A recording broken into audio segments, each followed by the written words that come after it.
309 players, 206 men and 103 women are here for the 2023 FIDE World Cup. It's the premier knockout tournament in over-the-board chess. All of these players have one goal: to become a candidate for the World Championship. Only 3 players in each tournament will earn this distinction. The winners will also earn a combined 160 grand in US dollars. Not bad. Both of the reigning World Cup winners are back to try and repeat as champion, a feat no one has ever achieved in this grueling tournament. They are Jan Krzysztof Duda and Alexandra Kosteniuk, the victors in 2021. Alexandra Kosteniuk crushing everybody. She is your deserved champion. And Jan Krzysztof Duda wins the 2021 FIDE World Cup. What a performance. The top seeds in 2023 are Magnus Carlsen and Zhu Wenjun. Neither of them have won a World Cup before. Yes, even Magnus has yet to make it past the semis. It's that tough of a tournament. Still, Carlsen is the favorite in pretty much any tournament he plays. But don't sleep on the rest of this field. Hikaru Nakamura, Fabiano Caruana, Jan Nepomniachtchi. They're all here to try and win their first World Cup. For its part, the women's field boasts 5 world champions. In addition to Zhu Wenjun and Kosteniuk, that list includes Tan Zhongyi, Maria Muzichuk, and Anna Ushenina. Will one of them take the next step in a return to the throne? In a knockout like this, it is truly anyone's game. Who will come out on top? Who else will qualify for the candidates? What upsets are in store? This is the 2023 FIDE World Cup.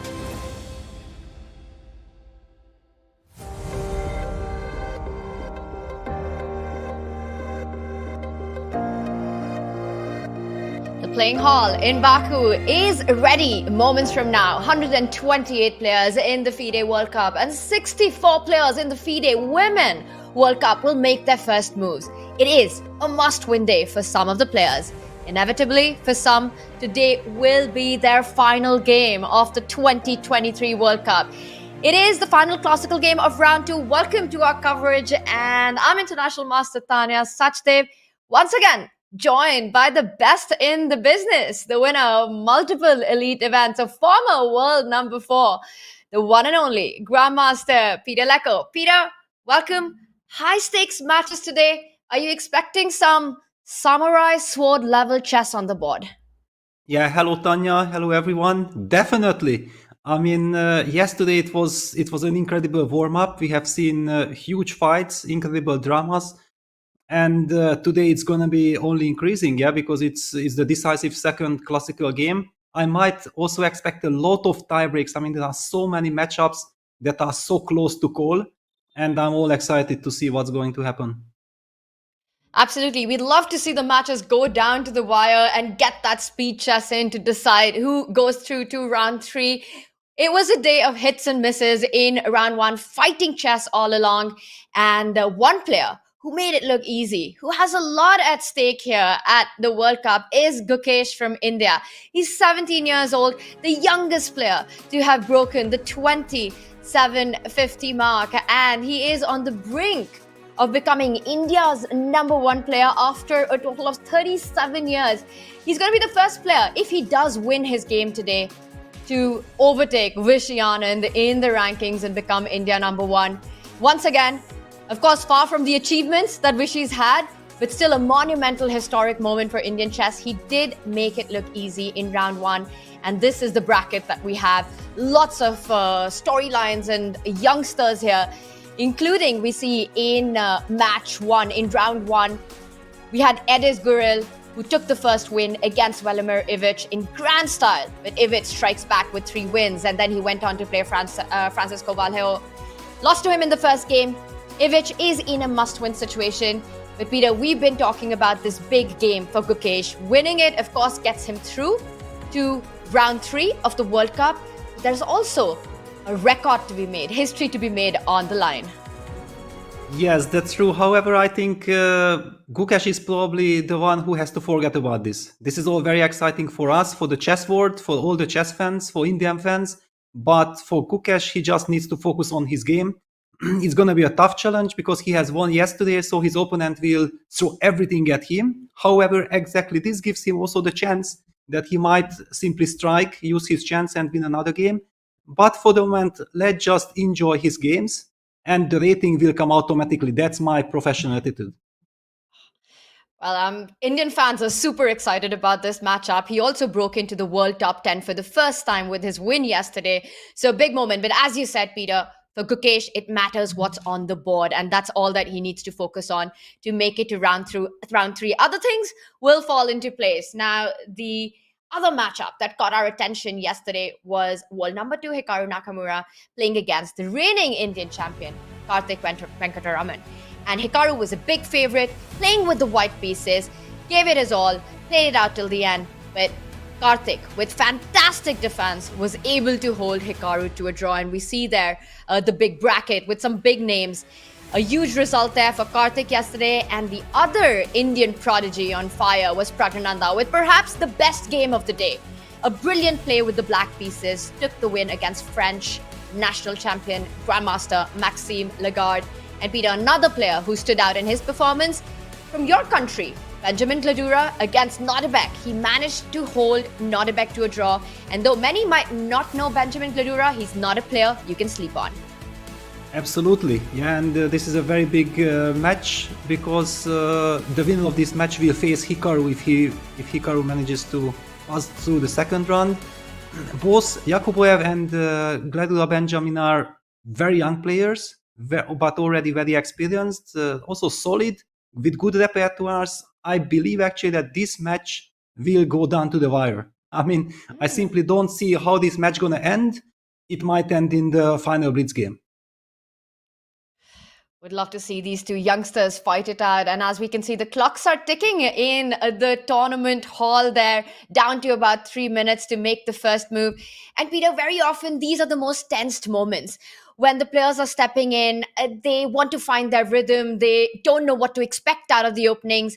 At least as far for me, I can speak for myself. Going into a game, I would always feel maximum tension right at the start.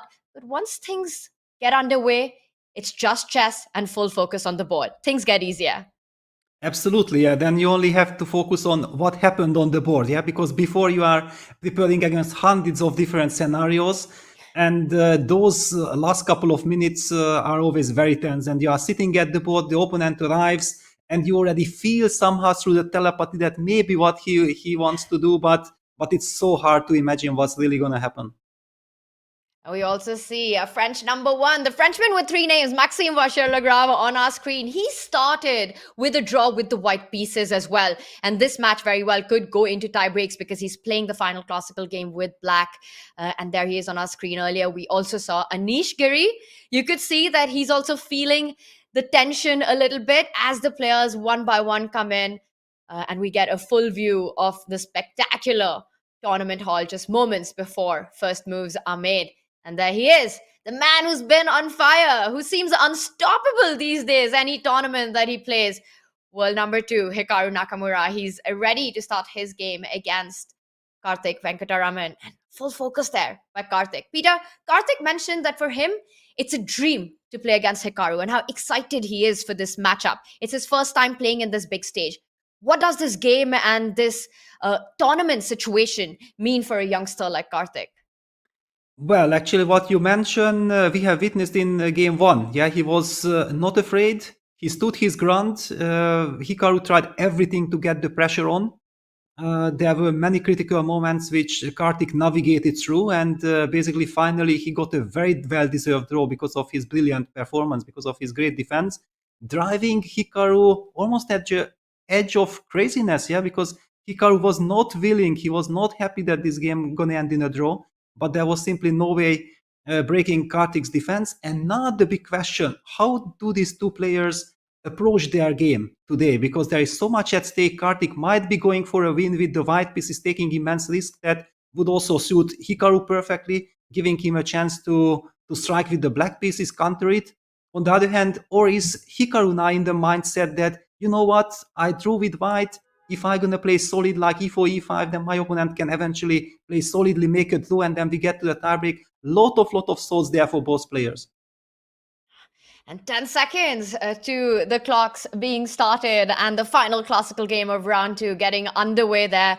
When there is a lower rated player who plays against a higher seed, if it goes to tie breaks and speed chess, things get more random. But that's not the case when you're playing against Hikaru. So what is going to be Karthik's strategy? And right now, it is also all eyes on world number 1, Magnus Carlsen, as he was getting ready to make his first moves. It's action, it's liftoff, Peter, and I see that we've got the queen pawn opening on the board.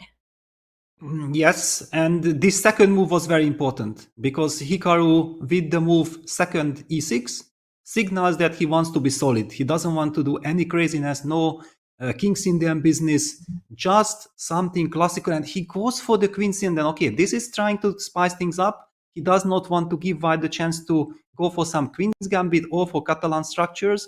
He wants to force his opponent into Queen's Indian territory.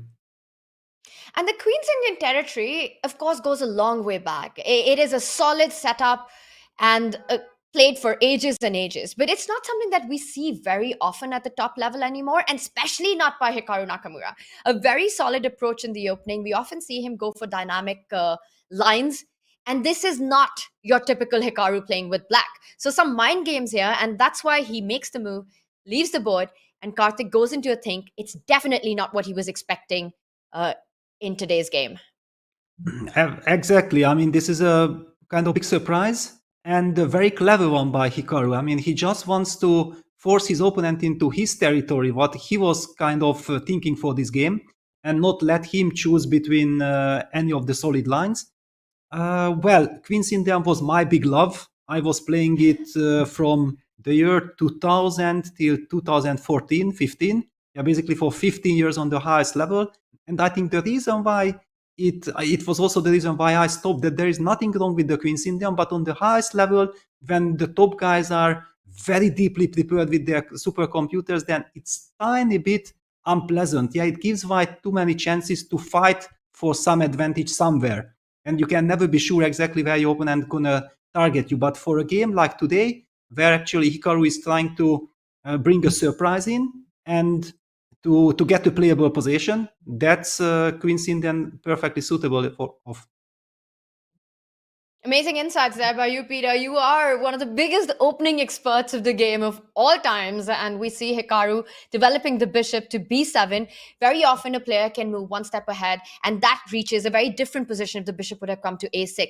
Bishop b7 is the classical way to play the Queen's Indian opening and definitely leads to some solid positions. And this is something that I touched upon in our show open, that if this match does go into the tie breaks, where we go into speed chess, 25 minutes with a 10-second increment. Now, usually with shorter time controls, it becomes a bit more random. The chances of the underdog goes up simply because mistakes can happen and there's little time on the clock. But against Hikaru, it's so hard to bet against in speed chess as well. If anything, he becomes more of a favorite. Yes, that's true. On the other hand, okay, for Karthik, it would be also some incredible achievement already, to reach the tiebreak. This gives energy and he has nothing to lose. Yeah, that one could argue that yes, Hikaru is in every format the favorite, but there is only one person who has something to lose, that's Hikaru. And when the tension is growing and it's only 1-2 rapid games, the tensions are rising. It's always tricky. So I'm really believing that Hikaru, somewhere deep down inside him, hopes that he gets a chance today. But for the moment, it's a very quiet opening. Very quiet opening. And let's not forget, Karthik is a dangerous player. Sure, he is excited to play against world number 2 Hikaru, but for him, it's also about getting his chances with the white pieces. The youngsters, the prodigies today are fearless players. So he's going to try to maximize any opportunity that he might get. He starts with white, and if it does go into tie breaks, if he's able to take Hikaru into speed chess as well, it will be a big achievement there for Karthik. But for now, this is going to be a long strategic fight. That's what the opening signals when both players go in for the Queen's Indian defense. Peter, should we do a quick opening tour on some of our other top boards? Yes, exactly. I mean, please feel free to suggest any of the games. Well, we've looked at world number 2. So I think automatically, and that calls for taking a quick check on world number 1. Magnus Carlsen playing his second game against Levan Pantsulaia. He did win the first one very convincingly. It was a positional battle, but with the black pieces, Magnus made it look quite comfortable. In his post game, he mentioned that he's still finding his rhythm, could feel a bit of rustiness, but on the board, you couldn't really see it.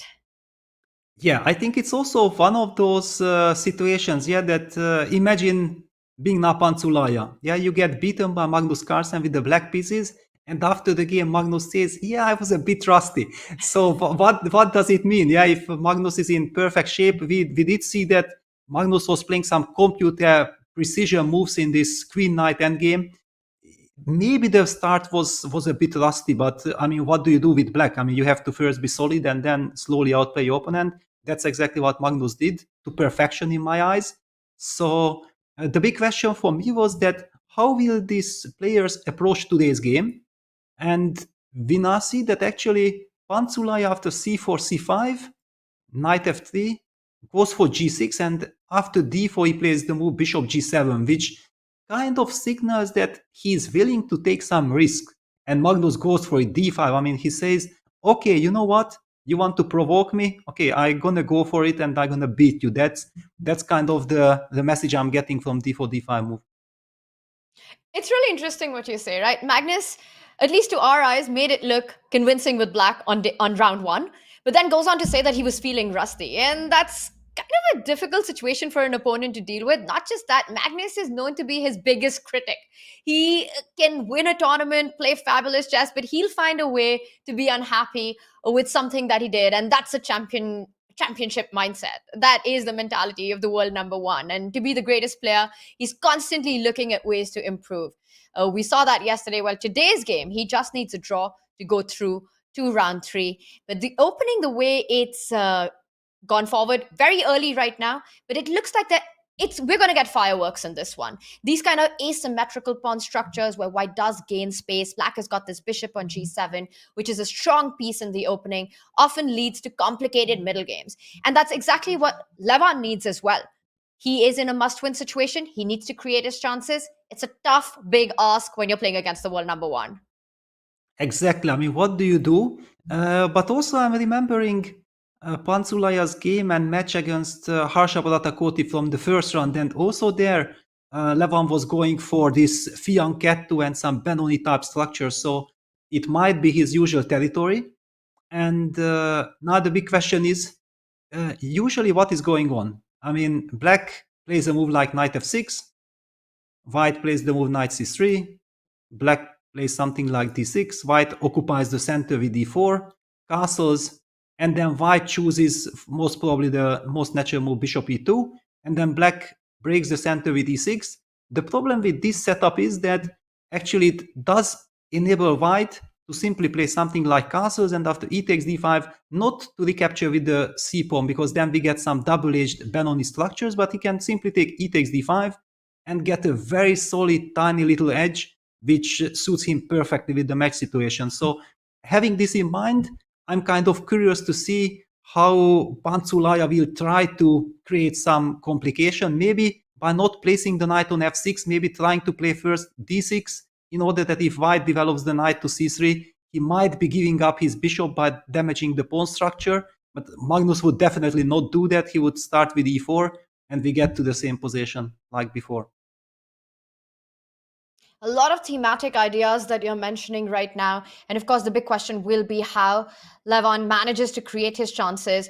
For me, what is surprising right now is that Magnus makes this move, the pawn push from d4 to d5.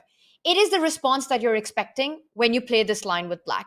And then we see Levan go into a bit of a think, about 3 minutes, but it's still very early stage. While he's reaching out, he plays the move d6, so still keeping it flexible where he develops that kingside knight, as we've been mentioning. And at the end of it, it would come down to how it liquidates in the center of the board that will determine, will we have fireworks or will it once again be a positional fight? The line that you were talking about with Magnus recapturing with that e-pawn at the end to keep things symmetrical, Peter, I think if that came up, I wouldn't be surprised if Magnus just goes for it and says, I'm ready for a double-edged fight and I'm ready to take this on. So it's going to be interesting to see. There's still time for that to happen. Magnus makes the move e4 as you were pointing out, takes control of the center. The bishop will come out next.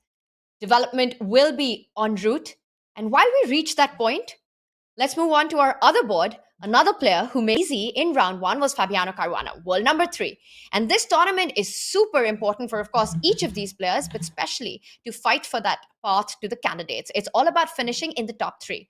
And for Fabi, this one matters a lot. So he did make it look easy yesterday, starts with white today. What do you make of the opening? Well, he also gets something which I think you really want in a game like this. Yeah, everything is under control. You are not getting provoked into any kind of double-edged adventures. It's some anti-Sveshnikov. E5, bishop c4. It used to be the line that I was playing a lot with the black pieces, also with the white pieces. It's a very solid situation. I mean, it's not the usual kind of double-edged Sicilians. And now white has wide range of possibilities. White has the super solid maneuver with knight d2, and then knight f1, and the knight heading to e3.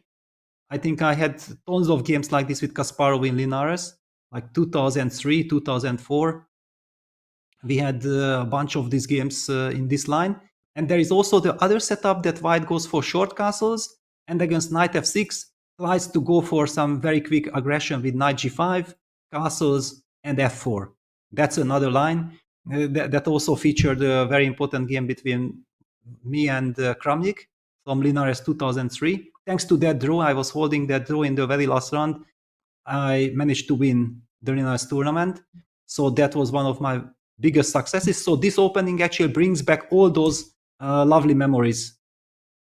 Wow, that's great news for us, because that means we get some very high-level insights into this line and the way the game will proceed. You were mentioning the idea of the knight withdrawing to d2. Once again, a concept that we actually did see from Fabi in round 1. With the black pieces, he developed a knight only to fall back and then reroute it to the center of the board.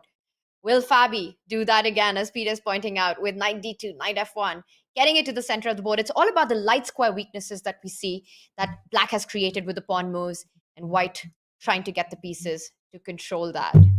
Peter, it's amazing for me to hear all these old memories that are so fresh for you about the games that you have with Gary, with Kramnik, and all these openings, and the fondness with which you remember it.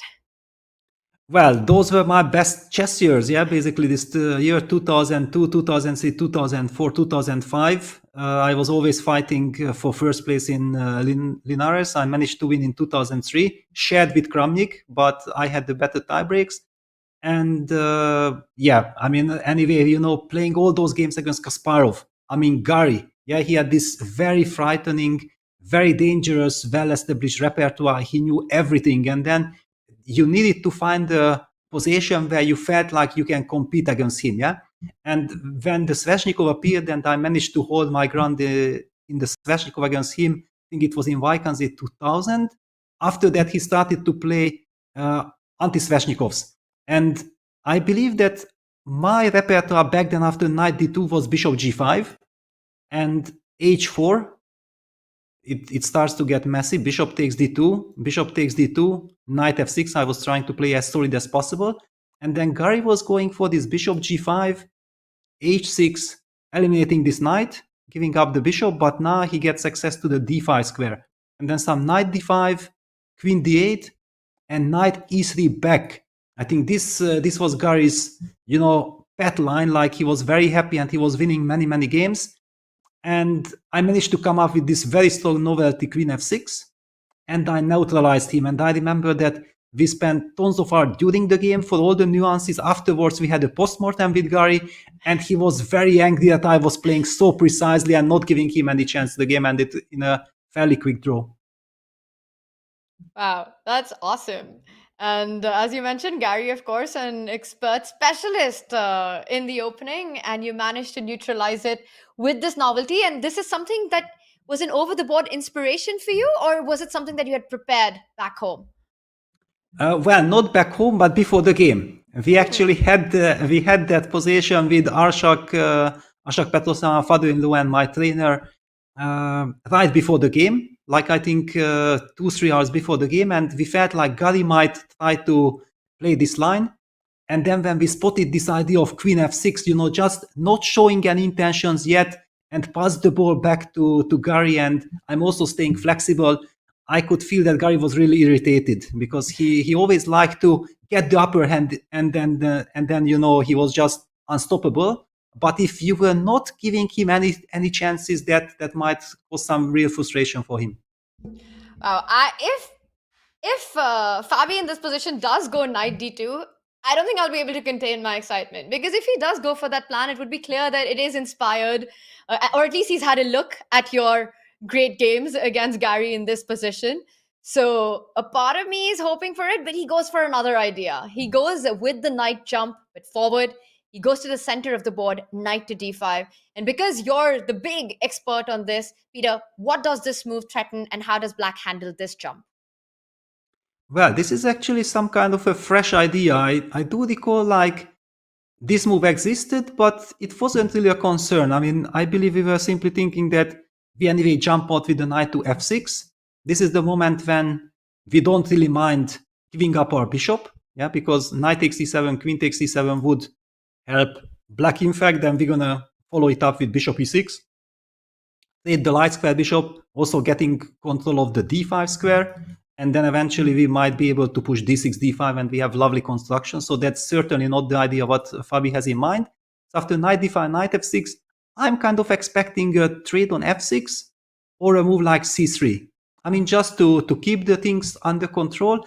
I believe that the move knight d5, especially having in mind that draw is fine for white, it's kind of a little bit annoying for Black, that you don't like to trade pieces, but at the same time, this is such an opening that you first have to equalize. You have to first neutralize your opponent. You should be forgetting about how I'm going to win this game. You just have to take one move at a time.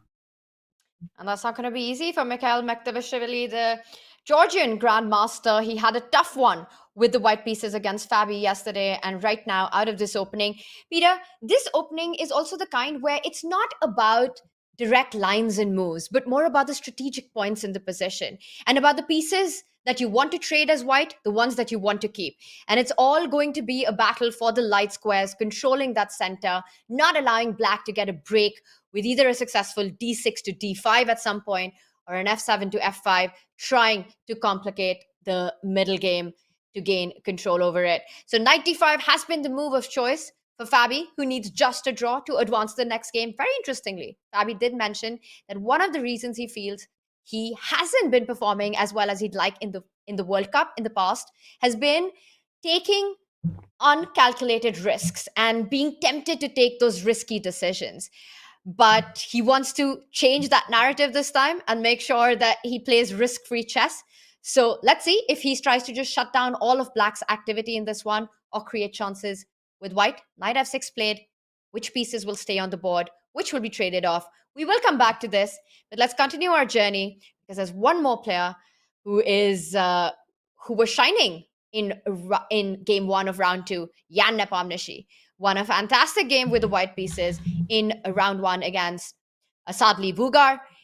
Needs a draw in this game to go through to round three. But Jan, interestingly, is already in the candidates, finishing runners-up in the World Championship. That is not what he's looking for. Peter, what is his big motivation in this tournament? Well, to win it. I think he is also dreaming of a title, and winning a World Cup would, I think, mean so much to him. Yeah, it's winning the candidates twice, qualifying for the World Championship matches. However, I mean, this one against Dingley should really haunt him. Yeah, he was so close. I mean, it was basically in his own hands to get the title. He was just so close, and then not being able to do that. I'm really feeling that he wants to give everything in this World Cup to get the big title.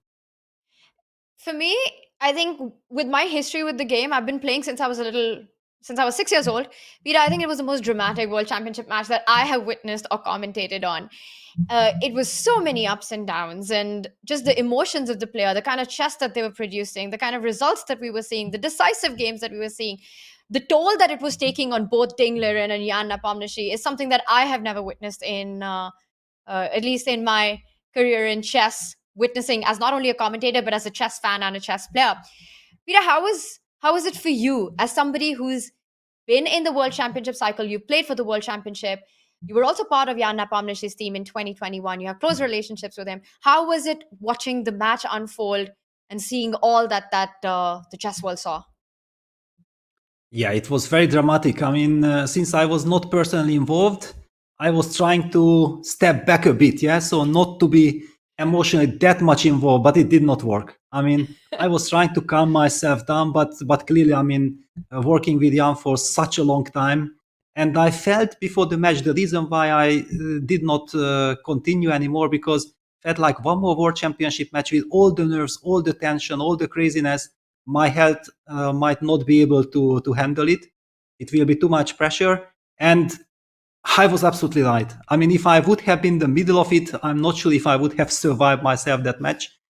And yeah, it was just way too dramatic. And Jan Nepomniachtchi, one of the best players in the world, he's done something that very few have, right? Won the candidates twice and then gone on to fight for the World Championship crown. And as you say, that this one, getting that feather in or winning the World Cup would be a big feather to add to the many list of achievements for Jan. And Peter, before we deep dive into the position that we have, I want to kind of get a little peek into Jan's personality. And I because you're with us, I can't imagine a better person to ask this question to. What is it about Jan what is that quality about Jan as a person that makes him this beast on the board who's able to win the candidates twice back to back and just go on to fight for the World Championship and to deal with all this nerves and this tension? How does he do it? That's a very good question. I mean, he's a very nice person, a very good friend. And but over the board, he doesn't know any friendship. I mean, he's really always focused on trying to trick his opponent. I mean, he likes to play quickly. Yeah, he likes to put his opponents under as much pressure as possible right from the start. Also with his openings, yeah, he likes to play very. I mean, he likes to blitz out his moves, show that he knows everything.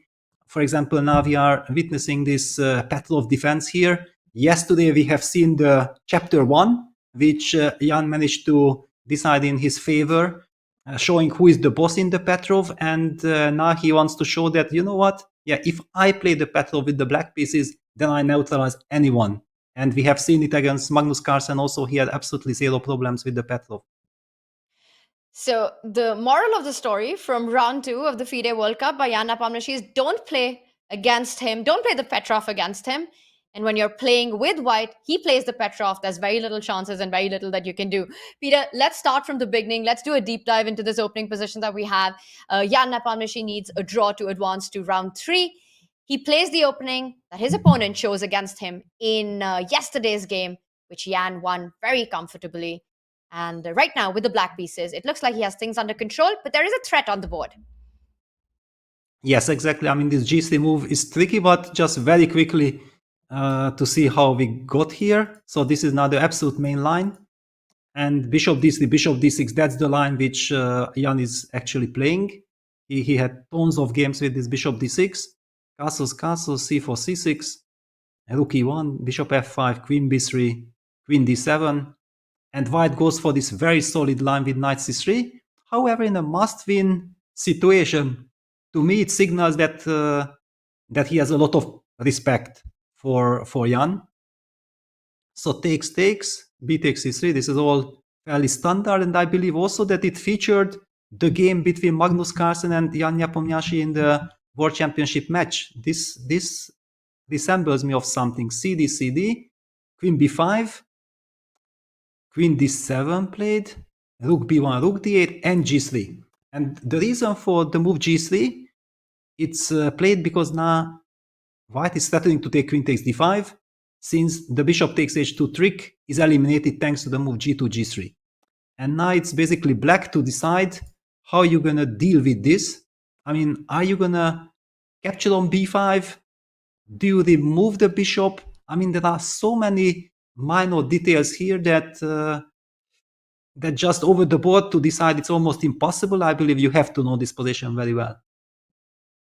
Perhaps Jan does, because I saw a feature chat there saying that this is the position from Jan versus Fabi in the candidates. So it could be something that, and a big shout out to our chat for keeping us up to date with all of the openings and all of the games that are going on, which are exciting.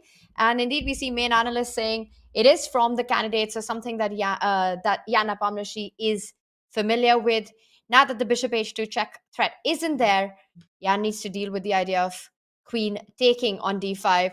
You always want to trade on your own terms. So black would have wanted white to take the queen on d7 so that the knight would recapture and develop. But instead, if black's the one who recaptures on d5, white brings the rook forward, once again delaying black's development with threats on the d5 pawn. So I don't believe that Jan wants to take the queen on b5 right now. But Peter, if he wants to keep the queens on the board and not trade, how can he fight against queen d5 as a threat? Yeah, well, then bishop f8 would be the logical move. I mean, just to retreat that bishop right away. So to stay as flexible as possible, if white takes on d7, then clearly black recaptures with the knight, and that's good news. And then the big question, how is white proceeding? Yeah, of course, white has plans like knight e5, forcing or provoking that exchange. Now probably black will be happy to trade. And then the big question, what do we do with this knight on b8? This is the question. Often it might appear like knight a6, knight c7 is a route. Sometimes you want to trade, but at the moment you can't because of the d5 weakness. There could be an argument eventually going f7, f6, kicking this knight away, but then this knight can be rerouted eventually to d3 and then f4 and targeting the d5. So it looks like an innocent position, but it consists quite a lot of venom, and you have to be very precise. And look at Jan Nepomniachtchi there, completely in the zone. And it is his move right now after g3, having a think whether he trades or continues with the ideas that we are mentioning with the bishop falling back. While Jan makes his decision, let's take a look around at some of our other games that are underway. I've got my eye out on them. And Peter, the Magnus board is heating up. A different approach by Levon Pantsulaia with the knight, the kingside knight developing on e7. So an interesting opening here. And what do you make of the moves that we've had? I personally do like white's position. I love the space.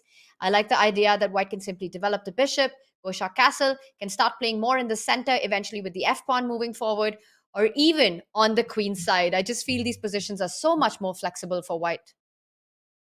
Yeah, that's true. On the other hand, basically, the intentions of Pantsulaia are clear. Yeah, he's willing to take enormous risks in order to get a fighting position. Of course, what do you get? It might be a bad position, but fighting.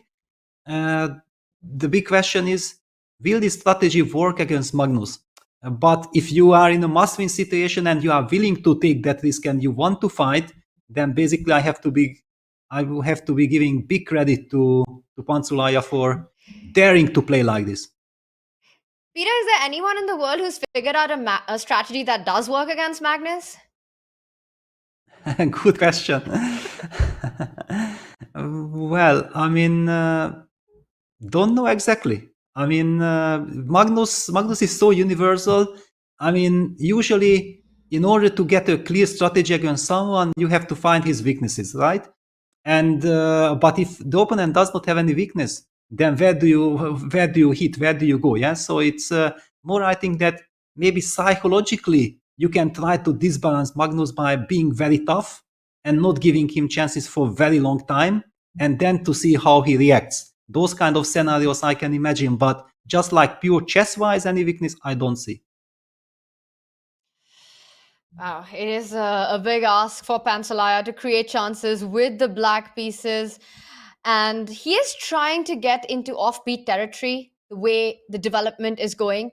Magnus also continues to develop. We see the move 8-6 on the board, controlling any bishop jump on g5, which cause pins on the board. White will continue to develop the light squared bishop and go shah castle. Peter, you're pointing out a really nice idea. Not only does it take control of the g5 square, but black has the plan to bring his own knight forward into the game with g5, knight g6. And that would mean a very uneven, a double-edged position. Exactly. I mean, the whole idea of placing this knight to e7, it's connected with this idea that, you know what, I want to keep some flexibility. Of course, it's a very risky strategy because g6, g5 also weakens black's kingside. White will be able eventually to break it with h3, h4. And that's a very typical idea as well. So I feel like Magnus is very happy that he's getting provoked. He's enjoying this. Magnus is not someone who is shying away from a battle if he needs a draw. I mean, he's, I think, more than welcoming it. And it's also good news for us because it's going to be an entertaining game. That's what we're here for. And the World Cup with this format promises to be entertaining with 2 classical games before moving down to speed chess in case the match does get to tie breaks. Peter, while the heavyweights, we've had a look around at the opening and it feels like strategic fights. Board number 1 might blow up soon given Pantsulaia's opening approach. But let's take a look at some of the other big boards with the prodigies who are fighting to make their mark at this World Cup. And it was just in 2021 when names like Nodirbek Yakubboev, Gukesh, Vincent Kaymer, they were all players with big potential, but now they're already one of the favorites. Peter, should we get a quick look at the Iskandarov-Gukesh matchup? Gukesh playing with the black pieces. And it did start out with a Sicilian Sveshnikov. And maybe we can take it from the top and get your breakdown on this position that we have. Yeah, anything that is related to Sveshnikov, I'm very happy with all the nice memories. Yes, thanks to the Sveshnikov. Tell us about that. Yes, basically thanks to the Sveshnikov, I qualified to the World Championship match. Yeah, because in Dortmund 2002 in the candidates, I won so many crucial games with the black pieces. And usually it's very rarely you are getting a chance to win with black. But I did beat Shirov in a very important Sveshnikov with the black pieces. I beat Topalov in the finals as well with the black pieces in the Sveshnikov. So it really served me immensely. And whenever I see it, my heart is, shining. And the line knight d5. This is a very special line because, this knight d5 was a move that I used 1 month before the candidates in 2002 against Krasenkov in a tournament game. And I won that game with white. And I think it was, at that point, I did not even know that this is such an important moment because the point was that when I played against Topalov in the finals of the candidates, then I had the white pieces in the very first game. And Topalov decided to play the Sveshnikov, but via a different move order to stop the knight d5 line. And thanks to this, I was able not to reach the Sveshnikov, and I was very happy about that. And that's exactly this little move, knight d5. And this is what we are witnessing today. And also what makes knight d5 a really interesting opening choice in the Sveshnikov is that this entire opening is around the strategic concept of that d5 square, which both sides want to control to the maximum. If black is able to get a d5 break, black's doing great. White uses all his pieces, all his forces to put maximum force and control on that d5 spot. So knight d5 sometimes would often feel like counterintuitive because you have to recapture with the pawn and you lose control of this big outpost. But it has its own pluses. And Peter, you mentioned that this opening served you so well in Dortmund, leading up to the World Championship match. And it's also in the 2018 World Championship match with FIDE versus Magnus that we saw sort of a revival of the Sveshnikov at the very, very top. Yes, I mean, basically, I think Sveshnikov has a very good reputation. The problem is that there are too many anti-Sveshnikovs like the Rossolimo, like the third move knight c3, which we are seeing in Fabi's game. And there is no guarantee at all that you reach to the Sveshnikov. And then when you reach to Sveshnikov, yes, exactly, Fabi was bringing back some new ideas into this line with knight d5.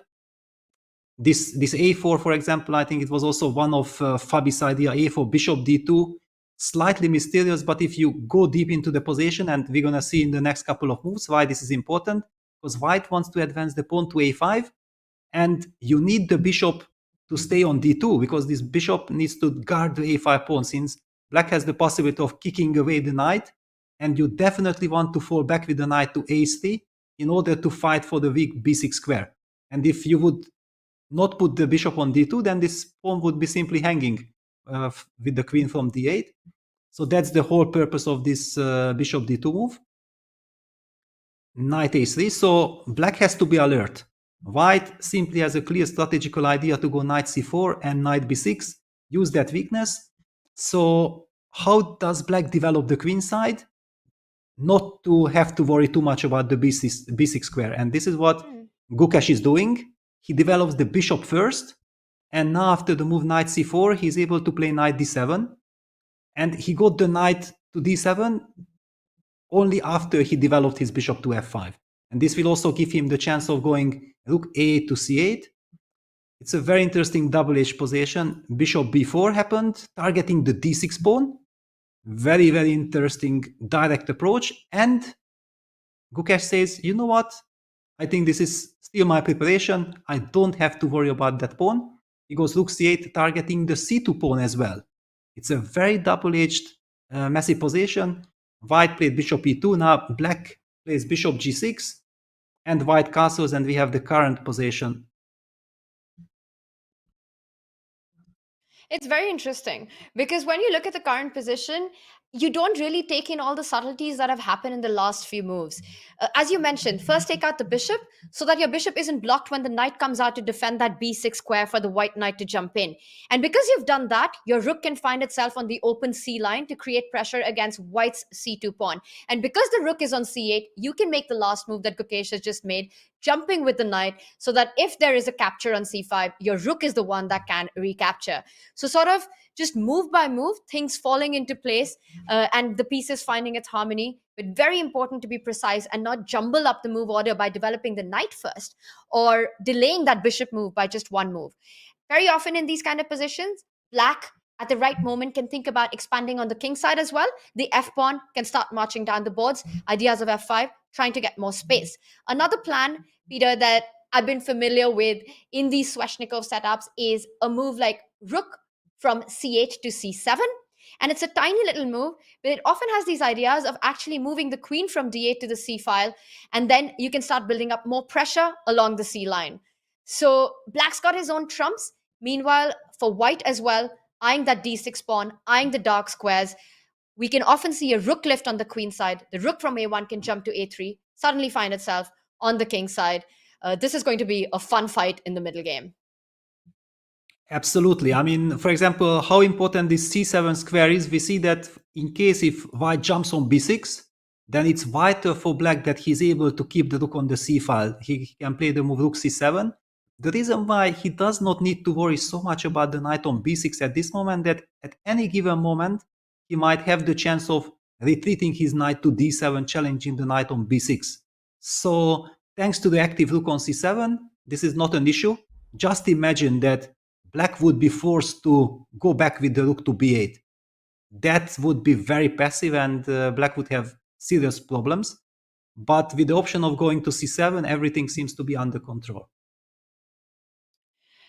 It's going to be a big fight, an interesting one. Gukesh needs just a draw to advance to round 3. But if he wins, he not only goes through to round 3, but he does make history by becoming India #1. He's already broken into the top 10 in the live ratings. It has been a big moment for this Indian 17-year-old prodigy. No more a prodigy, one of the very elites in the world.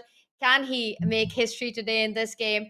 The round 2 action from match 3 is just starting. Positions are getting hotter and action will heat up further as we continue our coverage. We see there Winston Kamer, Peter Leko's prodigy himself, walking around. And we will come back with all the chess action as the middle game heats up. Fabiano Caruana there. Can he take it? He needs just a draw to go through. We'll be back with all the FIDE World Cup action in just a few.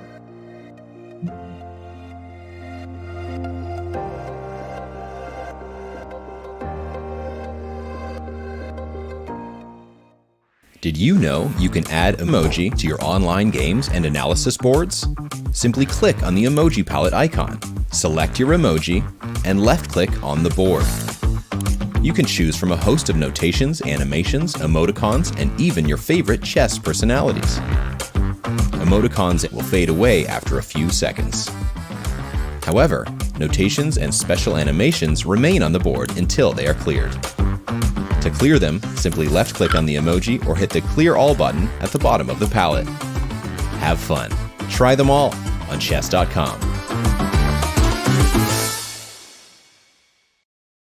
Hi, I'm Grandmaster Anish Giri, and welcome to Left on Repertoire's 1e4. The so-called Latvian gambit is horrible. F5, knight takes e5. This is not how chess is played. He played too many moves with pawns and the queen, and didn't develop his light pieces. And if knight e4, this is a very important trick to remember. Many people fall for it, actually. Knight to b5, brilliant idea. ab, and queen g7, and after rook f8, bishop h6, queen c5, and f3, and surprisingly, queen f2 is almost checkmate, but it's not.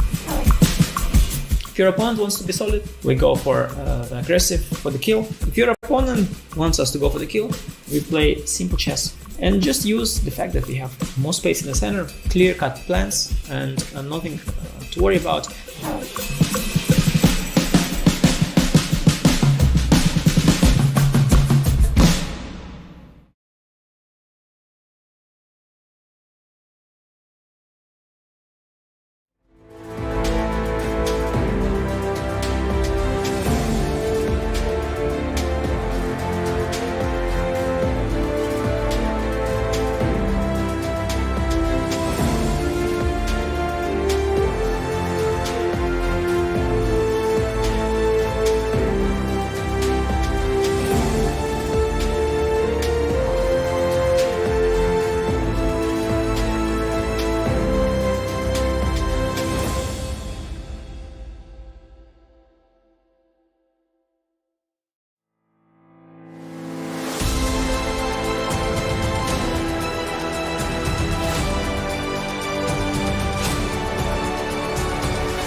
We've had the first few moves of the opening. The players have settled into this big game 2 of round 2. For some, it is a must-win round, while for others, they need just a draw to go through to round 3. And there is so much on the line for these players. Big prize money, the 3 coveted spots into the candidates, and of course, big bragging rights of winning the biggest knockout extravaganza of the chess world, the FIDE World Cup. And this is the money, the paycheck the players are fighting for. With every round, it increases incrementally. The players who got knocked out in the first round go back home with $3,000. If you get knocked out today, you go back home with $6,000. And as we can see, the winner of the tournament, that's a big payday with $110,000. Peter, it's a lot of money, but for a lot of these big favorites, it's also about and more about making it to the candidates' top 3 spots up for grabs. And this is the prize pool of the FIDE Women's World Cup, with the top place at a very cool $50,000. How much is money at the back of the mind of these players?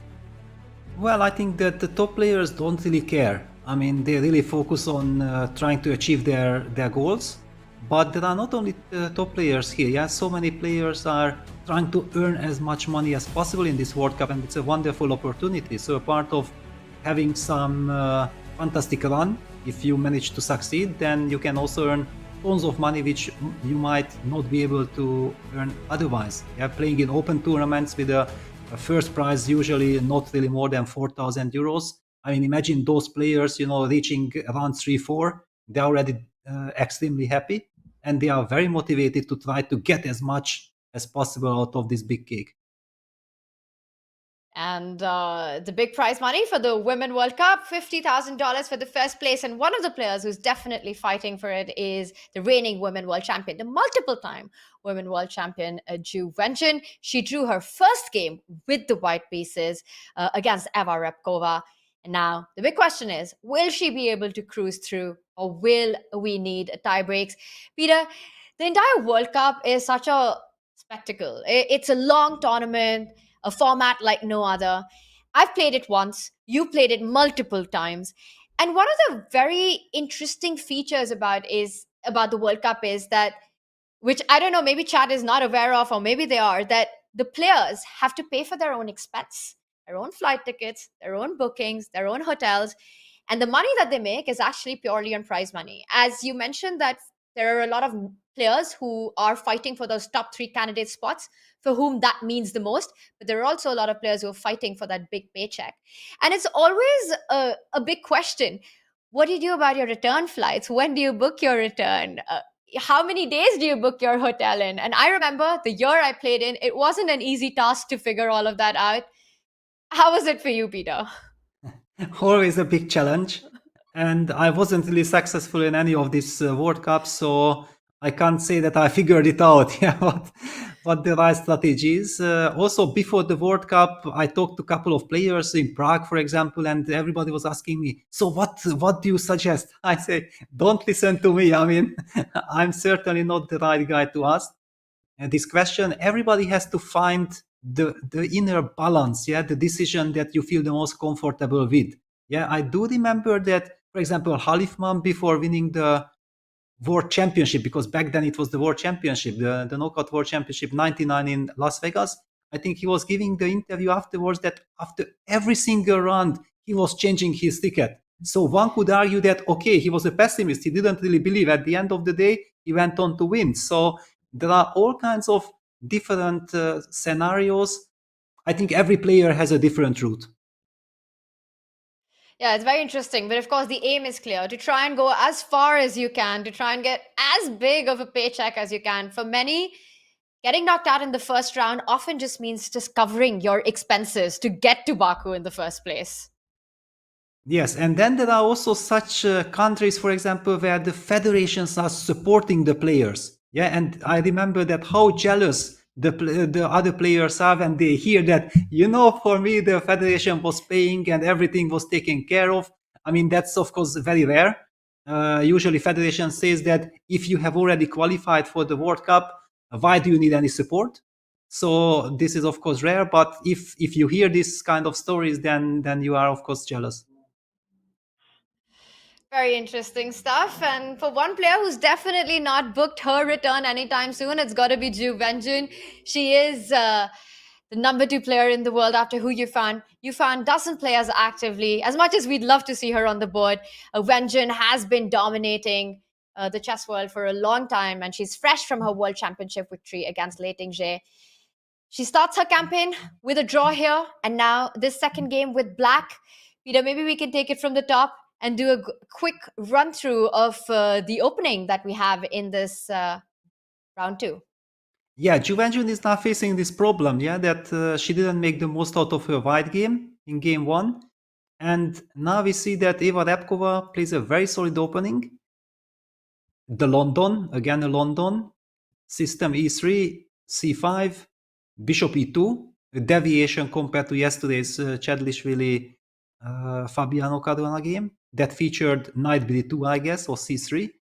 Bishop e2, bishop d6, and white captures d takes d5. It's a typical motif that you wait for black to develop the bishop to d6, and at that moment you capture on c5. The idea is that you win a little tempo.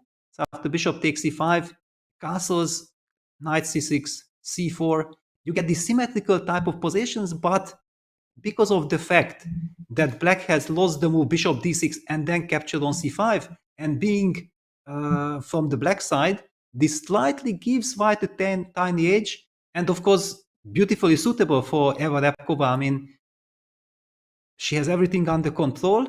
She has her opponent under check. Yeah, I mean, she has nothing to worry about. And it's first Zhu Wenjun who needs to equalize, who first needs to fully equalize the position. Only after that, she can be thinking about more. And it's one of those classic position where there are more subtleties than meets the eye.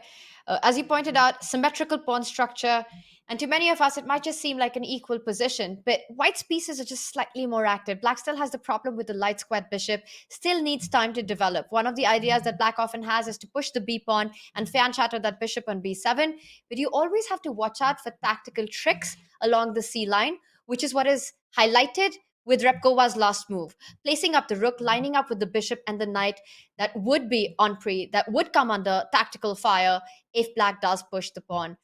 So completely agree there, Peter, that this position, Vengeance still hasn't completely equalized yet.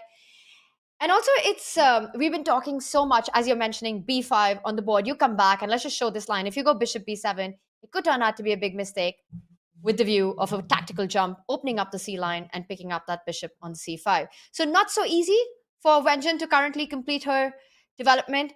And also, we've been talking about just the prestige of this event. There's prize money, but there's big bragging rights. Wenjun is the reigning world champion. The candidates in 24 will decide the player who challenges her for the world championship crown. She's playing here. The world number 1, Magnus Carlsen, is playing here. It's not about... You might question that decision, how much it's about to get to the candidates, but it's about winning this title. And previously, talking a little bit about the history of the FIDE Women World Cup, previously it used to be a sort of a standalone world championship on its own, when the Women World Championship cycle was different. And that led to a lot of confusion, because some of the very top players, like Hu Yifan, like Wenjun, had to fight multiple times, sometimes in a year, for their world championship title. But under Mr. Djokovic's leadership, they changed the cycle to match up to the way it is with the men's cycle. Since 2021, the FIDE World Cup decides the top 3 players who go on to play the candidates. The winner of the candidates plays against the world champion. So it sort of replicates the men title. And I think, Peter, that's great for women chess, to have this kind of a 2-year world championship cycle. For sure, yeah, I'm very happy for it. And in general, yeah, this format is very suitable for spectacular, entertaining chess. It's the World Cup. But it's not the World Championship title, yeah, because that should be played in a match situation. It should be the classical way with the candidates tournament and everything together, those very long tournaments. And I think this is a very nice compromise. Yeah, having the World Cup with its own prestige. Yeah, if you are winning it, we have seen in Duda's case, yeah, he became a national hero, a big celebrity in Poland right away. And it's a very important road towards the World Championship title, because thanks to this, you can qualify to the candidates tournament. I'm really very happy with this development. I think the whole of the chess world was, and 2021 was the first time Women World Cup was held in this way, which Alexandra Krasnoik went on to win, and the other finalist along with her was Goryachkina. Now, while this position, Vengeance tries to equalize, let's go on to the second board with Alexandra Goryachkina, who had a fantastic run in the 2021 World Cup. She's playing against Ordaz, Valdez, and Peter, we see a position where the pawn structure is not symmetrical, very different, hanging pawns for black That does create a lot of dynamics in the center. And while it looks like black has space, often these pawns can come under a lot of pressure. Exactly. I mean, it feels like white should be having a comfortable position because, I mean, it's a fairly standard Queen's Gambit structure, one could argue, but those hanging pawns potentially here might be more vulnerable than strong. Of course, if black gets some very quick development, or let's just imagine that this knight from b8 could jump all the way to e6, it would change the evolution of the position dramatically because then black would have very interesting active dynamic options. But for the moment, this knight usually develops to d7, and it's very long way, very far away from this desired e6 route. Yeah, I mean, this kind of maneuver takes 4 moves. Imagine white just going something like queen c2, rook ed1, or sometimes also the tempo move queen b3, hitting the bishop is a typical idea, gaining 1 tempo. And for the moment, it looks to me that white is in control. Another idea, now that I see that the last move from white was d takes c5, b takes c5, rook e1, she is also, Alexandra is, I think, highlighting some idea like a break in the center with e3, e4 as well. So a lot of ideas here.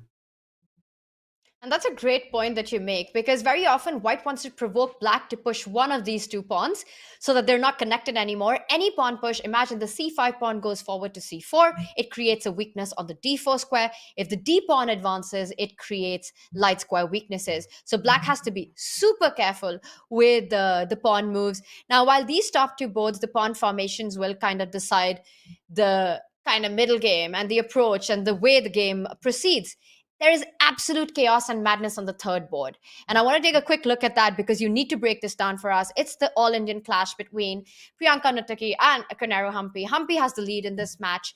Priyanka needs to win on demand to force a playoff, but the position is complete chaos. And there we have it. Peter, I can't make head or tail of this. How did we get here? I'm trying to do the math. It looks like it's still equal material. Where did black's g-pawn disappear? Well, this had to be an evens gambit. I mean, the evens gambit is a very tricky gambit. It's one of those gambits that you have to take very seriously. And we see how it happened very quickly. e4, e5, knight f3, knight c6, bishop c4, bishop c5, and white goes for b4. For a very long time, I was just refusing to take it. I was just going bishop b6, showing quite a lot of respect for this gambit. But recent theory, I mean, the last 15 years, basically computers have proven that you can actually take on b4 if you know your stuff. But if it comes as a surprise, then it can be very tricky. c3, bishop e7, d4, knight a5. That's exactly the line which has a very good reputation, a very solid one. White does not recapture the pawn because he needs to play for a win. I mean, she needs to play for a win with bishop e2.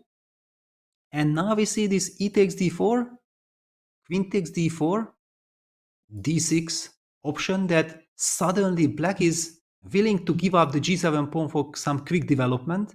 It has to be preparation. I mean, you don't really come up with such ideas over the board. Let me even see how many games. Yeah, some 20 games for this position.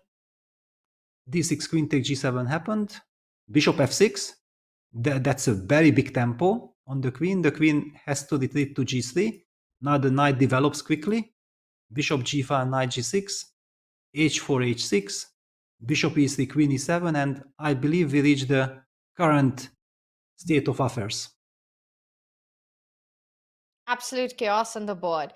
And while a kingside castling for Humpy is unimaginable, there are always ideas that she would have to get the king safe on the queen side, developing that bishop from c8 and going for a longside castle. White, meanwhile, after taking all these risks, its time is of the essence, needs to start creating play soon. Priyanka Nuttaki undoubtedly is calculating moves like h5 here, trying to go for the most concrete, direct approach. And after that, black's knight will land in the center of the board, offer some trades. And again, the question will be how this develops. This is fireworks on the board, and it's definitely something that Priyanka Nuttaki needs in her game, considering the match situation. Peter, we'll keep an eye out on this and jump back to this. But let's head back to the FIDE World Cup in the open section. Big games, big positions on the board. And one that you brought out is Gukesh with the black pieces. And we see a lot has happened since we left it last. Black has advanced, expanded on the king side. White has gained space on the queen side. It looks like a race, but I do like the side with the bishop pair. Well, it's one of those very double-edged positions. Both sides are having their own trumps. I mean, the position we left off was castles knight c5, and we see some very standard ideas here happening. White activates the rook with rook a3. Black goes active with f5, the move that you mentioned. Yeah, black wants to create counterplay, of course, in the center. Knight b6 played rook c7, and in order to make progress on the queen side, actually, white opted for a move which usually you don't really want to do, but simply time is of such an importance here. And white felt like I have no time, I have no right to retrieve the bishop and then try to advance the pawns. That will be simply too slow. And white gave up the bishop because also understood that after bishop c5, rook c5, b4 is a big tempo, and rook c7, c4 will be played. Now, black was also not hesitating for too long to push the very thematic e5, e4. Eventually, black is dreaming of activating the bishop via f6 to e5. That would be a beautiful bishop there, already targeting white's king side. White will try to get the c4, c5 break-in at some point. It's a very complicated double-edged position. I love it. Very complicated. Double edge means that it is a lot of fun for us. And Peter, one board that was a lot of fun was the longest game from yesterday, which was Bogdan Diac's matchup, which he eventually won. And I would love to go to his game right now. But before that, I think there's something that you want to show us, because there was a very special moment that happened at the very end of his game against Pablo. And Peter, it was right here. Break this down for us. Yes, it was an incredible game. We have witnessed it, I think, around move 40, 45. And we were speculating that this could be a very long grind because black had strategical advantages. And this game went all the way till the very end. It lasted 158 moves, I believe. I mean, an incredible epic marathon in a middle game position. I'm not sure if it ever happened. No, 153, pardon me. 153 moves. Did this ever happen in the history of chess? I'm not sure at all. I'm very interested if someone can help us out. In any case, here at the move 144, we see a stunner. I mean, just an incredible stunner. Move 144, not number 44, 144. And the move queen g6 to d3, a queen sacrifice, probably with seconds on the clock. Imagine white's heart rate after this. I mean, white should be falling from the chair. And at the same time, I think Diac was so happy and relieved that, yes, now I'm finally breaking through. And what a great idea this is. And let's just show the line and how this ends. And what you're saying, Peter, 153 moves with heavy pieces on the board. I'm trying to race my memory. I can't remember where I've seen this. We've seen the endgame grinds go down to. And I would love to know what is the record for the longest chess game played. Because it doesn't come to my mind, but it was definitely one without the queens and the rooks on the board. And this last move that was played, a decisive move, hanging the queen, giving up the queen, saying, please take my queen. You take the queen, black jumps in with the rook. That's deflection, rook f1. Now that white's rook isn't defending, the only move for the king, forward, and that ends in checkmate. Give up the queen, win the king. And that's how Diac got his first win in. Peter, queen d3, a brilliancy. But it's not the first time that we're seeing queen d3 be a brilliancy in the chess world. Yes. Again, some more very nice memories. Queen d3, that was truly special against Kramnik in the World Championship match. And then seeing this queen d3 here, I kind of had a deja vu feeling, because it was both times decisive. I think I have to tell chat about this. This was, and correct me, Peter, it was round 8 of your World Championship match in 2004? Yes, it was round 8.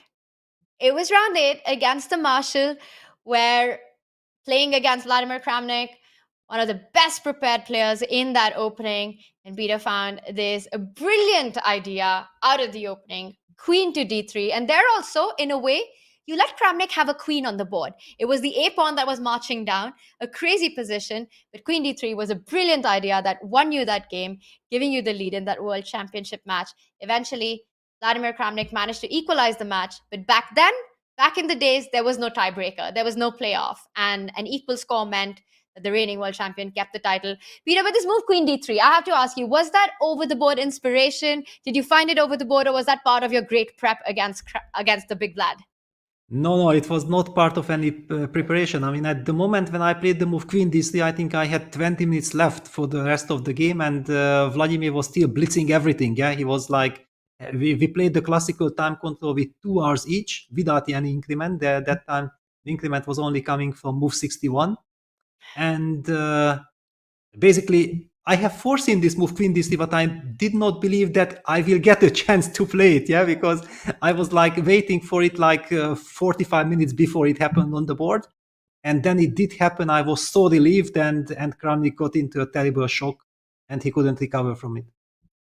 Chat, if you haven't checked out that game, you're missing out on a big classic gem of chess history.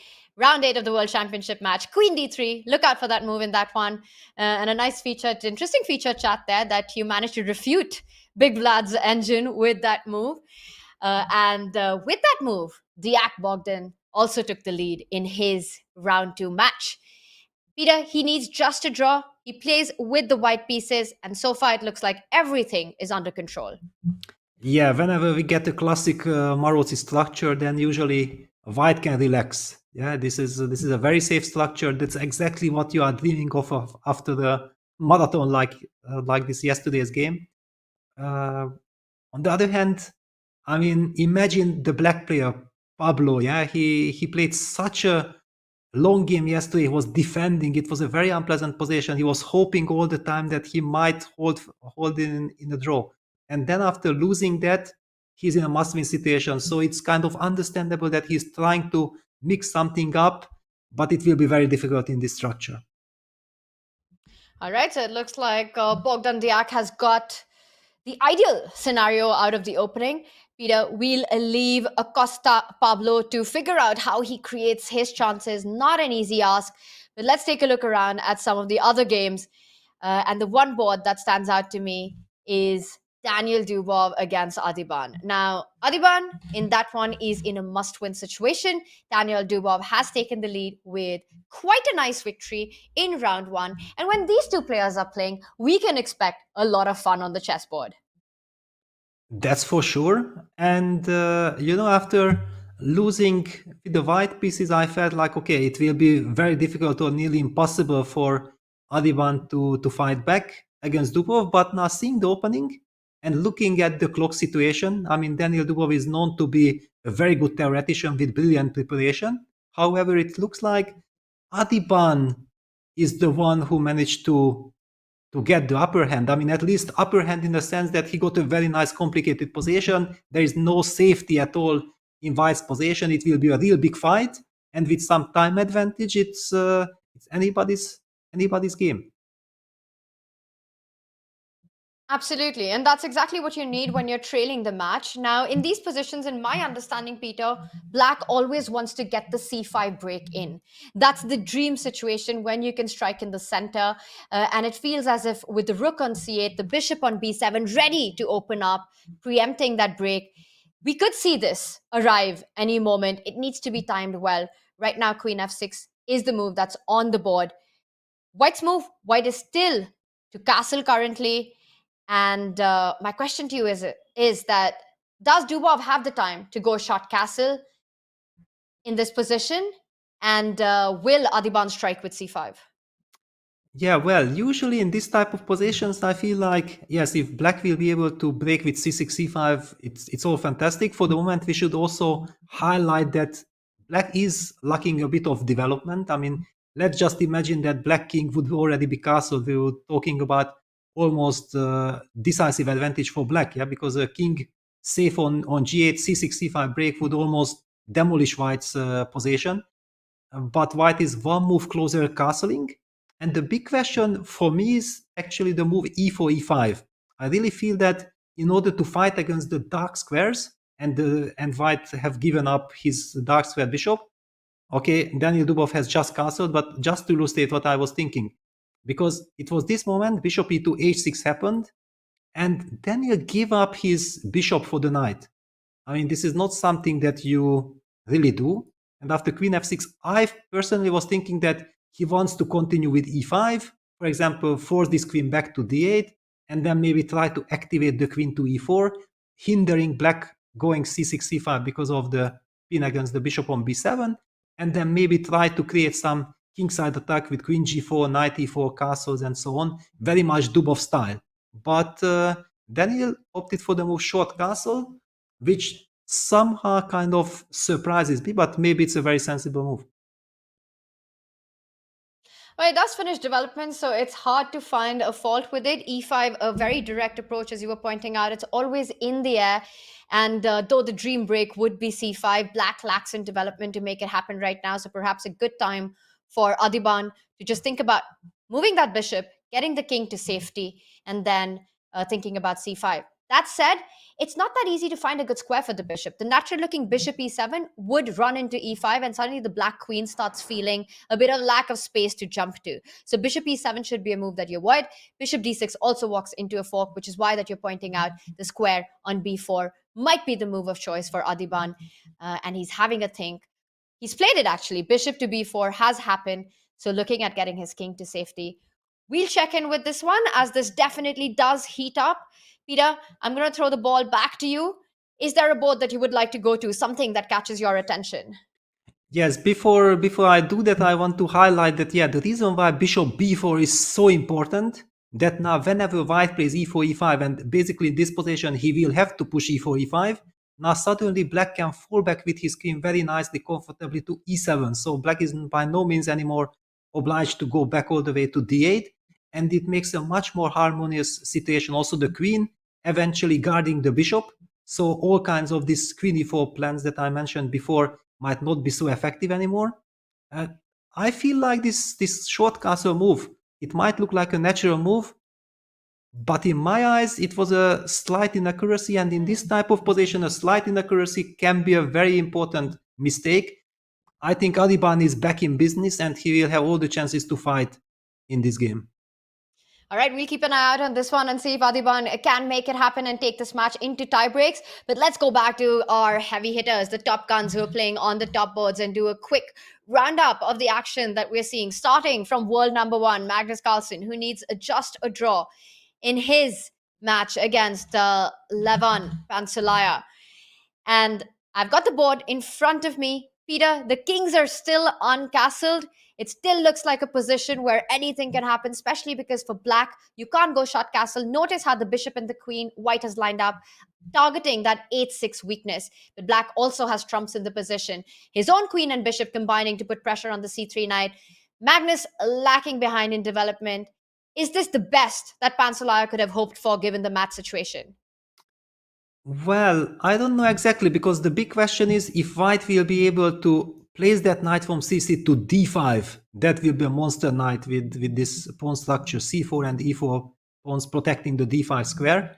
So I think it's very important for black not to let this happen. But in order to do that, then you have to eventually give up your wonderful bishop from g7, capturing on c3. It's also not something you want to do. I would like to propose that we just step back 2-3 moves, because this was the moment we have left the action after h6, and Magnus just feeling that, yes, my opponent wants to unbalance the position with g6, g5, knight g6, and okay, not that Magnus is really worried of this, but he thinks like, why should I let this happen? Suddenly, there is a chance for me to change the structure of the position, and I can go for d takes e6, bishop takes e6, bishop f4. Usually this is not a good strategy because black is very active, but now the knight is still on b8, and the pawn on d6 is falling. Yeah, that was the justification. So after the move knight bc6, which was pretty forced to sacrifice the d6 pawn, queen takes d6, the pawn was taken, and after queen a5, the typical queen retreat to d2, basically solving the pin issue. I wanted to highlight the pin, and now getting ready to play knight c3 to d5. Do you see a good way for black to keep the compensation going? I'm going to be completely honest. It's only now that I realize that actually Magnus has an extra pawn in the position. He is lacking behind in development, but for now it looks like a healthy pawn. And if that white knight does find itself on d5, it will be a very healthy pawn. So Peter, it might not even be that black has to give up the dark squared bishop eventually. He might have to do it now at this moment to stop that idea. Because after knight d5, it just looks like everything is under control. And maybe we can show a couple of lines and a couple of ideas that can happen. For example, if black was to go short castle here, you don't want to rush with a move like bishop h6, because then black has ideas of creating play against white's king. I'm not sure what is the follow-up to bishop h6, but it does feel like it's a bit loose with the king in the center. You start with bringing in the rook, and the queen is overloaded, having to defend c3 and the bishop on h6. But the point I wanted to make was that after short castle, I think white just has a simple choice to actually go knight d5 and not even care about the trades or the b2 hanging pawn, because white eventually will be able to bring the rook to b1 and capture the b7 pawn. And we see complete center control with the knight on d5, and let's say you take on b2, not to mention the h6 will be hanging, but you start with rook b1, capture the b7 pawn, and you're doing great. So it might be time now for Pantsulaia to actually take the very critical decision to trade that bishop for the knight on c3. And what's the outcome? My first question would be, do you take with the queen? I would be super tempted to actually not trade the queens, keep them on the board, and take it with the pawn.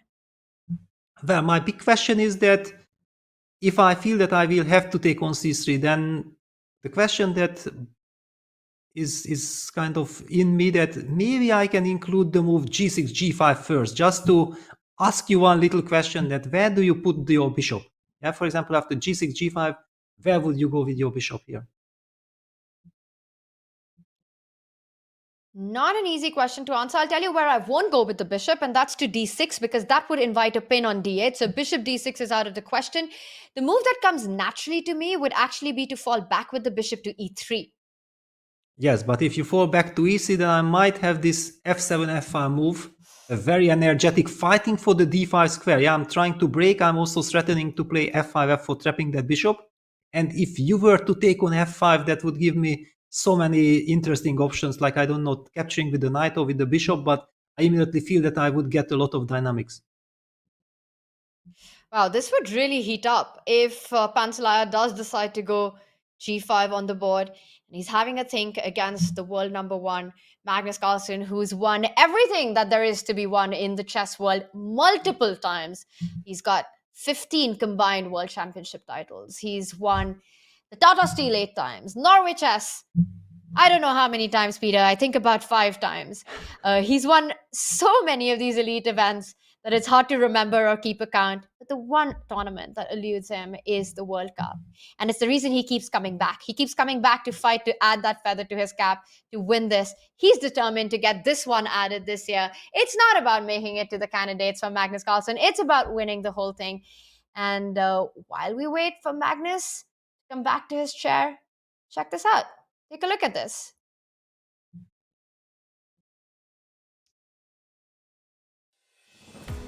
Magnus Carlsen has already won almost every tournament imaginable, most of them several times.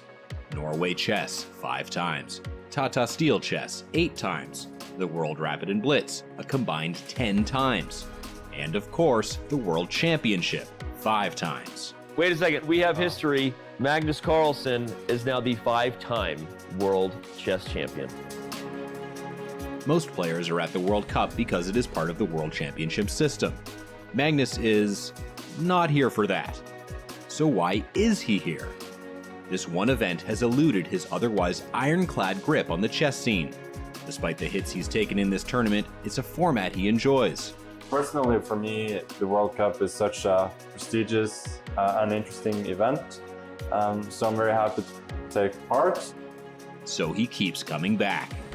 2023 will be Carlsen's 5th shot at the World Cup since 2005. To this point, he's only gotten as far as the semi-finals. To be fair to Magnus, his first try came when he was 13 years old and seeded 97th. The prodigy announced his arrival with a 10th place finish. By 2007, he was a semi-finalist. After that, other events took over as Magnus worked his way to the World Championship. He skipped the World Cup for a decade. In 2017, Magnus surprised everyone. He decided he wanted another chance at the cup. Unfortunately, it ended up as his most disappointing try to date. Wu Zhengzhu beat him in the third round. 2023 now marks the second time, in first in 16 years, that Magnus has played back-to-back World Cups. In 2021, it appeared he might finally break through and win it all, but the young Jan Krzysztof Duda stopped him in the semifinals. You can't win them all, they say, but once Magnus takes down the World Cup, he will have won them all. Is this the year he breaks through and checks one last thing off his to-do list?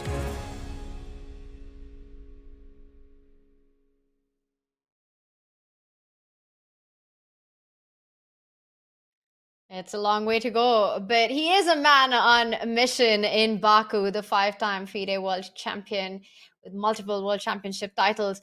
The World Cup still eludes him. It's one that he hasn't won yet. And the one thing we know about Magnus is that he loves to have these challenges for himself. He loves to set up a goal and try and achieve something that hasn't happened before, whether it was the absolutely crazy getting to 2,900 or along the way doing so many things, which he has ended up achieving. Peter, this motivation of adding this feather to his cap, how much does this mean to Magnus? Well, definitely tremendous. I mean, he's here, he's fighting for it. And as he said, yeah, he just feels that this is such a prestigious tournament that he wants to be part of it. And well, he's super motivated. I also believe that maybe giving up the title, and not playing as a official world champion in the tournament might actually ease somewhat the pressure. It's very interesting. I mean, in all these top events, we have been seeing Hikaru Nakamura. After he mentioned that now he feels much less stressed, his results suddenly escalated. I mean, he was anyway a brilliant player, but he was streaming a lot. Already nobody was expecting that, wow, he will be back to being number 2. And there he is with some incredible play that we haven't really seen from him before. So all these psychological things are very important, and I really feel like looking at Magnus, he's ready for this tournament. And his best comes out with his back against the wall, when he's under pressure. That's the thing about the best players in the world. They thrive in those high pressure moments. You mentioned about easing of pressure, not being the world champion. I actually thought you were going to say it the other way around, that now that he's not the world champion, he's still world number 1. He is extra motivated to assert his domination in these classical formats, in the World Cup, a format that he's spoken so highly of, a format that he personally enjoys so much. Also, this is a topic that we touched on with his previous performances this year in classical OTB. It's something that has that extra meaning for him to try and go the distance. The furthest he's gotten in this event has been the semifinals. It was in 2013 and then in 2021, where Jan Krzysztof Duda, in a very dramatic semifinals, knocked out Magnus Carlsen. Peter, he has only one goal in this tournament. It's going to be interesting to see if he does make it to the top 3. Will he play the candidates? If he doesn't make it to the candidates and he wins it, will he play the World Championship? We don't have answers to any of that. But one thing's for certain, that the only goal that he has here is not finishing in top 3. It is to win the whole thing. But speaking of that, what's your take on it? Peter, do you think we will see Magnus fight in the World Championship? Well, I think everybody will love to see that. I mean, everybody was very disappointed that Magnus has given up on his title. Yeah, it's nobody questions that he's the best player in the world. And then not being able to call Magnus Carlsen the world champion, it's kind of confusing. I mean, I'm also not feeling comfortable with this. I have to get used to. But you never know. Yeah, as you said, yeah, Magnus always like challenges. He might suddenly feel like, you know what? Yes, I have given up on my title, but it would be so stylish to get it back. Or he might just think like, I had it for such a long time. I won 5 world championship matches. I mean, leave me alone. That's not my main motivation. We just don't know. There are all kinds of scenarios. This is his big question. I mean, no one else can decide it for him. Absolutely. And in the FIDE World Cup, there are 8 total rounds to be played. This is round 2, so it's a long way to go. And definitely there's one man who will have something to say about Magnus's path to winning the whole thing, and that is world number 2, Hikaru Nakamura. We will come back to this position. It's one that promises to heat up. We do see Levon's reaction. He's decided to not go for the move G5, the most direct approach. He's decided to not recapture, but also playing quite a dangerous looking move. Jumping in with that knight to b4, the ideas are clear. He wants to next go with the rook to the d file, start targeting that queen on d2, and it's a little uncomfortable for Magnus right now with the king in the center, the knight jumping around, and I see the eval bar says that white is better here. But Peter, if we didn't have the eval bar, my first instinctive feeling would be that white needs to be very precise in this position. Absolutely. I mean, the first question is, let's please find the move, right? Because this knight c6 to b4 is a very tricky move. The whole point is that if white would make the move we were claiming that it would be so nice to go knight d5, it runs into knight c2 check. Suddenly, due to this pin on the king on e1, black has access to this c2 square for his knight. That's the big trick. And the big question is, how do we stop it? Yeah, because as you mentioned, the move rook d8 is a threat, forcing white's knight to jump to d5, and again, we would have knight c2. So it brings me the question that maybe the rook from a1 has to move, but do we put it on c1? Do we dare to put it on d1? Lot of questions here. Not an easy position for Magnus. And once again, it's the kind where you just take the eval bar, chuck it out of the window, because it does start looking very tricky for white. We will come back to this, but let's get a quick update on Hikaru's board against Karthik. I've got the position in front of me, and Peter, I don't think it's too early to call out that this match might be headed into tiebreaks. Yes, I think it's quite a safe bet. We have seen yesterday that some queen-knight endgames can be very tricky, like Magnus won against Pantsulaia, but it was a very special position because suddenly everything was hanging and white couldn't stabilize himself. Now with this monster knight on e5, the queen on b2, and this structure, it seems like maybe black is the one who still for 1-2 moves has to be precise, but basically you give a check on b7, white will play a move like f3, and then I don't know, you create some window with h6. I think something like h6, queen d4, and then putting the queen on c7 would be a very solid way to play it. And as you mentioned, the draw is the likeliest result. In fact, we have also seen in the past in similar situations players agreeing to a draw because they just know that it's completely equal. But there is a 30-move rule in play. So the players can't really agree to a draw until 30 moves unless they find a repetition. So they still have to make those moves. But given the symmetry that we have here, the symmetrical pawn structure, queen and knights, if anything, Hikaru probably just needs to be slightly careful of any back rank ideas. So expecting him to go with that H pawn, one move ahead, just to create a lift for his king. And wow, that would be quite an achievement for Karthik Venkataraman in his debut at the World Cup to take Hikaru Nakamura to the tiebreaks. Well, we have been talking about this, that after yesterday's draw with the black pieces, it basically looked like there is a very good chance. Yeah, it was the big question, and that's why we started with this game to see how Hikaru will react. Basically, after the second move c4, Hikaru played with e6. He kind of signaled that I'm kind of ready for the tiebreak. I don't want to go crazy. I understood that my opponent was very strong yesterday. There is no reason that I should go crazy, and I want to be solid and let pass the ball to my opponent to see if he is willing to take big risk or not. Karthik played his chess. He wanted to do something, but Hikaru actually managed to neutralize him quite easily, comfortably, and now we are heading towards this position, which is very, very drawish, and the game can end any moment. And game one definitely also gave Hikaru the insight that he might not know Karthik very well, but he's a name to watch out for. And he might be an underdog on the paper, but finding all those accurate defenses, all those accurate moves, just shows that he is a very strong player. And you can't just imagine to bulldoze or take extra risk, uncalculated risk. It could very well backfire. And in these long tournament formats where you've got the match play, where one mistake can be so costly that you're just knocked out of the whole event, you have to be very pragmatic.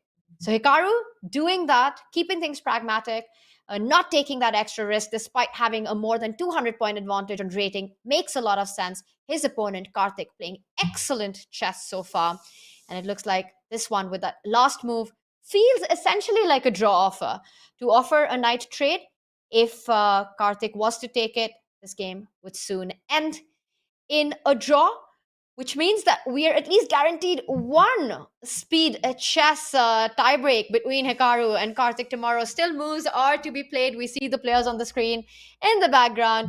You got Nepomniachtchi deep in thought about his position. And as the games heat up, we will go into a quick short break. Chat, don't go anywhere. We'll be right back with all the action from Baku.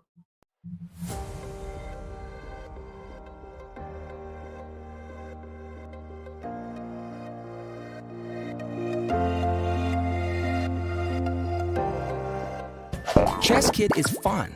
Chess is great for the brain, but it's also fun to play. And Chess Kid makes it easy to have fun. Whether your child is a total beginner or a prodigy, they can hop on and find a well-matched opponent from around the world at any time. Chess Kid is the safe, parent-approved way for your child to play chess online. Chess Kid is educational. To kids, it feels just like playing, but chess is a great way to learn patience, strategy, and critical thinking. Chess Kid features a comprehensive training program that guides kids to level up on their way to mastery.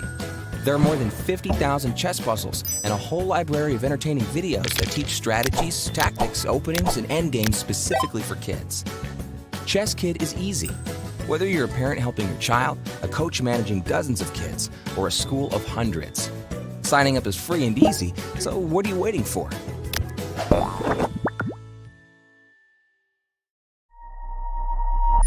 Chess.com's game review recently got a major update. Here are 4 key notes. At the end of each game review, you will now see a summary of the game from your coach, your performance rating for that game, and a quick grade for you and your opponent in the opening, middle game, and end game.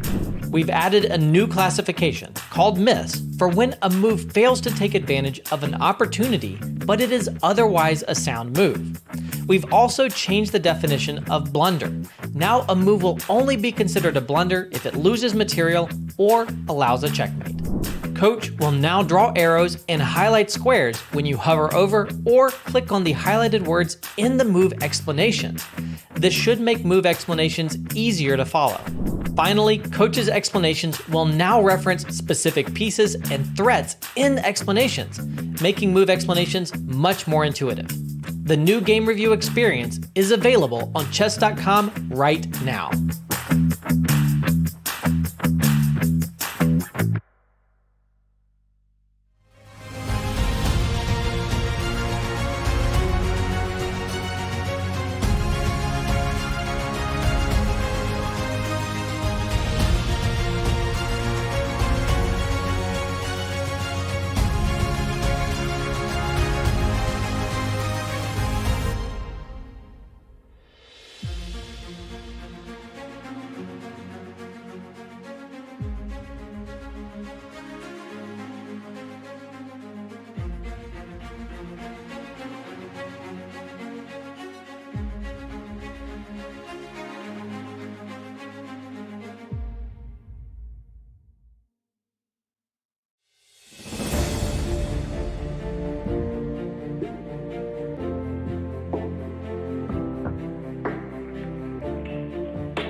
109 players, 206 men and 103 women are here for the 2023 FIDE World Cup. It's the premier knockout tournament in over-the-board chess. All of these players have one goal: to become a candidate for the World Championship. Only 3 players in each tournament will earn this distinction. The winners will also earn a combined 160 grand in US dollars. Not bad. Both of the reigning World Cup winners are back to try and repeat as champion, a feat no one has ever achieved in this grueling tournament. They are Jan Krzysztof Duda and Alexandra Kosteniuk, the victors in 2021. Alexandra Kosteniuk crushing everybody. She is your deserved champion. And Jan Krzysztof Duda wins the 2021 FIDE World Cup. What a performance. The top seeds in 2023 are Magnus Carlsen and Zhu Wenjun. Neither of them have won a World Cup before. Yes, even Magnus has yet to make it past the semis. It's that tough of a tournament. Still, Carlsen is the favorite in pretty much any tournament he plays. But don't sleep on the rest of this field. Hikaru Nakamura, Fabiano Caruana, Jan Nepomniachtchi. They're all here to try and win their first World Cup. For its part, the women's field boasts 5 world champions. In addition to Zhu Wenjun and Kosteniuk, that list includes Tan Zhongyi, Maria Muzichuk, and Anna Ushenina. Will one of them take the next step in a return to the throne? In a knockout like this, it is truly anyone's game. Who will come out on top? Who else will qualify for the candidates? What upsets are in store? This is the 2023 FIDE World Cup.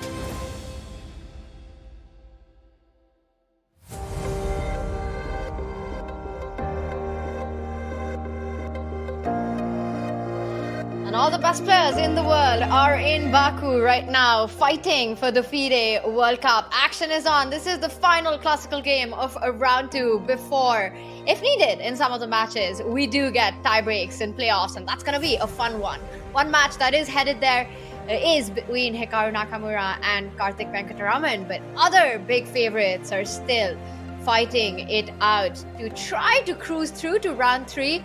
And we know one man we haven't spoken enough about, no one can speak enough about him, is Anish Giri. He's playing against Nestorov. He started his campaign with a draw yesterday in round 1. He's got the white pieces, and I think this might be the second match that's headed into playoffs for tomorrow. Exactly. I mean, Anish not getting much out of the opening. Basically, at this moment, it's completely equal. There are little tricks in the position just to show me, just to show that basically the last move, rook e1 to e3, sets up a trap, which unfortunately does not work, because the point would be that if black plays the move rook e8, it would be so nice if white could play the move queen d3 to f5, because now the black queen would not be able to capture the queen due to rook takes e8 checkmate. But the problem is that after queen f5... Peter, I think we have to ask chat, because this is such a great trick that you pointed out. And it took me 30 seconds to realize. Chat, queen f5 would be so strong for white, but it's Peter's puzzle time. Black to play. How does black refute this? And we will keep an eye out on chat and see if we can get some correct answers in. But quite a nice spot there, Peter. I mean, knowing our chat, I'm pretty sure that the players are, our viewers are just shouting out that, of course, you can't play like this. I'm going to check. If we've got the answers already coming in on our chat for the move. And of course, you're right, Peter. Chat is flooded with the tactic that you were pointing it out. Well done. Break this down for us, Peter. Yes, black simply can sacrifice the queen by capturing the rook on e3, because after queen takes d7, it is black who delivers checkmate on the back rank. So that's the problem. And basically, of course, this is kindergarten kind of tactic on this level. So after rook e8, black has already played the move rook e8, and Anish has played g3, which very much feels like kind of this game can also, just like the Hikaru's game, end any moment with a draw. This last couple of moves had been blitzed out. Now black will trade on e3. We get a symmetrical, that's it. The rooks are traded. It's basically reaching move 30 rather than hoping for anything and then getting ready for the tie breaks. Let's remind everyone that is the minimum number of moves the players have to play before they can agree for a draw. This one is headed into tie breaks, which means Anish Giri will be playing some speed chess tomorrow. Peter, one game that's got my attention is Can Emre from Turkey, the Turkish Grandmaster against Wesley So, who was also the one. It was Emre who was pushing in game one as well. And the position that I see right now, super complicated stuff. Look at that center, the pawn face-off that we are seeing at the center of the board, the 4 pawns facing each other, asking who's going to blink first. And it's tough for me to evaluate this position, but I do like White's pieces. Just if you start comparing, the queen and rooks on the open file, the bishop on c5 looks nice. Is Can Emre better here? Well, maybe it's tiny bit better for white. Of course, black is very solid. I'm a little bit puzzled seeing that the computer evaluates the last white move, and let's just move back one move. So it was this moment that after the move rook ac8, which computer also disliked, white opted for b4 using the momentum, but after a takes b3, clearly computer indicated that you should have captured with the knight on b3, getting that tempo in on the black queen. This is the most thematic move, knight takes b3. So clearly, Wesley and also Emre had been looking at this move. For some reason, they felt that this is nothing serious, nothing special. A bit puzzling, especially knowing already the computer lines. It's a very natural move, but white captured with the pawn on b3, with the clear intention of eventually going b4 and then knight b3, or also maybe targeting this queen. Hang on. There are ideas like rook a1, also trying to trap that queen kind of with bishop f1 and so on. So a lot of hidden nuances in this position. Wesley's queen, she can't be feeling too safe right now. With such few squares on the board and the position opening up, there are still some practical questions to be answered here for black. Peter, we're almost sure that we've got two big dogs in the playoffs, Anish Giri and Hikaru Nakamura. What are the chances of Wesley So also playing some speed chess tomorrow? Well, I think that he's hoping for it, because right now, everything what he can hope for in this game is to survive and to escape. Maybe the position is not so bad, but it's one-sided. Yeah, that's kind of the most unpleasant thing for black, that he needs to defend. He won't have any chances himself to call the shots, and he needs to survive first and hope for that tiebreak, because we also know Wesley, incredible good rapid blitz player. So I don't think that he has any problems going for the tiebreak. It's much more that he needs to defend this position first. One game that's definitely gone into tiebreak. We saw the final moments and the results between Karthik Venkataraman against Hikaru Nakamura. It ends in a draw. Very interestingly, at the very end, Peter, I was watching our camera. The kings were placed at the center of the board. Hikaru got up and left, while Karthik, he just stays there, puts his own pieces back at their position, and also puts Hikaru's pieces back on the position. It's always so different for each player how they react at the end of the game. And I think for Hikaru, this round 2 has been slightly frustrating.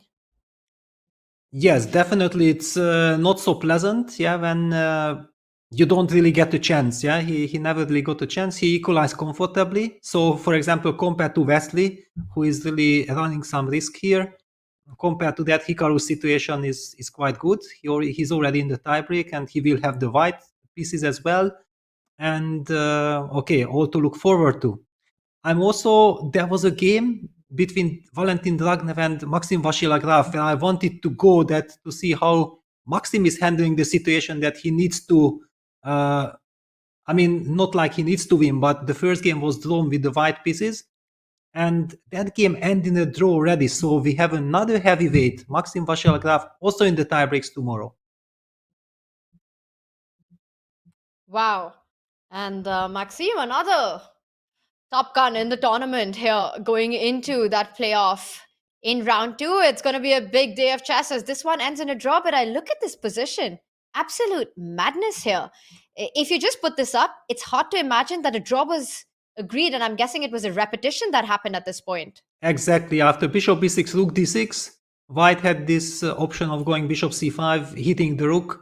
And putting the rook anywhere else than d8 would be just way too risky. So Maxim decided that, okay, that's it. What can I do? Draw is a draw, and we take it from there. All right, so it's going to be more fun from Maxime Vachier-Lagrave tomorrow. And the other Frenchman who's caught my attention, Peter Jules Moussard, he's playing against local talent, big grandmaster from Azerbaijan, Vasif Durarbeli. Jules took the lead in their match yesterday, winning quite a dramatic game. And this position catches my attention because you see the double question mark being awarded to Black's last most natural looking move. Look at the crazy situation. White's king in the center, Black's king on b8, but it appears that Black's the one who's in trouble. What's going on? Are there tactics on the board? Well, definitely there are tactics. I mean, for example, rook takes c6 and then the bishop on b4 is hanging. It's kind of the very first question. However, let's not forget that White's king is also in some danger, yeah, being on d1. But what I'm most puzzled of from this position is that this is only move 14. I mean, what happened here? And it was some Alapin c3 Sicilian, which escalated completely. Just to make sense, to see the last couple of moves. So bishop b4 check happened. King d1. I mean, already, how do you reach this position? That's another art. I think we can just go really quickly from the top and not spend too much time, but let's just get to this position because this is one of the craziest positions I've ever seen. Especially coming from the Alapin, yeah? This has a solid reputation, and what we see is one of the biggest madnesses we have ever seen. Knight f3, bishop f5. Also, we know that Black is in a must-win situation, yeah? So playing solidly, normally equalizing against the Alapin is not an option. So Black is kind of provoking some very complicated, sharp battle, but probably objectively it's not good. And takes, bishop takes b1. This is how we are reaching this position. Queen takes a7. Wow. So not capturing back the knight, but going immediately after Black's king with queen takes a7. The bishop can't really retreat because then White will give a rook c1, devastating rook c1 check. So Black goes for activity with e5, opening up the bishop as quickly as possible. Rook takes b1, bishop b4 check. King d1, knight e7. So the knight is trying to cover the c file and also putting some more pressure on the d4 pawn. Rook c1 check, knight c6 played, queen a4. Apparently queen a4 was also a mistake, but okay, we don't want to be too critical. It's just a very big fight. Another move, king b8, does look like a big mistake. Computer mentions the stunning move bishop c5, which could have been a very nice move because, okay, you put pressure on the d4 pawn, you avoid any kind of tactics with rook takes c6, but for some reason, Black opted for king b8 and now rook takes c6 is an option. And I think that has to be on Jules' radar. He is a very aggressive attacking player. He's calculating this line. And I think the point is, Peter, if you just show a couple of moves, you win 2 pieces for your rook. Mathematically, that's a great trade-off. And the point is that if Black tries to open up the D line, taking on d4 with that pawn on d4 will actually be White's best friend. You don't want to recapture, opening up the D line, getting your king under fire, but instead, the move that you're pointing out, give a check, sidestep it. Black's pawn is guarding White's king right now, and wherever the king goes, White's other bishop also comes into the game with b5, with another tempo, and we can see all the pieces coming into attack, and Black's king's the one that's going to end up getting checkmated. Jules Moussard, if he finds rook c6, which I think shouldn't be hard for him, he might be on the way to wrap up this match to 0. Peter, we will keep an eye out on this one and see how it goes. But there is hot action on the other boards as well. I'm getting an update that Chepa's board, Ivan Cheparinov against the German Grandmaster Swain Frederick, is absolute madness on the board. And look at that position. We're on move number 17. Black's king is in the center. White has got the pawn all the way down on the board on d6. It looks like a crushing advantage for White here. Well, I mean, according to the computer, yes. But as you said, it's a very complex position. Black is, after all, 2 pawns up. Yes, the king is still in the center. This is the big problem. Pardon me. The rook on e1 is targeting, eyeing that king. So, for example, Black is unable to play the move rook c5 to d5 due to queen takes d5 tactics using the pin. But for the moment, Black is trying to target that knight on g5 with his rook on c5 because this knight is causing so much headache to Black. on f7, h7. So for example, if black instead of, because the last couple of moves were like white was going knight g5, inviting black to castle, please castle, and run into the checkmating idea after queen h5. Because now white is threatening queen takes h7 check, mate, and after h6, white simply uses the typical tactics with knight takes f7, and after rook f7, queen takes g6 is basically game over.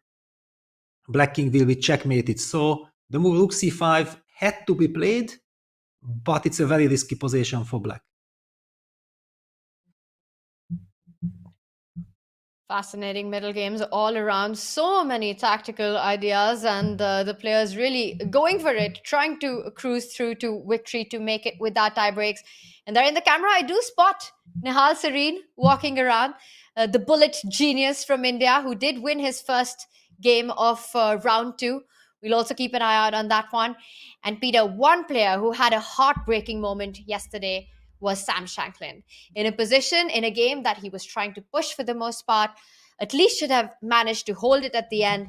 He walked into a sort of a self-checkmate in a rook pawn endgame, which means he has to win his second game today, and this is the position on the board with the black pieces. Can Sam have some hope in this one? Yeah, well, it's always very tough to come back after a loss with the white pieces. Yeah, your opponent already knows that he does not have to play for an advantage. Yeah, he can just play very solid chess, very sensible chess with the white pieces. And this is kind of a very solid position for white as well. I'm expecting the move queen takes e3 to be played, making sure that everything is protected.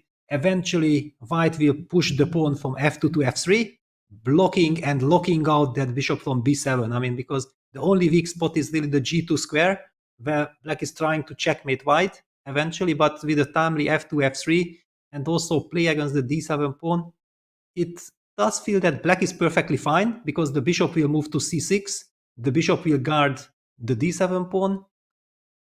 But really creating chances, I mean, we do hope for Sam. I mean, he's an incredible fighter. We want to see him in action. But his opponent, Shitko, is the player from Moldova who had a sensational Olympiad last year, yeah, when Moldova took the 4th place. Everybody was shocked, yeah. I mean, shared 4th place, I think 4th to 6th or something like this. And he was the board number 1, so he's a very strong player.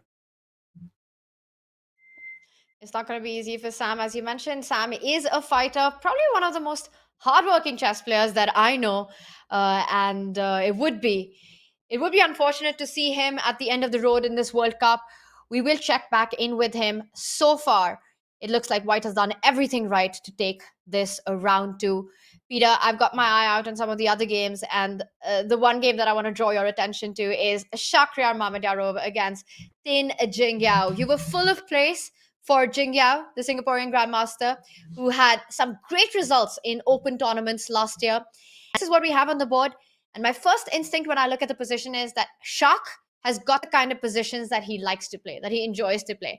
Chaos on the board, a mess on the board, but it looks like black needs to be careful with the queen and bishop lined up. There is a direct threat on that h7 pawn. But of course, white also needs to watch out with his own king in the center. One thing's for sure, Shak is enjoying this position a lot.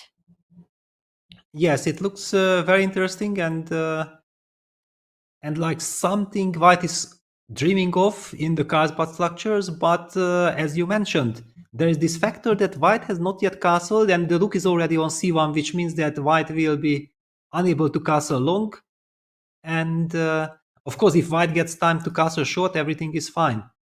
I'm wondering if there is any chance that black can try to target this e3 pawn, but if not, then he's too passive. I mean, his knights are too passive. Usually whenever white has this pawn formation, then black would have to fight against the e4 weakness or against the e3 weakness. But with these passive knights, I don't really see that happening. Right now, black needs to answer the first question. White has got a clear threat. Shak just wants to pick up the h7 pawn. So For Tin Jingyao, it is about taking a decision. You don't want to push that H-pawn one step ahead. It feels like that would create too many hooks in the position, too many light square weaknesses. H6 is a move that I would be super scared to make with potential H4, G5 coming in and Black's king falling super weak. I would expect the choices between pushing the G-pawn, G6 to block the battery. That's actually the first move and the only move that comes to my mind in this position. Yeah, it looks like, I mean, I wanted to include something like Queen e6, but it does not really bring me any benefit. And one strategical detail we should mention, that if Black plays the move f6, f5, I think the problem is that White will simply lock the position with g4, g5, and there is this eternal hole on e5 for White's knight. White will also be able to advance his pawn like h4, h5, and from every angle it looks like Black will be crammed, and it's just a matter of time how long you can hold on in this type of positions. So your move g6 does feel like the best option, but it's also not a dream come true for Black. Not at all. Tin Jingyao in big pressure against Mamedov Shakhriyar. A big hope for the Azerbaijan favorites over here playing, including, of course, there is Temur Radjabov in the race as well. And Peter, we haven't had a look at his matchup against the very experienced Grandmaster Erdos Victor. And it is quite a complex position. Before we move back to our top boards, the top 4 boards, let's take a look at what's going on here. Not a single pawn has been traded off so far. All the pieces on the board, just one pair of minor pieces off, but a big clock advantage for Raja. Yes, actually it's not an easy match because Victor is a very solid player with a high class. I mean, if you look at his rating, you don't get the real picture. I mean, he's a 2650 player by strength. Simply that he's lacking opportunities playing in good tournaments, and he's coaching, and then when he's playing open tournaments, which does not motivate him at all. So he's unable to show his real strengths. And when I saw this pairing, I felt like, wow, it's gonna be tough. It won't be easy for Radjabov to break Victor, but we know, of course, Radjabov is being a superstar, and he should get a lot of energy playing at home in his home crowd in Baku. So it's and we also see that he's somewhat better, but this is a typical Zaitsev position from the Spanish, which is very complex. And if White gets all the ideas in, then it's great news. It's wonderful. But if Black is able to coordinate his forces, then it reaches to some really dynamic double-ish position. Absolutely, Peter. And I think right now the big question for Raja is to decide how he wants to handle the tension with the pawns that we're seeing being offered for trading. For Black, the dream is to open up that light squared bishop on b7. You would love that White trades on c6 so that the bishop from b7 can suddenly come into the game. If Raja can manage in this position to not let that happen, then I think White has got really some chances to fight for a win here. And the one move that comes to my mind, which I think Radjabov is definitely thinking about, is capturing the b5 pawn, the other trade. You don't want to take on c6, but instead, if you go a takes b5, Black doesn't really have the time to recapture with the a pawn, because notice how that rook on a1 suddenly, and I see the eval bar creep up.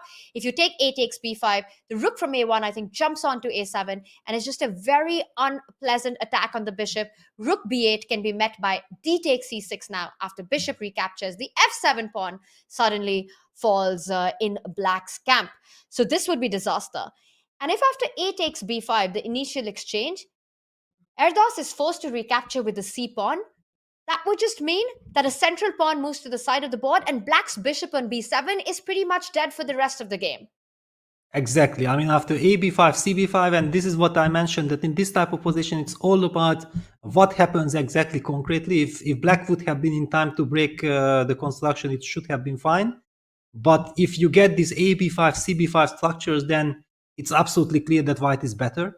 I mean, the only question that White has so many different plans, it's clear that you want to eventually play the move c3, c4. I don't know if you can do it maybe immediately or not, but you can also just prepare it. You have all the time in the world. Go bishop d2. Eventually this knight can be rerouted from g3. It has done its job already. Knight gets to e3, then you break with c3, c4, and Black is just doomed to passivity. All his pieces are just too passive. I feel like Radjabov has clearly won the opening battle and tricked Victor with some fine maneuvering. Typical Raja style, and we'll see how this one develops with everything under control for Temur in this one. And chat, we hear you. Peter hears you. I hear you. We've got a big demand, Peter. Everyone wants to see what Chucky is up to. Vasil Ivanchuk in his game. And let's quickly bring up the board to take a look. He plays with the white pieces. And this is what we've got going here. Peter, what do we make of this? What are the chances of this one heading into a tiebreak? Feels like still too early to call. Yes, it's too early because white definitely has a nice edge. Simply the fact that he can double along the d file. Black has some artificial pieces, yeah? Normally, one would consider in this type of structures that black has played the move c65. He will be able to trade on d4, then probably trade the light square bishops off and should be fairly comfortable. Yes, usually that's the case, but then usually the black queen is on c7 instead of e8. The knight is already beautifully placed on f6, and you're going to go queen b7, a6, rook fd8, and you stabilize everything. I don't see that happening at this moment in time, and basically if black is unable to stabilize, then it will be long suffering. Wow, and they've already drawn their first game. So if we have a decisive result in this, whoever wins advances to round 3. A draw would mean that we see the players back in speed chess. And this one is a slow strategic battle. As Peter, you've been pointing out, it's going to be a long grind, a big fight. And we will keep an eye out on it and jump in just as the situation gets exciting. But I think this is a good moment to go back to some of our top boards. Magnus Carlsen against Pantsulaia really heating up now. And let's remind everyone of the match situation that Levon has to win on demand to force a playoff. But it looks like he's doing everything to create that chaos that he needs on the board, the mess that he needs on the board. And this is what we have. We left it when the Black Knight jumped to b4. White attacked it, but kind of semi-attacked it with the move a3, because notice how the rook on a1 is hanging, so you still can't capture the knight. Black uses the tempo to hit White's bishop on f4. White falls back with the bishop. Levon continues to bring his pieces with tempo, now attacking the queen. The queen falls back to c1, and now the knight on b4 is also under attack. So black needs to take a decision. Do you fall back with the knight, or is there a way to keep the pressure going? And he jumps in.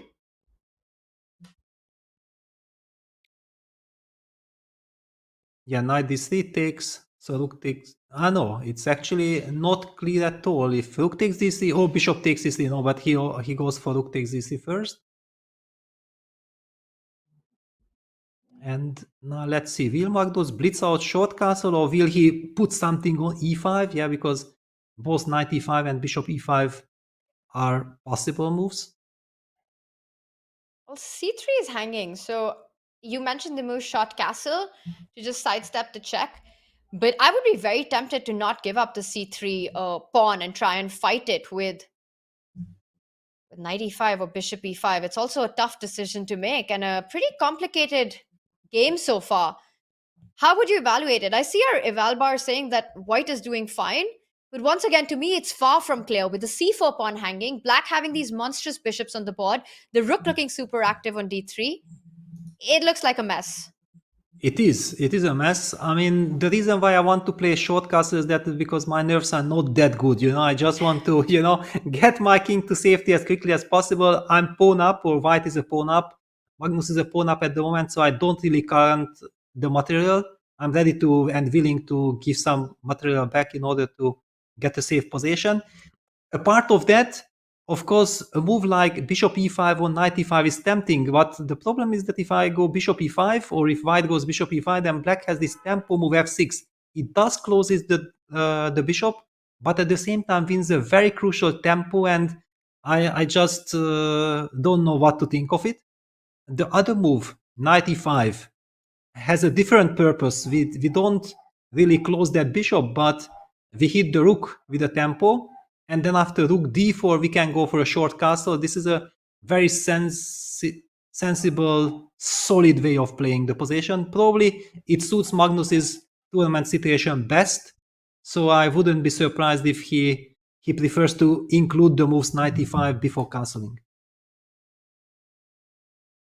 Very interesting moment on the top board of the FIDE World Cup. And an update, Jan Nepomniachtchi has drawn his game without any trouble in the Petrov against Vugar Asadli. So Jan Nepomniachtchi moves on to round 3. It is the end of the road for the Azerbaijani Grandmaster Vugar.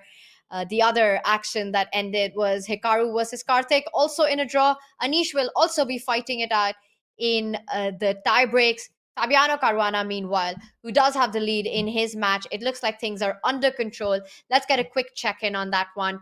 And Peter, it's hard to imagine Fabi having any trouble to cruise through to round 3 in this position.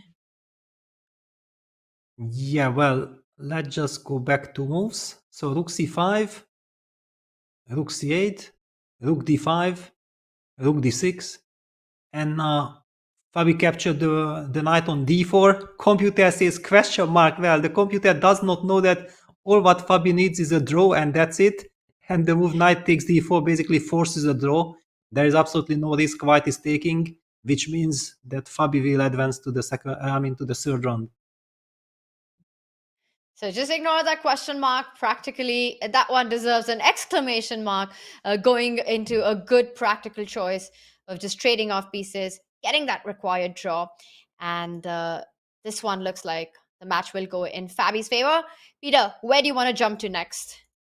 Yes, I just finished already showing this line that takes, and then the last nuance that we create some luft, and that's it, finish. There is just no way white can ever lose, even if he wants. So Fabi in total control. Well, we haven't been seeing youngsters yet. For example, Abdusattorov. Where is Nodirbek? Let me pull his game up. Against Sanal Vahab. Against it. Yes, a very talented Turkish grandmaster. Sanal here and Nodirbek with the white pieces. I'm trying to do the math here, and it looks like black has an extra pawn.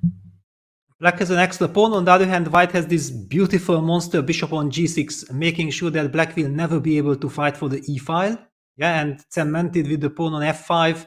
And the potential weakness on f6 gives me the feeling that actually, if anyone, then only white can be better despite being pawn down.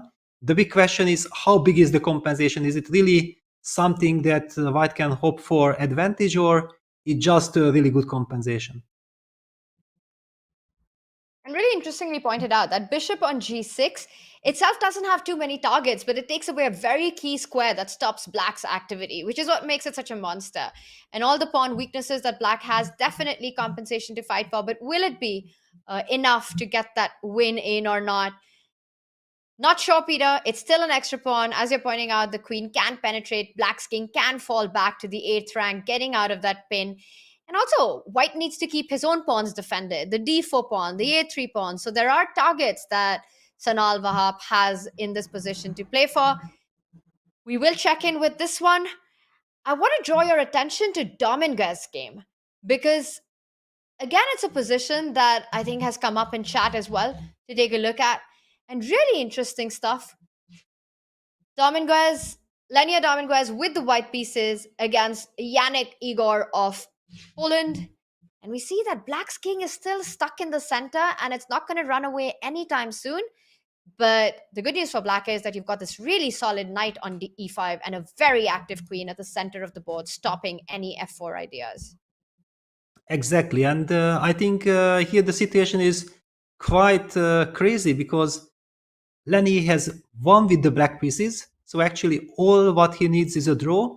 And it is exactly Igor who is trying to bounce back and create mess on the board. And we do see these active pieces. We also see that eventually the rook can be activated to a2. And it's now black to move. It's a complex position. I don't know exactly what to think of. It's certainly not those type of, ultra solid things where the opponent would not have any chances.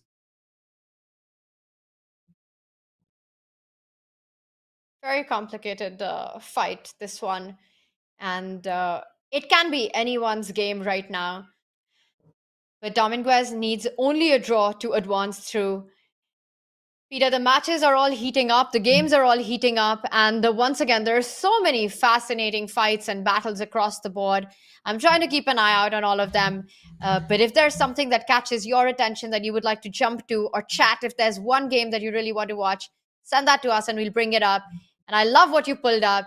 It is the matchup of our very own David Howell playing with the white pieces. And I see he is thinking about his good friend, Simon Williams. Harry the H-pawn is in play. Yes, it has just been played h2, h4. It's a Ragozin. I mean, from the structure, we already immediately see that it's a Ragozin. Brikic, a very experienced, solid player with a good repertoire. David Howell, a brilliant strategist. I mean, I'm just loving the way how David plays. I mean, I think the whole world knows how fantastically he commentates, but I mean, I also very much tremendously enjoy when I see him play, and he's in action right now. I think this position needs a proper deep dive into it because White has just made the move h4 with the king in the center. White's queen is a little far away from any potential attacks.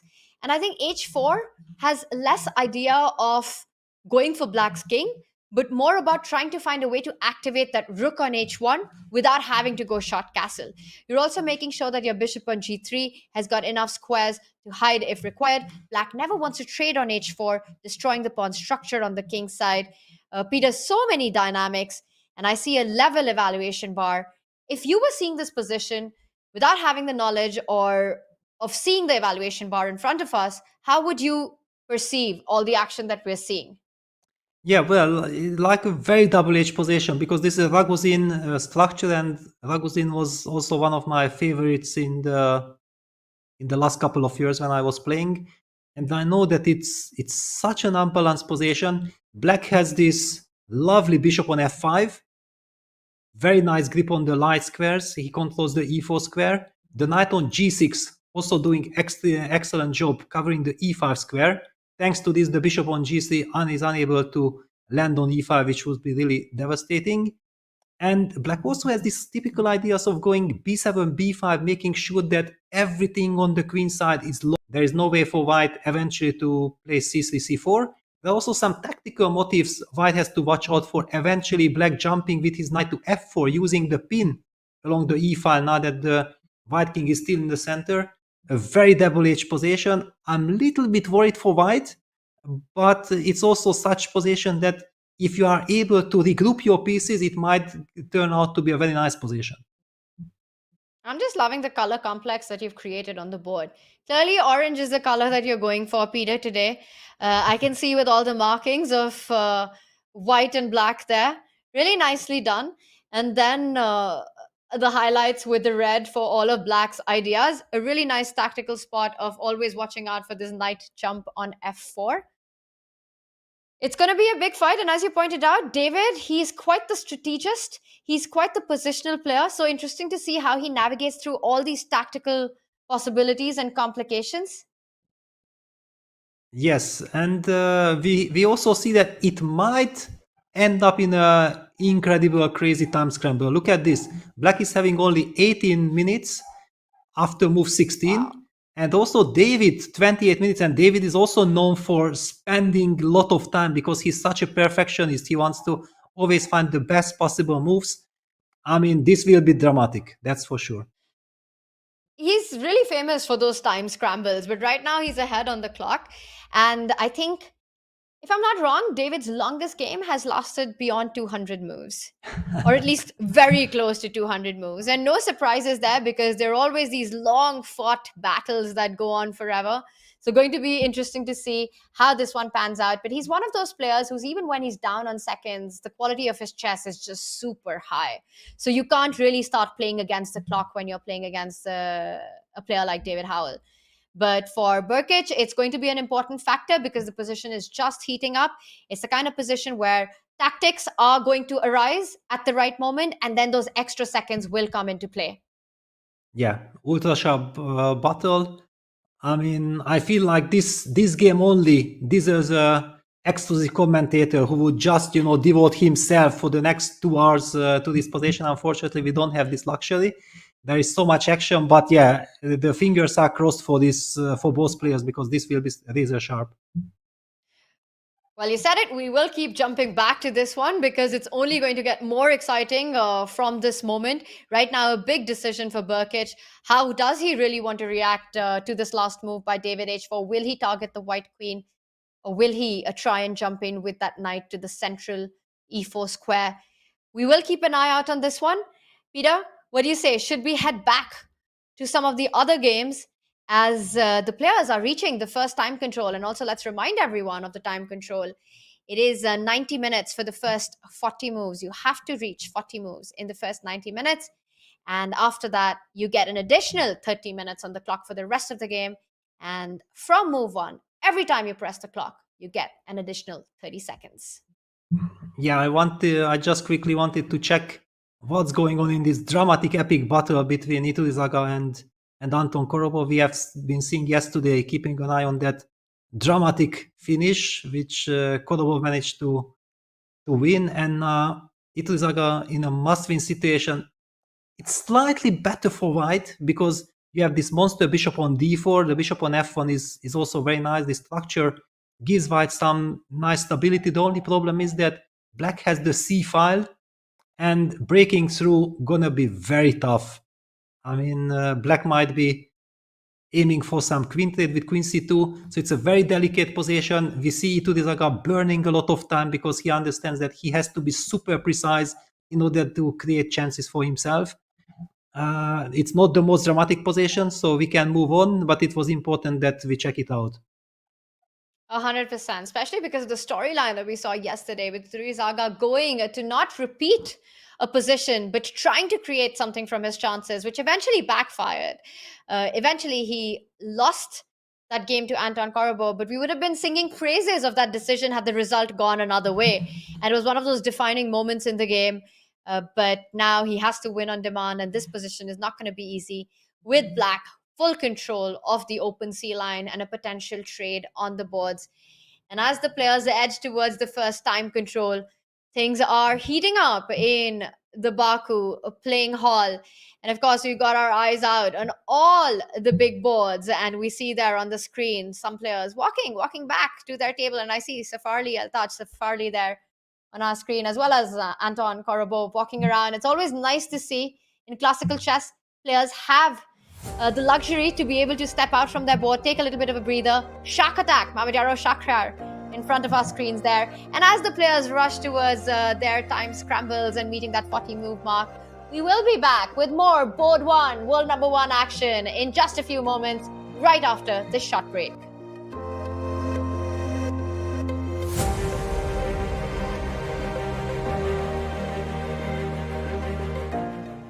Interested in becoming a chess streamer like your favorite creators, such as Hikaru, Gotham Chess, and the Botez sisters? Come on! Look at this! Woo! The Chess.com community streamer program is growing every day. Whether you're just getting started with streaming or already established and looking to expand your audience, you can now connect your account to Chess.com and have your stream promoted on the game's largest platform. Simply link your account at chess.com/settings/connected accounts, set your category to chess on Twitch, and start streaming. You'll get an ad-free experience on chess.com. You will pop up on our list of live streamers. Your chess.com profile will feature your Twitch stream, and your stream will be linked to your games on our Play server. Type Command Community Streamer in chat and start growing your stream today.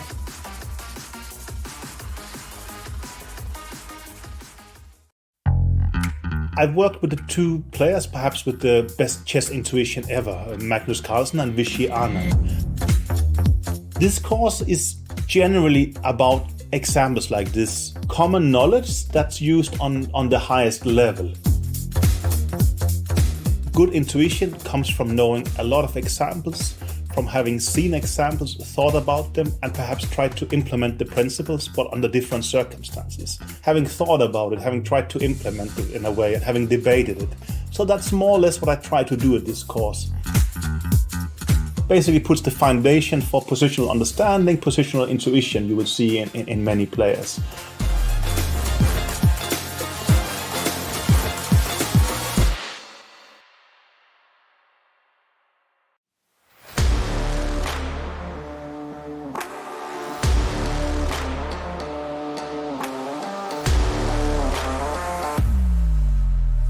And Fausti beats the two pieces with the rook. Aaron made a huge investment, giving up his queen for two rooks.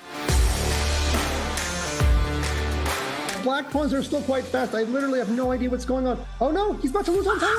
Will he resign now? Oh, Patrick still doesn't resign. Patrick, please.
The action continues at the FIDE World Cup. This is our coverage. Welcome back, everyone. The games are indeed heating up and hot action in the FIDE Women World Cup. I've got my eyes out on the board. Big players fighting all along, including Grandmaster Humpy playing against a countrymate, Priyanka Nataki. Humpy has already taken the lead in this match. She won game one. The position that we have on the board, it is absolute chaos. Peter, we look at Humpy on the camera. The one thing that I've always admired about her, and I've played alongside her, I've been part of the Indian team with Humpy playing on the top board. We've been for training camps. She has this immense control over her nerves. She is rock solid regardless of the madness on the board. Absolutely, and also I feel like in this game she is showing some incredible class. Yeah, we talked about that the events gambit, White is in a must-win situation, tries to create a lot of mess, and what I'm seeing that actually Black is gradually taking over, and in fact it is White's king on G1, which is in a lot of trouble. I mean, just imagine if Black will be able to double on the G file. That's basically almost checkmate. Yeah, there is almost no way of really defending this pawn on G2. The only defense, Bishop F3, can be often traded with Bishop G4, Bishop H3, increasing the pressure on the G2 pawn. Right now I'm feeling that Humpy might just crush this game. It actually feels like Humpy's just outclassed her opponent in this match, starting from yesterday, the game that we saw, and this one as well with the black pieces. And the key point here, as you mentioned, just compare the two kings on the board. White's king under so much fire, while it's hard to even imagine a potential attack that White can create. White needs something like 10 moves to even probably get a real threat going against that black king on C8. And all Humpy wants is 2 moves to double up on the G line, and this is not going to end well for Priyanka. It might even be a miniature. Yeah, could easily be. I mean, there are so many tempting options. So many tempting options. Of course, I also understand what White wants, that basically if Black is to react with the knight on a5, that would be a terrible mistake, because knight takes b3, a b3 would be exactly what White wants, kicking away the knight, opening up the rook. The point of the trouble, why White is really in trouble, is the pawn structure. This pawn on c3, pawn on a2 gives this lovely square for Black. The c4 square, the control of the c4 square basically gives stability all around, and the semi-open g file. Combine these two ideas. Basically, it feels to me that white shouldn't be able to survive this. A lot of pleasant choices here for Humpy. One of the natural ones that you're pointing out, just a rook lift, not trading anything, not changing the dynamics on the queen side, but just focusing on the king side. A rook lift followed up by doubling up on the G line. Humpy, one of the big favorites to win the World Cup. She's yet to win the event, but that's definitely her aim in this one, including getting into that top 3 position to get that candidate spots that the players are fighting for. And another player who's fighting for that spot is the 2021 World Cup winner, Alexandra Kostynuik. And Peter, she won her first game yesterday, but I've got my eye out on this one, and it looks like she's in a little bit of a trouble against her Chinese opponent, Yan Tianqi. And we see a decision by Humpy. So just before we've changed the board, but on the camera, we do see that Humpy did go in with the knight jump and leaves the board. We'll check in with that. But Peter, there is a lot going on here, and Alexandra Kostynuik looks like she's in some trouble. That feels like a lot of extra pawns for white. Yes and no at the same time, because it's very important that who's move. It's white to move. Yeah, this is of course very important moment, because I believe that it happened from some martial gambit. Yes, and I'm checking the opening. Yeah, it was a martial gambit, and this is a very tricky opening with a lot of dynamics. And let's not forget that these pawns are actually quite vulnerable, the c5 and c3 pawns. Black has a lot of activity. The pieces are wonderful. And if black is able to collect one of those pawns, I think maybe the compensation might even be enough. It's more that it's maybe a move per move position. Yeah, that white has, for example, a chance to bring the rook with rook e1 into the game with a tempo, hitting that rook on e8, fighting for the e file. And now if, of course, black shouldn't trade, if black has to move the rook, for example, to d8, then one could argue that white won a very, very big tempo. Very natural looking move that you're talking about with rook e1, taking advantage of that back rank issue that black is dealing with. And at first it felt to me 2 extra pawns should be a big advantage for white. But as you're pointing out, yes, it's 2 extra pawns, but it's 2 extra extremely weak pawns on the C line, and both are under fire. So it's still a very difficult call to make. And once again, the kind of positions that you can't rely too much on the eval bar. Practically, it could end in a very different result. The chess queen, Alexandra Kostynuik, needs just a draw to advance through to round 3. Yan Tianqi, her task is clear. She needs to win this one. Peter, we will jump back to this, but I want to take a look at some of the other critical women boards that we've got going on. And I think the one match which very likely is head into a speed chess playoffs is the top seed, Zhu Wenjun against Eva Repkova. And that's an endgame. Some pawns on the same side, rook and knights on the board.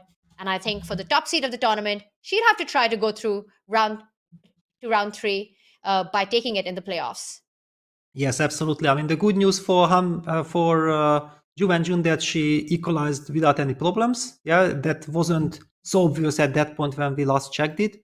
However, we know that she's a fantastic strategist, but I feel that there is way too little material to really hope for anything in this position. What was the last move? Yeah, white opted for h5, g4. If white will still get king g2 in, bring the knight back to d4, and eventually also kicking that knight away with f3 or king f3, I don't see any way for black to continue. This should end in a draw. I agree. Hard to imagine either of the players fighting for more on this one. So let's move on to the second board with Alexandra Goryachkina. She is the finalist from 2021 Women World Cup, playing against Ordaz Valdez. And white does have an extra pawn, but black has a lot of piece activity. But Peter, if anyone's going to push in this one, and I think they will, it's going to be Goryachkina. It's going to be a long grind. Whether it'll be enough or not, I'm not sure. But clearly, white's the one who's going to try and win this and wrap up the match in game 2. Yes, it's a very important match situation. Yeah, because the first game ended in a draw. Yes, it's a clear pawn up. On the other hand, thanks to this bishop against the knight, I'm expecting black to create a luft. I don't know exactly if g6 or h6. It's always a question, because you would love to play g6, but at the same time, you are also very happy that this bishop on f6 is kind of protected by the pawn on g7. So there are also arguments to go h6. it's not an easy spot. And then, thanks to the activity of the queen side, the rook on c8 and the queen on e8, eventually black can always try to target this pawn. But pawn is a pawn. It will be black who has to prove that she will be able to hold this position. It won't be easy. I mean, Alexandra will be trying everything in her power to win this. Absolutely. I think that the clearest board that we have right now in the FIDE Women World Cup amongst the top players is Humpy's board. Dominating with the black pieces there, and we saw that knight jump that happened in the end. And just before we switch back, Peter, and go and head back to the open section, maybe we can just look at that position one more time and see what the idea was. Because we were looking at a rook lift and doubling up, but this new move by Humpy with that knight to b2. Big troubles for white still continue. You've got a clear threat. You're attacking the queen. But what happens if white just simply sidesteps with the queen to f3? Because you were pointing out on the knight to a5, and in fact, queen f3 has been played right now. Now black needs to take a decision of what to do with that knight on a5. Well, it's kind of probably the idea is just to bring the other knight to c4. Knight a5 to c4. I mean, right now, just to highlight that a move like bishop g4 is possible. I mean, basically, black can win the queen. I'm not sure that we want. But maybe it's Humpy's idea. I mean, it should be winning. It looks good. But I mean, the knight on a5 is hanging as well. So I wasn't really sure that we need this mess. The computer apparently confirms that this is very good for black, but I don't see any chances Humpy going for it. What I envision is much more that after queen f3, she will just play the move knight a5 to c4, stabilize her advantage. The move bishop g4 is not running away, and you just enjoy your position. White to go for any craziness. That's when you have a clear advantage. I think it's never a good idea to go for a mess unless you know exactly that your opponent has to design. Otherwise, always take the safer route. Very interesting. As you're pointing out, this winning the queen, and despite that, if the eval bar, black ends up losing 2 minor pieces and a rook for a queen, which mathematically usually gives a lot of advantage to the side with the pieces against the queen. But we saw the eval bar say that black is doing fine. That just shows the power in Humpy's position right now. But I would be surprised as well. It just feels unnecessary to go in for these complications. We'll keep an eye out on this one. But Peter, let's head back to the action in the FIDE World Cup. I've got my eye out on all the games. And we still have world number 1 who is playing. We've got world number 3 who's still playing. Meanwhile, world number 2, Hikaru Nakamura, has drawn and taken his match into the playoffs. This is the current position. Madness continues in Magnus's game. Knight e5 was the last move. It's been awarded by the question mark. But I have to say, it looks like a very natural move. Had a big threat on the board. Why is this an inaccuracy by Magnus? Well, first of all, just very quickly to go back to this position, because we were wondering what will be Magnus's choice, how to deal with this issue on c3.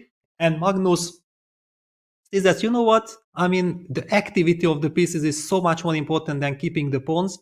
And he not only sacrificed one, he sacrificed 2 pawns. He opted for castles, bishop takes c4, and knight d5. I think a very classy idea, just making sure that the light squared bishop will be eliminated from the position. After bishop takes d5, e takes d5, the pawn has to be captured, and we see a new dynamic that suddenly white's rook appears on the e-file, black's king has not yet castled, it's stuck in the center, black is forced to go back with the queen to d8, covering the knight, trying to castle. Now Magnus goes queen c1 to c4, making sure that black is unable to castle due to the cute little tactic, rook takes e7, queen takes e7, queen takes d5, winning a piece. And this basically forced black to play the move king f8, after which you feel like you have eternal compensation. Yeah, it's just a wonderful initiative. The reason why computer, I think, gave knight e5 a question mark, because maybe computer believed that you could be even more precise or more energetic, but I believe Magnus is just very happy with his position. Another dynamic that has shifted in this game, Magnus was the one who had the extra pawn, but now it's Levan Pantsulaia who has got the extra pawn in the position. But Magnus coming in with the initiative.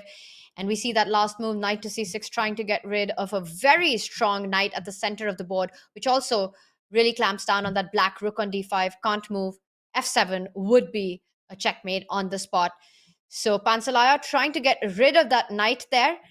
And Peter, looking at the tactics and the geometry in the position, the move that I really want to look out for Magnus, we've been talking about a mate on f7. Would love to get this rook out of the way. And I'm just wondering if white actually has the time to ignore the threat on e5 and set up his own tactics with a move like getting the last toy into the party with rook d1. Yes, rook a1, very interesting move, very tempting move. The big question is, what is the defense for black? Luckily, black has the move knight d4. Otherwise, yeah, rook takes d1, queen takes f7, checkmate would end the game instantly. And also, black has no time capturing on e5 because then we simply take the d5 rook with the rook or with the queen, it does not matter. So yes, rook a d1. Luckily for black, he can still block the position with knight d4. And now is the question, do we have a force win? Because if we don't have, then actually black does have this very annoying b7, b5 move, kicking that queen away from this lovely spot. I would say when I spotted rook d1, I was expecting the eval bar to shoot right up and say that black is in big trouble. But as you pointed out, knight d4, the only resource. By the way, rook d1 has been played by Magnus. It's on the board. And Pantsulaia doesn't even blink. Immediately blitzes out the resource that you've been talking about. The knight jumps to the center of the board. Rook d1, a double exclamation mark. And then knight d4 played. So everything's still under control and still a mess. Yeah, how to destroy this construction? I mean, one of the moves, I mean, one has to look at breaking moves like b4, but it's answered by b5. I'm not exactly sure where does this lead. Maybe it's good for white, but I'm not so sure. I'm also tempted to look at tactical lines like rook takes d4. I mean, you have to look at force moves. Now the rook can't take on d4 due to the mate, so of course black takes with the pawn. Then white suddenly has this queen b4 check, which forces black to go with the king to g8, and now I can capture on b7. That was the move that caught my attention, hitting on f7, and black is a bit overloaded. Yeah, that Wow. it's not so easy. Of course, black can capture on e5, but then white will not run any risk, and black is the one who fights for the, which for the match situation doesn't mean anything, which means that black should probably run with his king further to h7 when we take on f7, and we are threatening some queen g6 checks. So what do you think about this idea? I love it. And it looks like a sacrifice that is quite committal, especially when you just need a draw. But this line that you're pointing out, and I just want to show one more subtlety, that after queen to b4 check, there's a key detail that black doesn't have the option to actually block that check with his own queen. Queen e7 would fall prey to knight discovery from g6, and you actually end up winning the queen. So the line that you pointed out is absolutely forced. And for Magnus, it comes down to how does he evaluate not giving up the exchange, allowing black a free hand on the queen side? Or does he feel that this is his best chance to maintain that dynamic balance? When you need only a draw, Peter, how difficult is it to go for such a sacrifice? Well, it all depends on move per move calculation, because after takes, so if, for example, we can conclude that after bishop takes e5, black has to give up some material, then, I mean, the rook on h8 is hanging, and we are happy with the draw. It's possible. On the other hand, maybe Magnus wants to win this game at all cost. Then he might not be happy that black can somehow stabilize the position with queen d7, and maybe the maximum that he can get is some drawish rook endgame. This is the question. And yeah, Magnus, no, it was FIDE who played the move. Magnus is still thinking. Chat, what do you think? Are we going to see this sack on the board? Will Magnus play with fire, giving up his exchange for the initiative, also picking up a pawn along the way? Or will he try to keep things under control? Will he take a safer approach? I say a safer approach, but it's actually not easy to find an alternative move as well.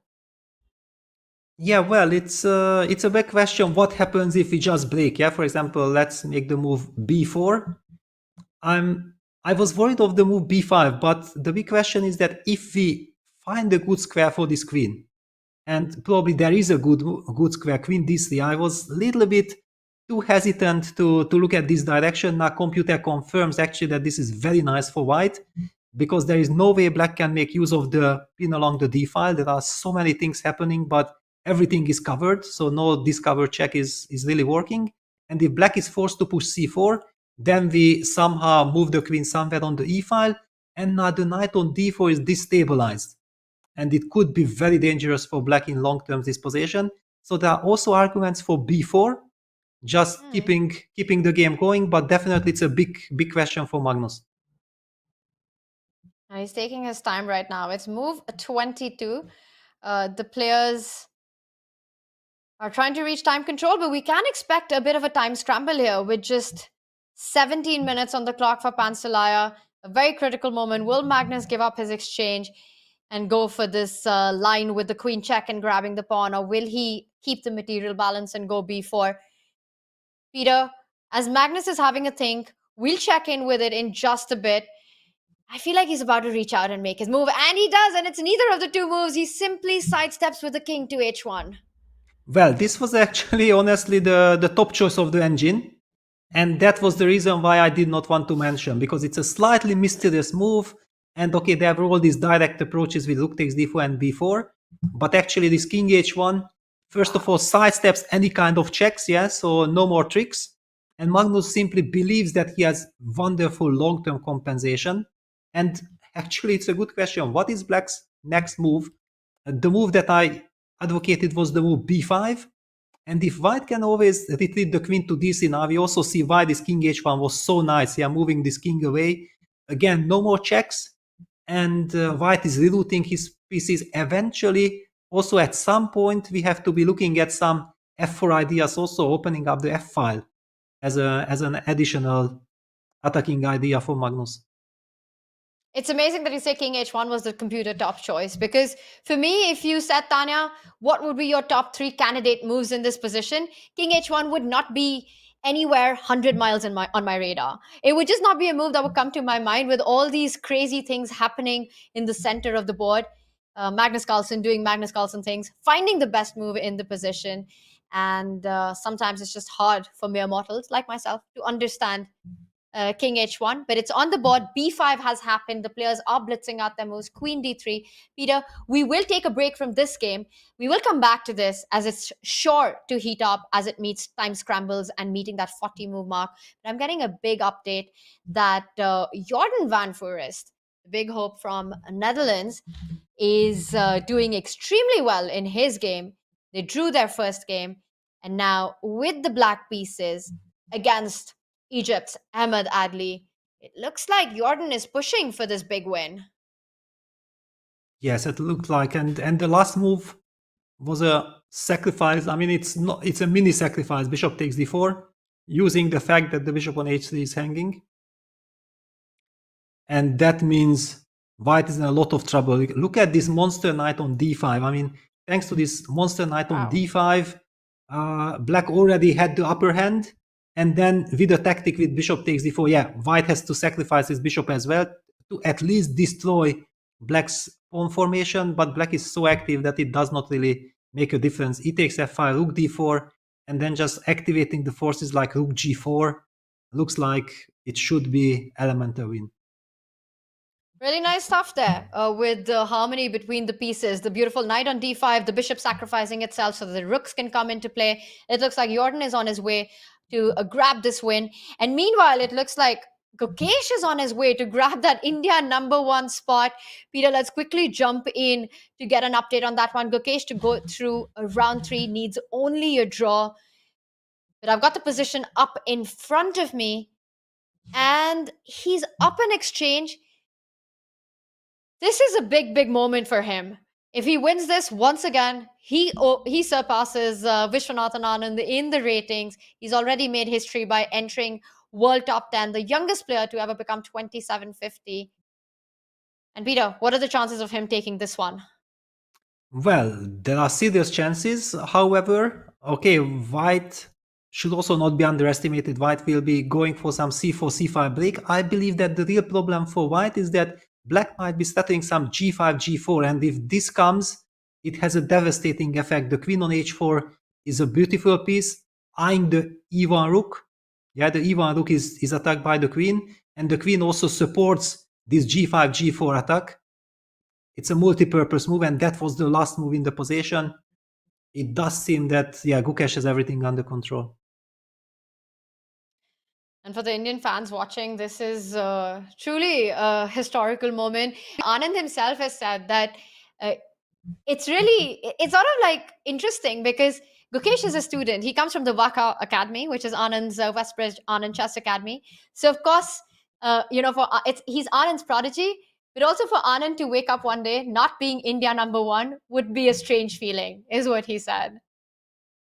I can understand that. Absolutely. I mean, okay, Vichy is an institute. Yeah. I mean, what Vichy has achieved is just incredible. And I feel like, everything that happened in the Indian chess world happened because of Vichy. Yeah. So he's like the godfather 100%. of all the developments, and he's putting all his heart into it. It's just a joy to witness this.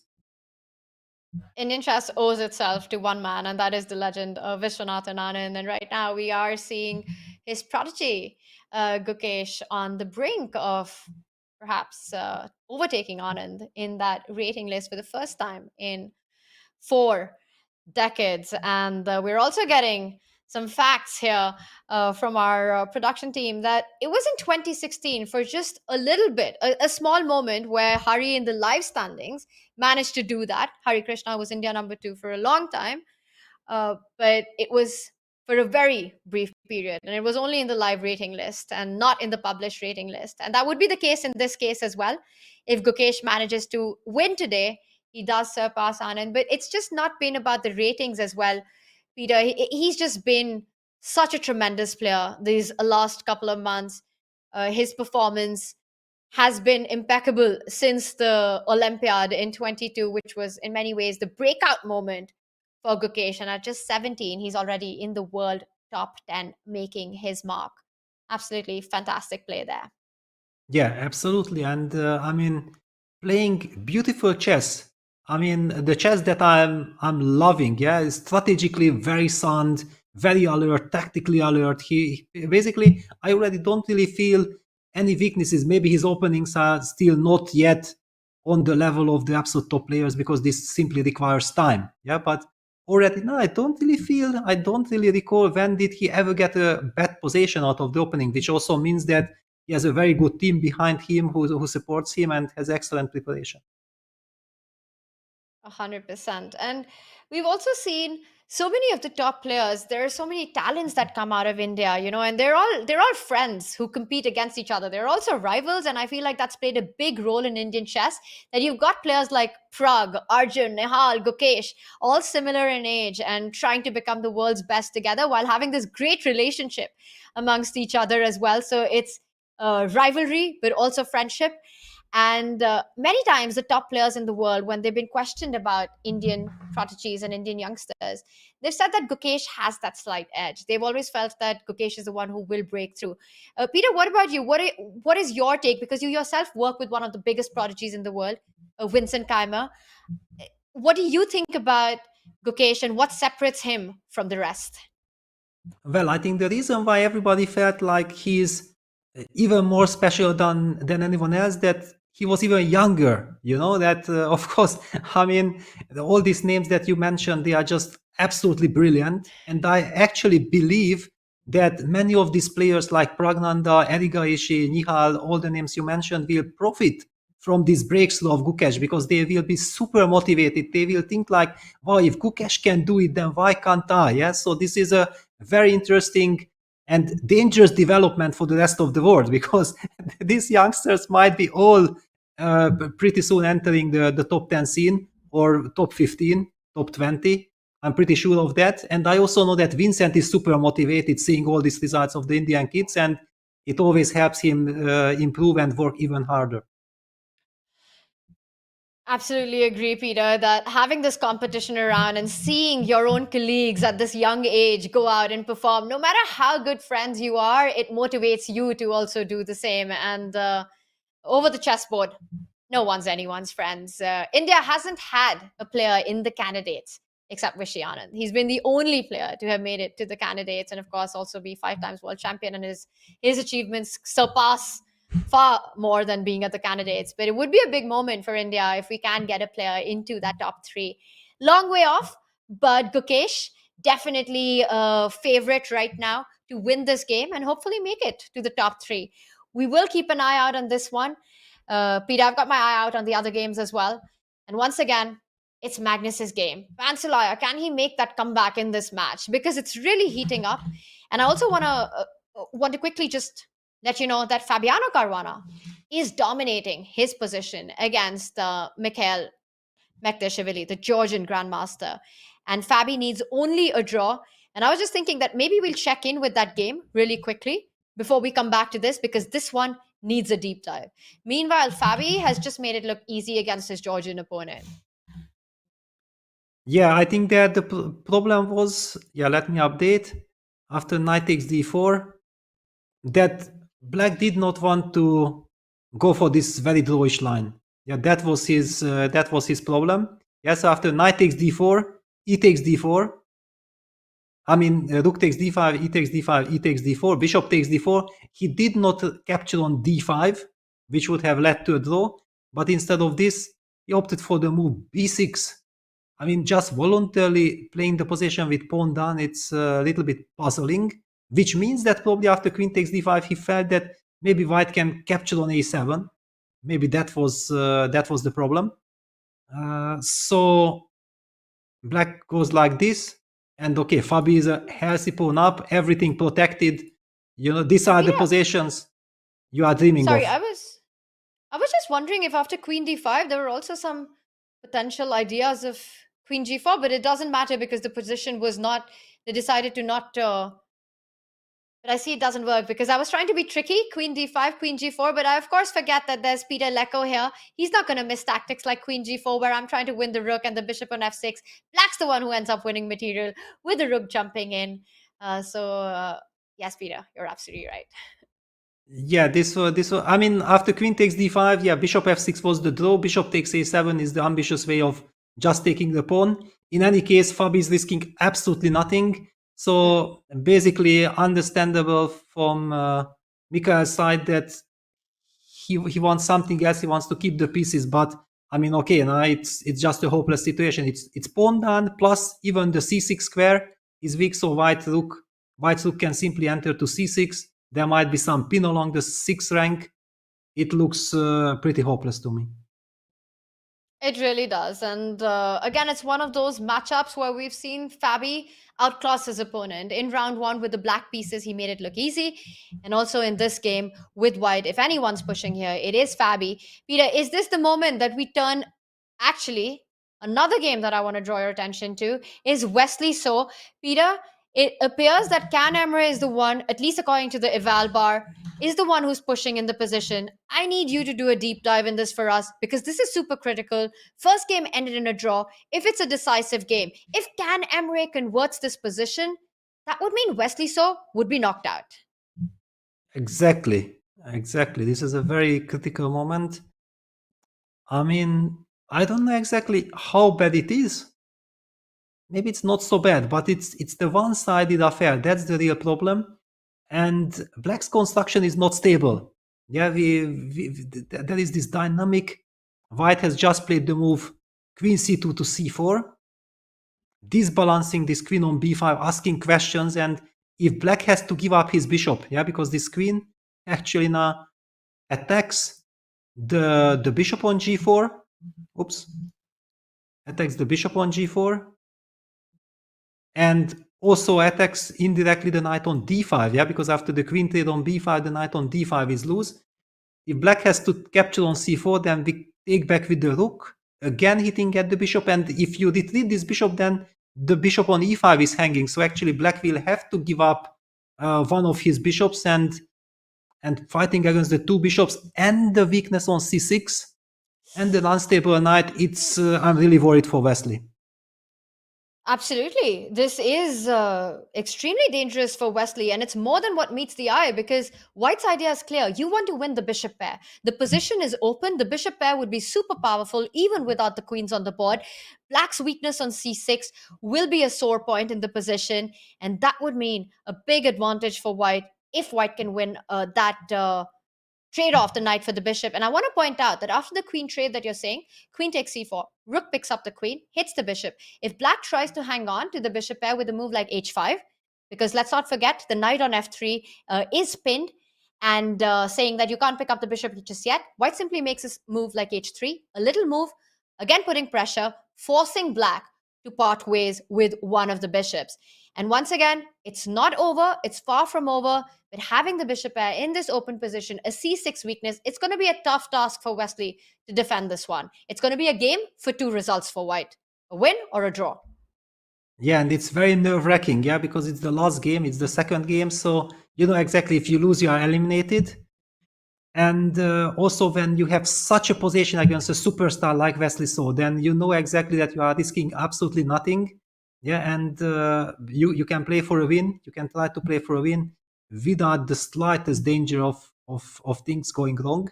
And for Wesley, just one mistake can already cost the game. In fact, I would go as far that it's not even really in the hands of Wesley. I believe that if white plays a perfect game from here on, then it should be very difficult for black to defend, if possible at all. Is it fair to say that if it was Magnus or Hikaru playing the white side right now, even against a player like Wesley, we would be as daring as to almost give a result at this position? Well, certainly. I mean, it feels like it's much easier to win it from the white side than to draw it from black. Yeah, and this is always a bad sign. I mean, I'm a very big, very huge Wesley So fan, so I'm really rooting for him that he will survive this somehow. But also we have to give credit to his opponent. Emre Can yesterday drew with the black pieces without any problems. And today he's able to put Wesley under pressure. Wow, a huge moment here for Can Emre, and it's a big one as well because he needs to maximize his chances when he's playing against a player like Wesley. You can't really hope to gain more than what you've got in this position. He has to fight this out till the very end, not bail out at any moment. We'll see if he manages to convert this or it goes into tie breaks, which right now is Wesley's dream here. Peter, meanwhile, a big update on the Magnus board. If we can just quickly jump over to the top board, which has been absolutely chaotic. It has been a big fight between Magnus and Pantsulaia. And the reason I called your attention is because take a look at that. The last move by black, a huge blunder. I'm struggling to understand what is the problem here, but it appears that there's a blowout in this position. Well, I think the biggest problem is that the queen g6 move is trying to target the knight on f5, but due to the double pin, it's not only the queen pinning the rook, but also the rook. In fact, the knight on f5 is not hanging, which gives white an extra move. And having this position plus the extra move might give us some possibilities. I don't know exactly what. Many tempting options, even queen e4 is a move. Even queen e4 is tempting, but there might be even something more devastating. And I think there's a lot of geometry involved in this position. Queen g6 played. Now, I would love to play bishop to d6 check if I can, because if black goes with the king to g8, knight e7 would be a fork. But Peter, the rook on d8 will capture that bishop on d6, so it doesn't work. Bishop c7 is the move that I want to look at, but I realize that black has got the square on d7, and after bishop c7, rook d7, the game would still continue. Well, but then you have, I don't know, something, I mean, queen e4, for example. Do we have queen e4? Wow. And the eval bar says that bishop c7 could be the winning move. Peter, I also want to point out that the rook moves anywhere, just to show the idea that we were looking at earlier, why black has to go rook d7. Let's say you make a move like rook c8. And now the point is that white suddenly has this check on d6, forcing the black king to g8, walking into a fork with the knight jumping into e7. Exactly. Winning the game.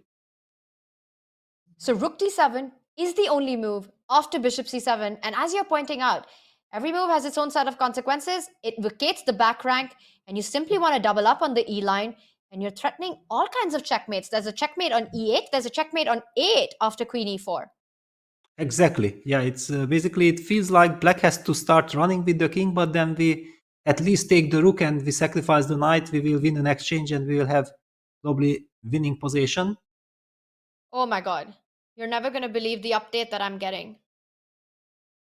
And we're being informed that queen e4 very strong, as the Valbar proves. But Peter, apparently there is a stronger killer blow in this position. By the way, Magnus is still having a think. He hasn't made the move bishop to c7, but rook d7, and you're never going to believe the move that wins on the spot for white. I have seen it right from the start, but because it was Computer's move, I did not want to highlight it immediately. So let's treasure it. I'm still figuring out the follow-up. By the way, he reaches out. He has played bishop c7. We might be seeing this line. Peter, I see the move that's been mentioned by our producer, but my problem here is that I'm still to find how does it finish the game. You've got to show this line to us. Yes, so the absolutely stunning move is rook e1 to a8 check. Of course, it's a little bit unnecessary, but it's so beautiful that Magnus might go for it. Queen e4 check. Oof. And if you go king f8, then queen e8 is checkmate. So the real question is, what happens if black pulls the knight back to e6? And there comes the shocker. Queen a8 check. You again have to fall back with the knight to d8. And finally, we finish it off with queen sacrifice, queen takes d8, rook d8, rook d8. And we saw Pantsulaia there shaking his head. I think he realizes this. Peter, what a line. And I have to admit that rook e8, a stunning move. It was hard to... When you said queen e4, I feel like that's such a human approach. Rook d7, queen e4, and that's game over. But if we see rook e8 on the board, that would be quite a stunning finish if that happens. I'm amazed at these tactics. It's sort of like one of those romantic era games which we used to see with all the sacrifices on d7 and eventually a checkmate on d8. Yeah, and this is what happens in a human game. Yeah, that there are always, we have been seeing Computer was critical of Magnus's knight e5 move, but it had a soul. Magnus was following his flow. He believed that he has some incredible compensation long terms, and look at this, what he got. He might be ending it with an incredible stunner. Oh my god. We have to stay on this to see if it finishes like that, because it would be stunning. Of course, Magnus would have many choices, and perhaps Pantsulaia might even decide to throw in the towel, because bishop c7... No. Oh, he goes for it. Rook d7 on the board.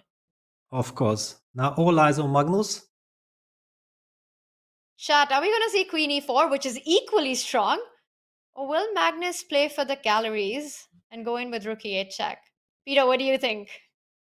Well, he has 19 minutes, and look at this. He's making...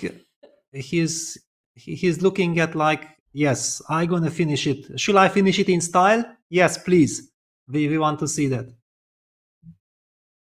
I think if rook e8 happens, that's an applause break. Yeah, I think he's going to do it. Yes, he's double, triple checking because, okay, if... Oof. It's on the board!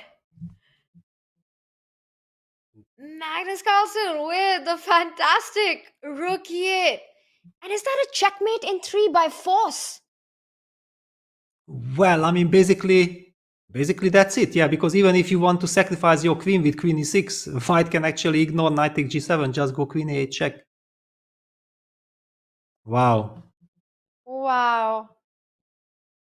And that's why he is the world #1. We see a brilliancy there, 2 exclamation marks. And that's it. Resignations. And Pantsulaia as well, appreciating that last beauty that we saw with rook e8. The players analyzing, but it was a Magnus Carlsen show. What a game. What a finish. Fabiano Caruana there also having a peek at that last moment of the game. A fantastic end to a fantastic round 2 for the world champion.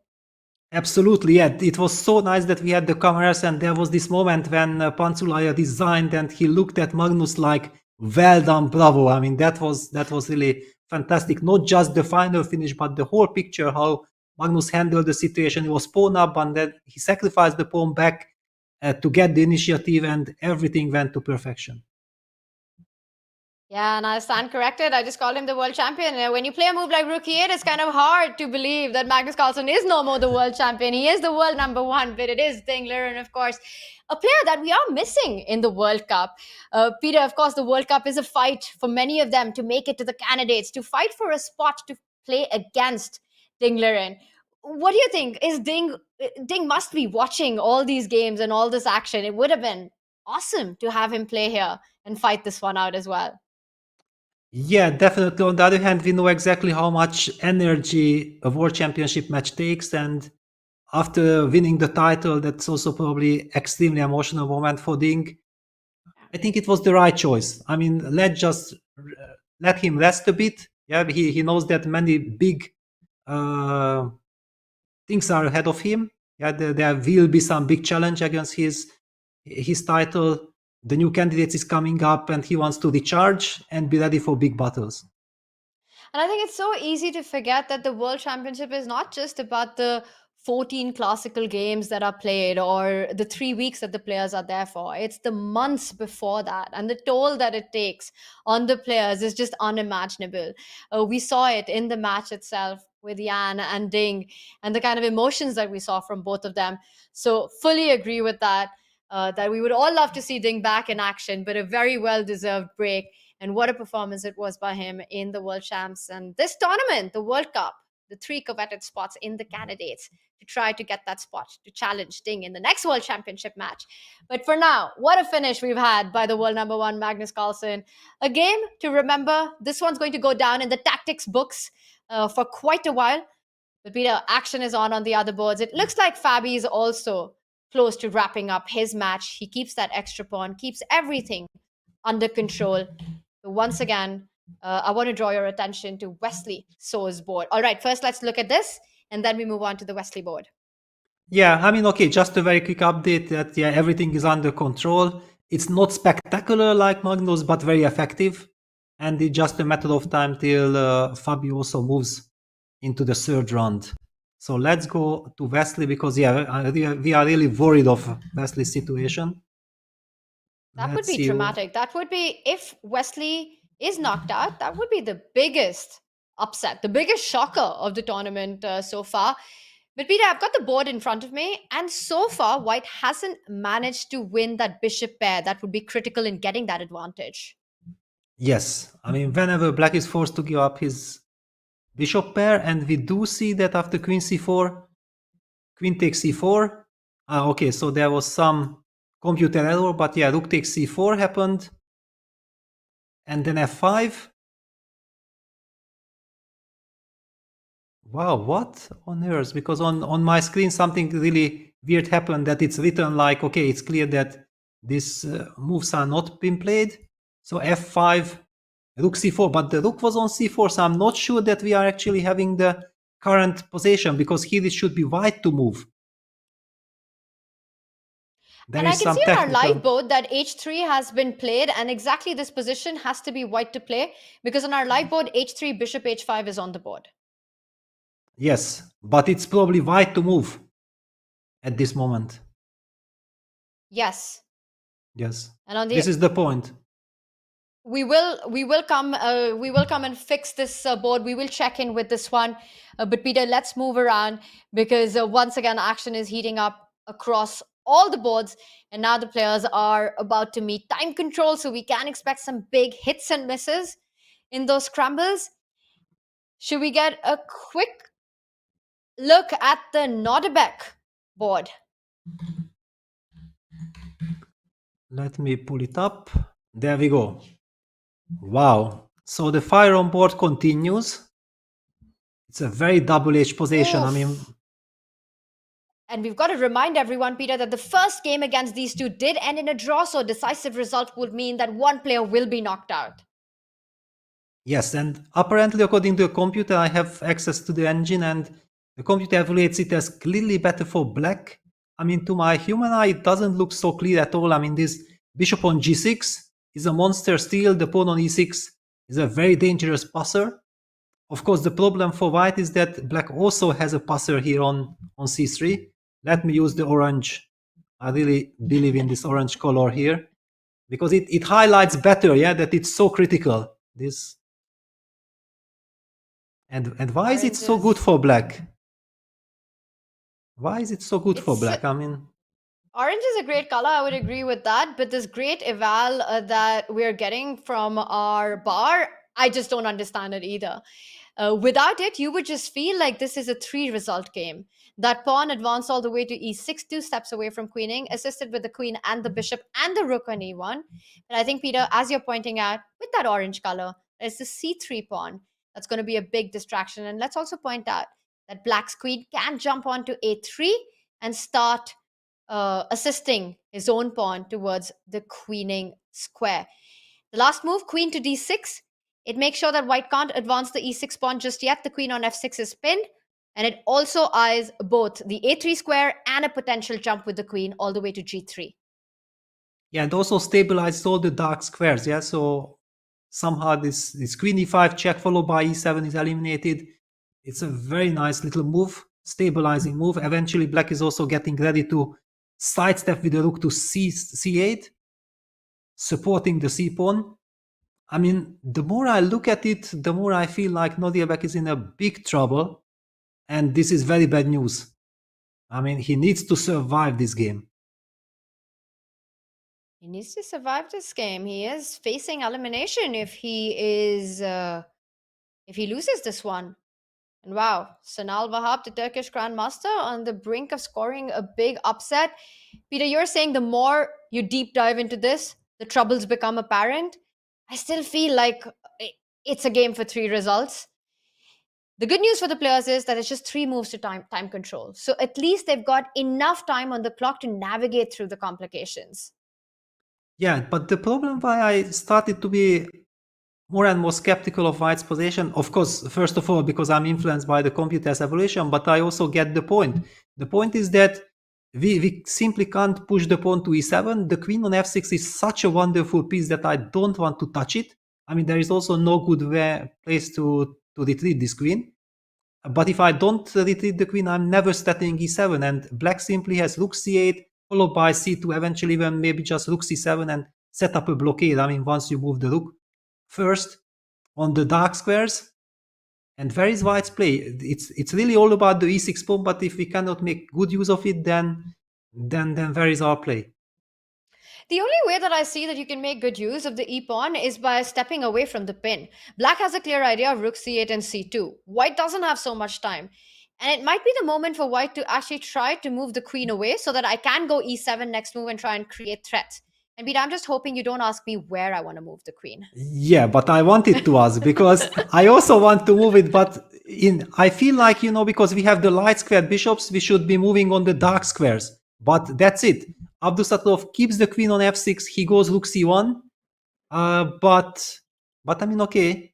So hang on, rook c8, rook takes c3 is not working. Okay, let's just show this. This is very important to highlight, yeah, that after rook c8, the big question is, can White eliminate this dangerous pawn on c3 with a tactic? But probably not. Rook takes c3, queen takes h8, check. I also felt like rook c8 should be good enough. But you've got queen e5 in the end. Yes, but yes, I mean, this goes like this. Rook c8, queen e5, you just trade, and then play rook c7, and you set up this blockade. And you still have, but okay, White is also pushing his pawns. The bishop is good on g6. So this is not devastating. The problem is that apparently after queen takes h8 check, black just goes out with his king on b7 and says, you know what? The king on h1 is the king which is in a big danger. Wow, amazing complication. And I think also good to point out that after rook c8, not queen e5, but perhaps you have to still find a way to defend against rook c1 and the queen, and maybe you just pick up the h6 pawn. And that's the point, that you defend the c1 square with the queen. King b7 would be also a crushing move.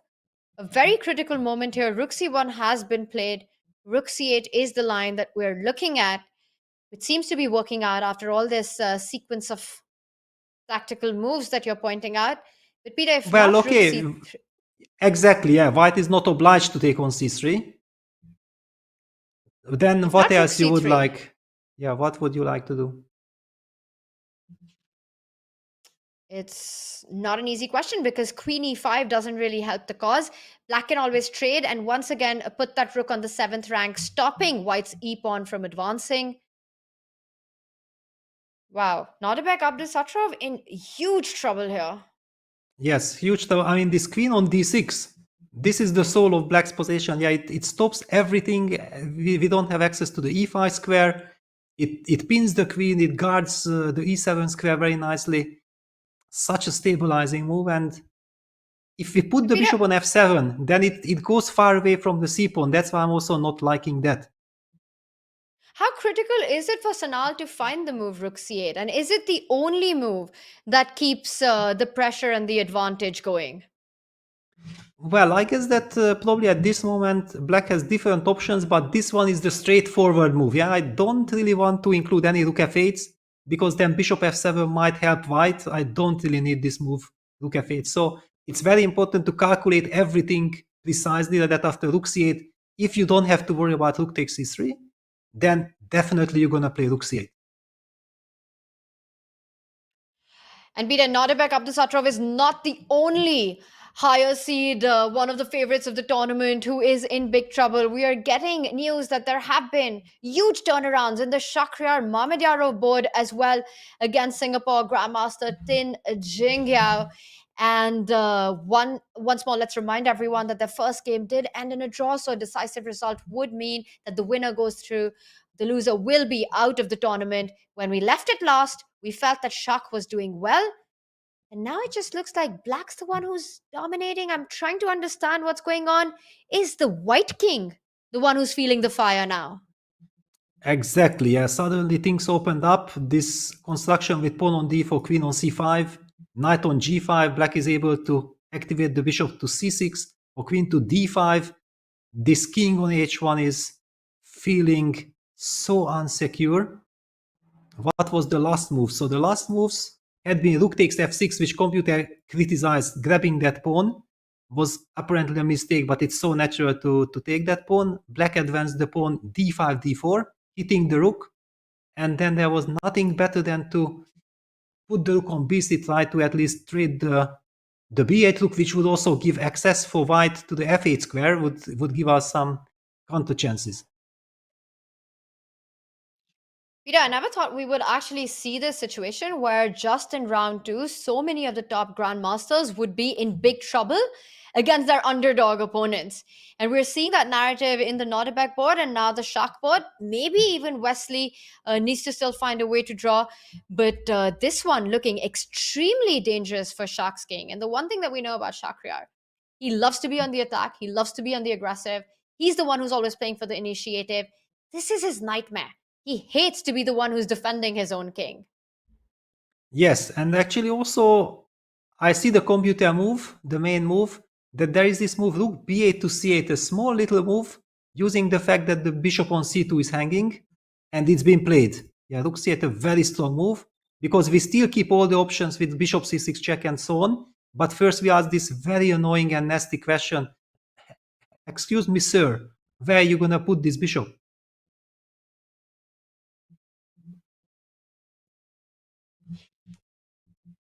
Just incredible stuff. And Peter, you're asking this annoying question of, excuse me, bishop, where do you want to go? But what's the problem if white just makes a move? Like I fall back with the bishop to b1. Yeah, well, then I want a tempo, yeah, because before the move rook b3 asked me to do something, yeah, and I did not want to trade, so it looked like I should waste a move. But if after rook c8 you have to move the bishop to b1, then thank you very much, it's my move again, and I don't have to worry about rook takes b8, I don't have to answer any questions, do I trade the rooks or not? I have all the options of going for an attack. And Peter says, thank you very much in the game. It's time to just resign, as Simon Williams would say. But things are definitely getting out of control here for Shak. And Peter, our live board, rook c8 on the board. Bishop is still on c2. Needs to take a decision whether to place it on b1 or d3. Not a happy decision. The reason I didn't want to put it on d3 is because the rook on b3, I felt at some point needs to play a part in defending the king side.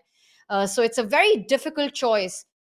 And it's sort of trying to choose the lesser of the two evils, with Black having clear plans of lining up a battery with the bishop and the queen, threatening checkmates on Shak's king.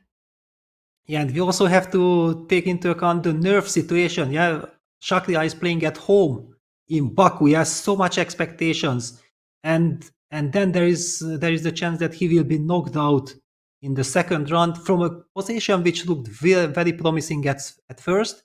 and then things somehow escalated. We of course don't have another time or luxury to go back and analyze it. We just witnessed that there is a big turnaround. Just amazing stuff. And of course, we will again keep our eye out on this. But another game which is about to reach its conclusion is Armin Tabatabai with the white pieces against Salinas Herrera Pablo from Chile. And Peter, it looks like Armin Tabatabai is about to deliver checkmate or win big material. Look at that last brilliancy that he just played.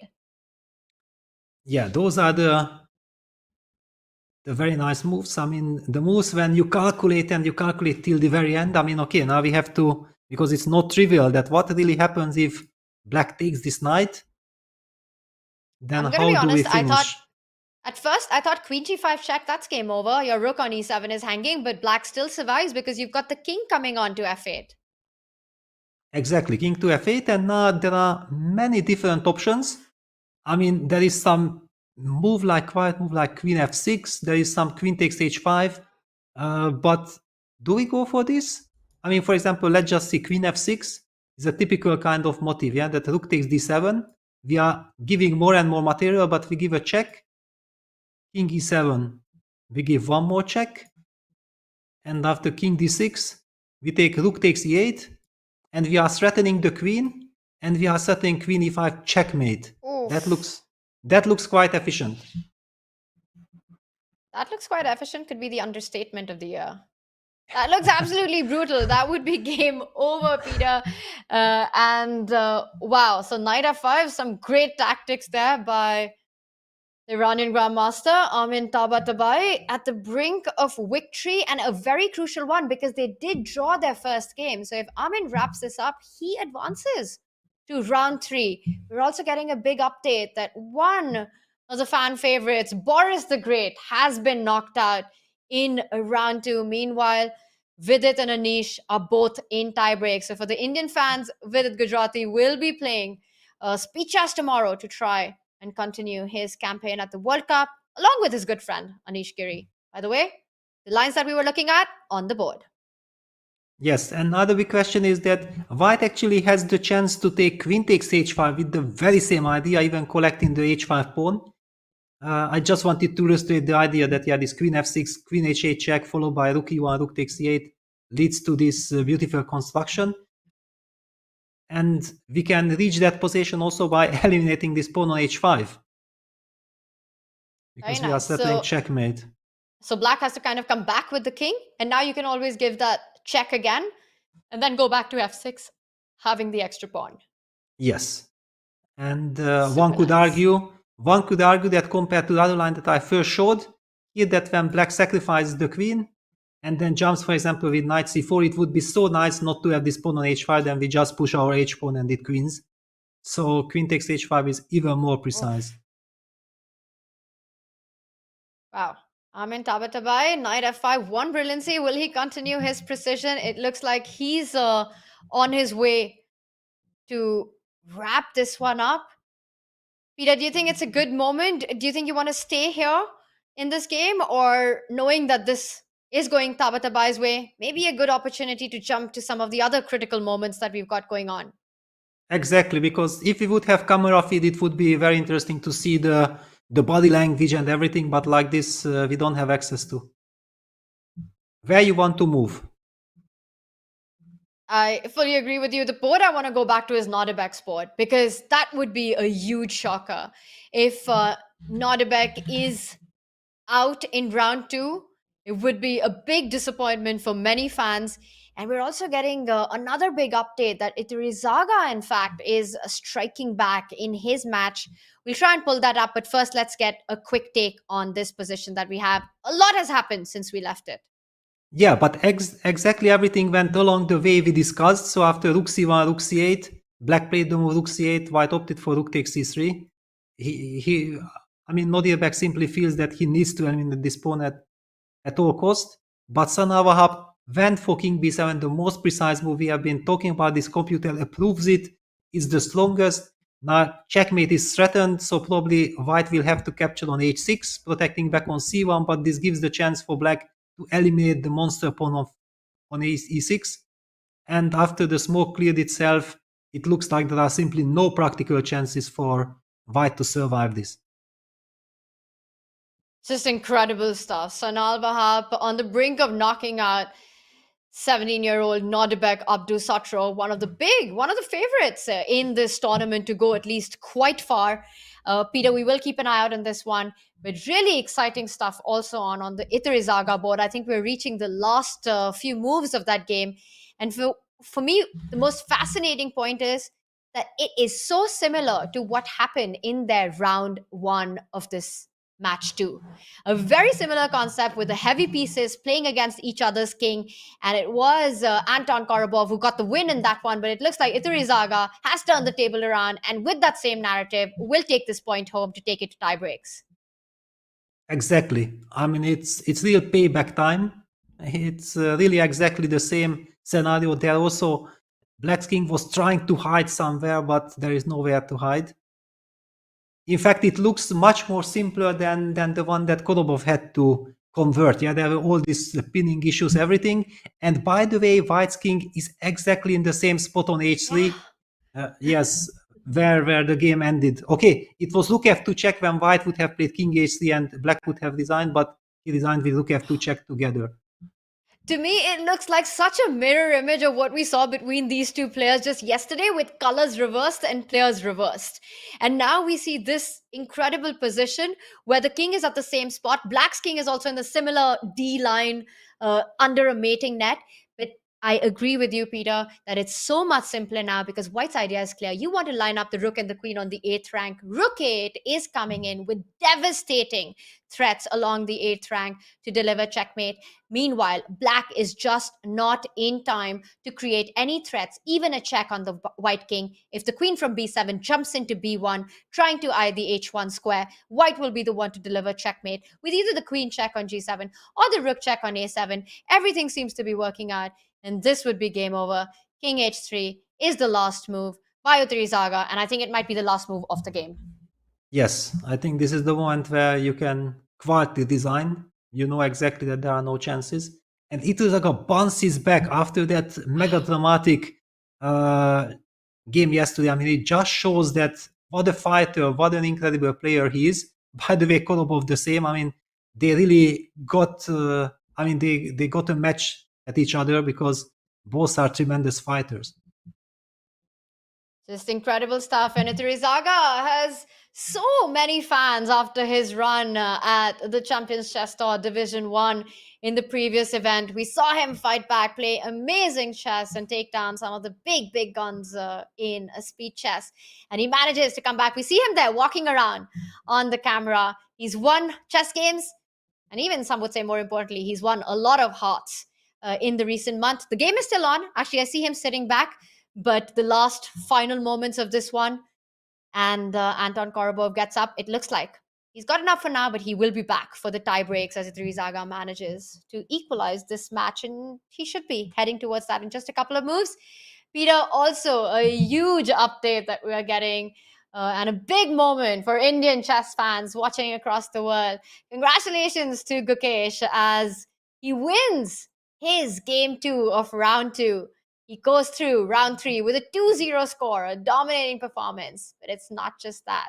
The Indian 17-year-old has broken into the world top 10 and has, in the first time in 4 decades, surpassed the great, the legendary Vachier-Lagrave in the live ratings and becomes India #1. What a performance that is by Gukesh, and definitely a moment that he would cherish. As the games are heating up, action is still on. We will be back with more from Baku and the World Cup. Stay with us, chat.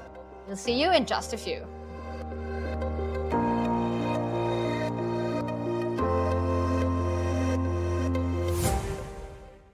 So now Magnus and myself are going to be taking on the Air Things Challenge. We're going to play chess, but with a twist. All of the pieces are Air Things devices. We might be able to rely on pattern recognition in the first few moves, but we will definitely lose our way somewhere along the lines. We also have a big crowd here, so I'm feeling the pressure. Let's go. Okay, I'll start my... Okay. Oh no, he's too calm, I don't like it. Oh dear. Did not expect that one. It's not a very good move. It's the mind games. He's teasing me already. Does this actually work? You tell me. I'm guessing. I know you're guessing, just sometimes your guesses are right. That's the problem. I've studied this before, Magnus. Yeah, but I mean, I can't back down in this game. So. That's brave. Okay, that was a check. So I'm hiding in the corner. He's coming. Another check. Oh my god, I need like 2 hours for this position.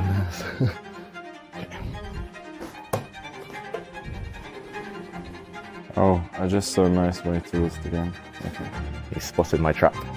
One thing is like to play chess this way, but to watch this must be... We're so sorry.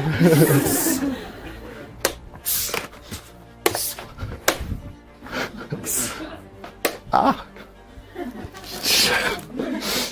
Oh my... Oh. What is my...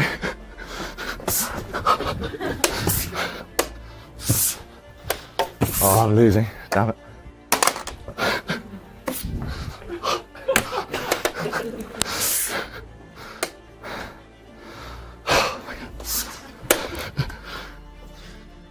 Ooh. No, that's fine. Ah.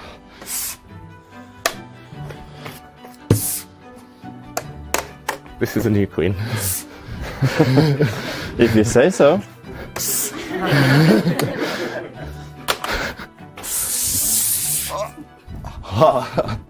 Too slow. Well played, man. Thank you.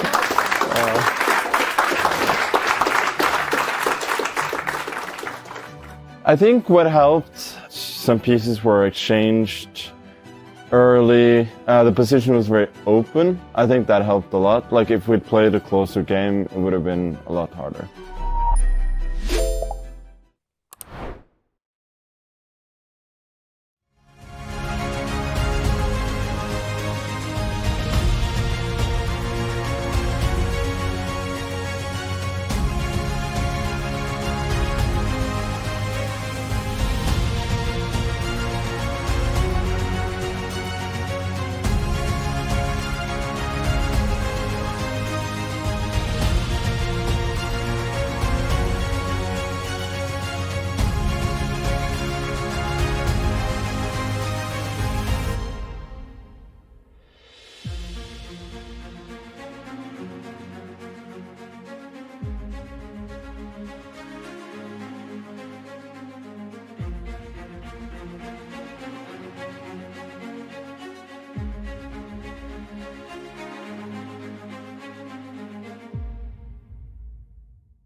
Absolutely crazy, unexpected day of chess we've got that has been going on with historic moments by youngsters and some big upsets that are about to happen as the games are about to reach time control and the big names are in big trouble, including Wesley So, including Nodirbek, and including Shakhriyar Mamedyarov.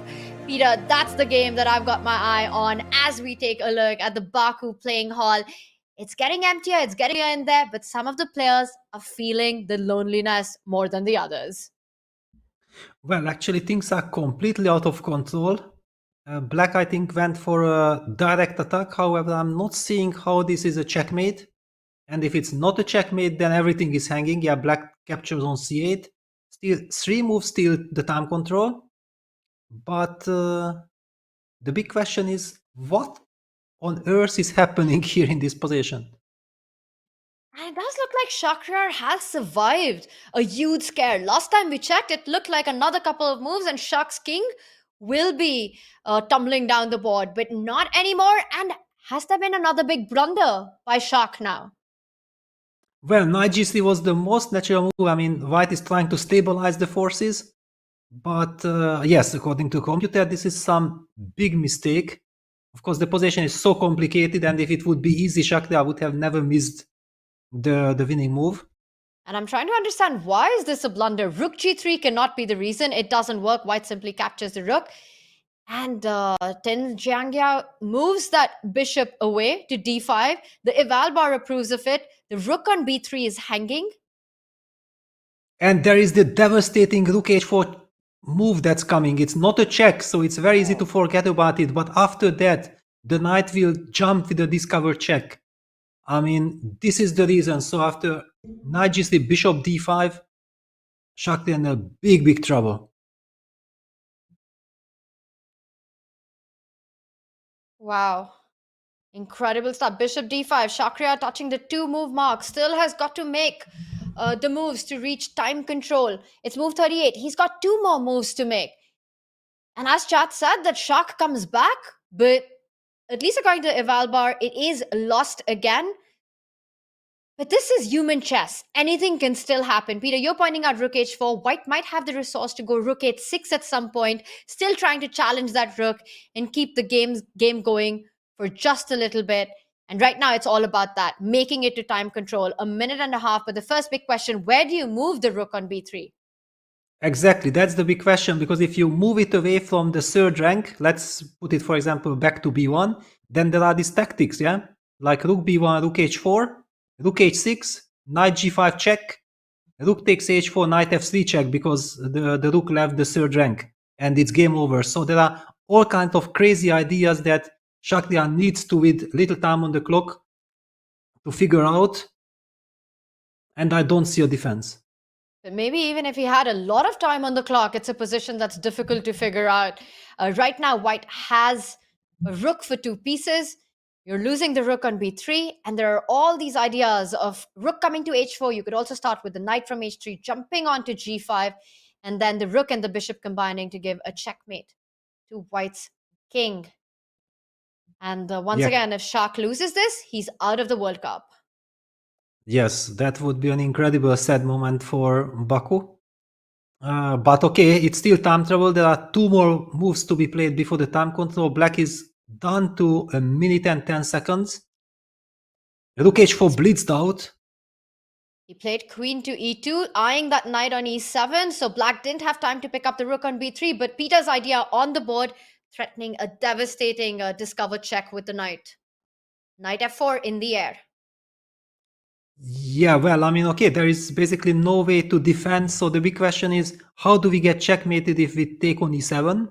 I think you just give knight check and then queen c1 coming in. Knight f4 would stop the rook from defending f1. Queen e7, knight f4, king g1. Exactly. Peter, if that's not mate with queen c1, then nothing's mate. Yes. King g1, queen c1. And after king f2, rook h2 is a checkmate, actually. Oof. Wow. Wow. Crazy, crazy. So, I mean, Shakhriyar, how can he set up a trap at all? Yeah, because the last move before the time control, he needs to set up a trap. Is there a chance to trap the opponent, or there is no escape? The only way that you can try to prolong the game is by challenging this rook on h4. But now that the queen has sidestepped, rook h6 is not even a possibility because the h6 square isn't defended. So no matter what you do, there is a discover check coming. And notice how the bishop on d5 controls all the light squares that are the runaway escape squares for the white king. The knight on h3 takes the g1 square. And Shak is done to a couple of seconds, 3 and seconds. he plays the move. Yeah, queen e5 is played, but okay, now he's getting checkmated anyway. I mean, the same motive like after queen takes e7 works here as well.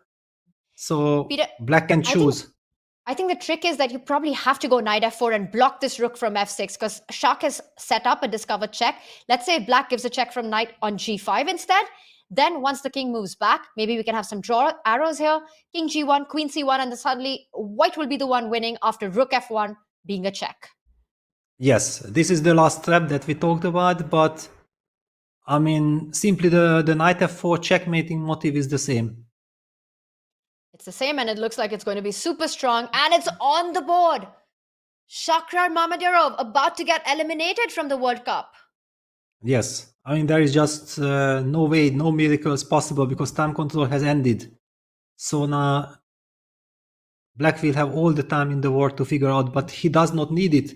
He just sees that it's checkmate, it's coming, and that's it. The road ends for Shakryar, and he resigns. Wow, what a shocker. The biggest upset of the World Cup so far is local favorite Shakryar Mamedyarov. An absolute beast in the chess world is knocked out in round 2 of the 2023 World Cup. And this just shows how brutal a format this is. And huge congratulations to Tin Zhengyao for doing that.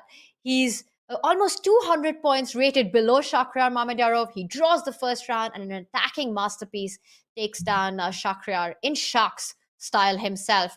And Peter, maybe you can just quickly show the checkmate that would have happened with the king coming to g1, queen c1 would have followed. The white knight can't block because of rook to h1, and if king f2, as you're pointing out, rook h2 is game over. Yes, it's basically completely hopeless. That's it. Meanwhile, I mean, sensational stuff. Yeah, incredible. I mean, checkmating Shakryar Mamedyarov like this, it really shows the incredible potential of this Singaporean player. Just amazing turnarounds and amazing games all around. We're seeing definitely a difficult, heartbreaking moment for the Azeri fans here, but the action continues on the other ones. One big favorite who's cruised to round 3 is Fabiano Caruana, getting his second win in his matchup. Peter, let's quickly get an update on the Wesley board. Because last time we checked, Wesley was the other top gun, the heavy favorite, who was in big trouble and facing elimination. But we still have this technical issue or not? Let me refresh. Yeah, yes, okay, everything is fine, good. I was really worried. We got the possession, yes, we got the possession. Now it was white to move. h3, bishop h5, g4, and as we spoke, yeah, that if white ever gets the 2 bishops, then it will be very difficult for Wesley to survive. This is what we are witnessing. Is he trying? I mean, is he gonna survive this? I doubt it. This puzzle, look at this. Yeah, Yes, white's go plan on. is clear. You just want to try to push the pawn, and the 2 bishops will assist in queening. Eventually, you're going to win one of the minor pieces, and then that's a technical win. And Wesley does get control of the B line. Right now, you can't go b7 because the rook controls it, but perhaps white can just fall back with his own rook, get the bishop from g2 into the game, go b7 next. Exactly. I mean, this is such a nice little move. It's a tempo move, hitting the bishop, getting ready to push b6, b7. And the bishop on g2 forever guards that pawn. And it should be only a matter of time till we break the construction. Very bad news for Wesley. Also, time control has finished. I mean, he needs a miracle. But in endgames, without counterplay, it's so difficult to imagine real miracles happening.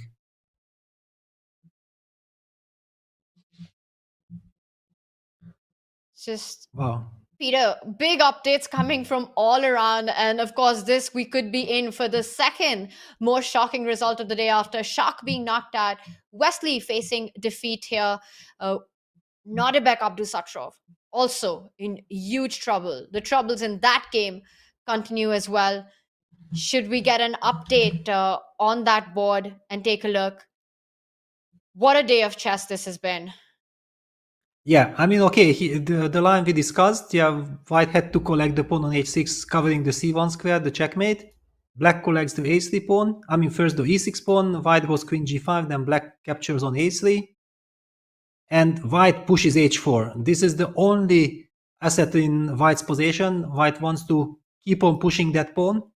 But unfortunately, black again has this queen d6 move. A very nice stabilizer, again eyeing the king on h1. The move rook a3 to a1 check is a checkmating threat. And how do we defend against this? I don't really see it. So it's not just the material on the board, but the attack against white's king that is decisive in this one. Peter, I'm still reeling from all that we're just seeing right now. In just moments, some of the biggest names in the chess world being knocked out so early on out of the World Cup. Yeah, okay, this is the World Cup. 2 games matches. The competition is getting tougher and tougher. No easy matches. And you remember you mentioned Fabiano, that he said that his strategy is not to take unnecessary risks. And for example, in Abdusattorov case, to me, when we joined in, it looked like he has burnt all the bridges. He wanted to deliver a knockout to his opponent, but his opponent basically reacted just fantastically, and there was no way back. Absolutely.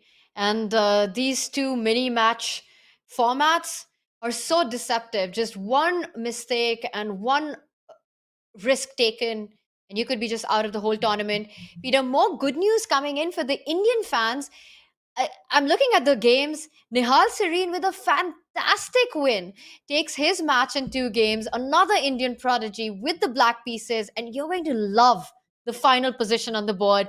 And I think if we just have a moment, maybe we can bring that up, because who doesn't love to see a knight checkmate? Yes, very nice. But maybe, hang on, let me pull up the... where was the sacrifice? Because... Ah, wow. Okay. Okay, so here we should be looking at, yeah, that black sacrificed the rook on a5 because white can't take the rook on a5 due to queen f1 checkmate. So that's already one checkmate that white has to keep an eye on. But if black is able to eliminate the a5 pawn and get access to the a file, then of course it's terrible news for white. So white was trying to hang on with rook b1, queen f3 check, rook g2, knight f2 check, king g1. So just repeating to get some time. And the stunner, look at this. You're gonna love this. What did Nihal do here? Rook a5 to a1. What a pleasure to play this move. Unbelievable. Yeah, so knight takes a1. And he, even being very professional, he also repeats first. The youngsters are super professional, just like Magnus yesterday. He repeats. It's nothing is spoiled. And then rook a2, delivering this terrible checkmating idea with queen takes g2 on the second rank. And after white hanging on to that g2 square, suddenly that's a suffocating checkmate with knight f2. Amazing performance. The smothered mate on the board. What a finish. And Peter, it was back in on move 30 that he actually sacrificed that first bishop. So Nihal sacrificing a bishop for the attack, continues building on the attack, then goes on to sacrifice. It was right here, the move that you're pointing at. Look at this. He goes for the move e4. And I saw the cross being awarded, but from a human perspective, this move just feels like a genius at play. Your bishop's hanging, you put your pawn in a spot where 3 pieces can take it to open up the queen to come to h2. He sacrifices that bishop, goes on to sacrifice the rook for all the checkmating ideas that you were pointing out on the back rank, and eventually delivers the mate with a knight, a smothered mate on the board. Nihal Sareen will be back for round 3 with a dominating 2-point victory in round 2. Peter, action on other live boards. Where do you want to jump to? Well, if you have any info, inside info, Then I'm ready to join in. By the way, we haven't mentioned that Pragnanda has made a draw which guaranteed him also the qualification for the third round. Very well done. So while Nodirbek, one youngster is in big trouble, Gukesh, Nihal, and Prag all make it through to round 3. And speaking of Nodirbek, Peter, is that the game that we should head to? Yeah, let's go back to that game. But no, that's it. It's already finished because after Queen C1, yeah, this was the moment when we left. After Queen C1, Black played the merciless Queen G3. And there was nothing else than to resign because everything falls apart. Black is threatening the pawn, but not just the pawn. White could be pushing that pawn. However, then Black plays the move Rook A3 to E3, and there is no defense against Rook E1. That's a fantastic finish. Queen G3, a multi-purpose move there, ending the game on the spot and ending Nodirbek Abdusatrov's run in the World Cup on the spot as well. What a big shocker this has been. Huge congratulations to Sanal Wahab scoring this big upset. He moves on to round 3. And Peter, we're getting some intel that the Salim Saleh game is also super exciting. Let's get a quick update on that one. Salim with the white pieces.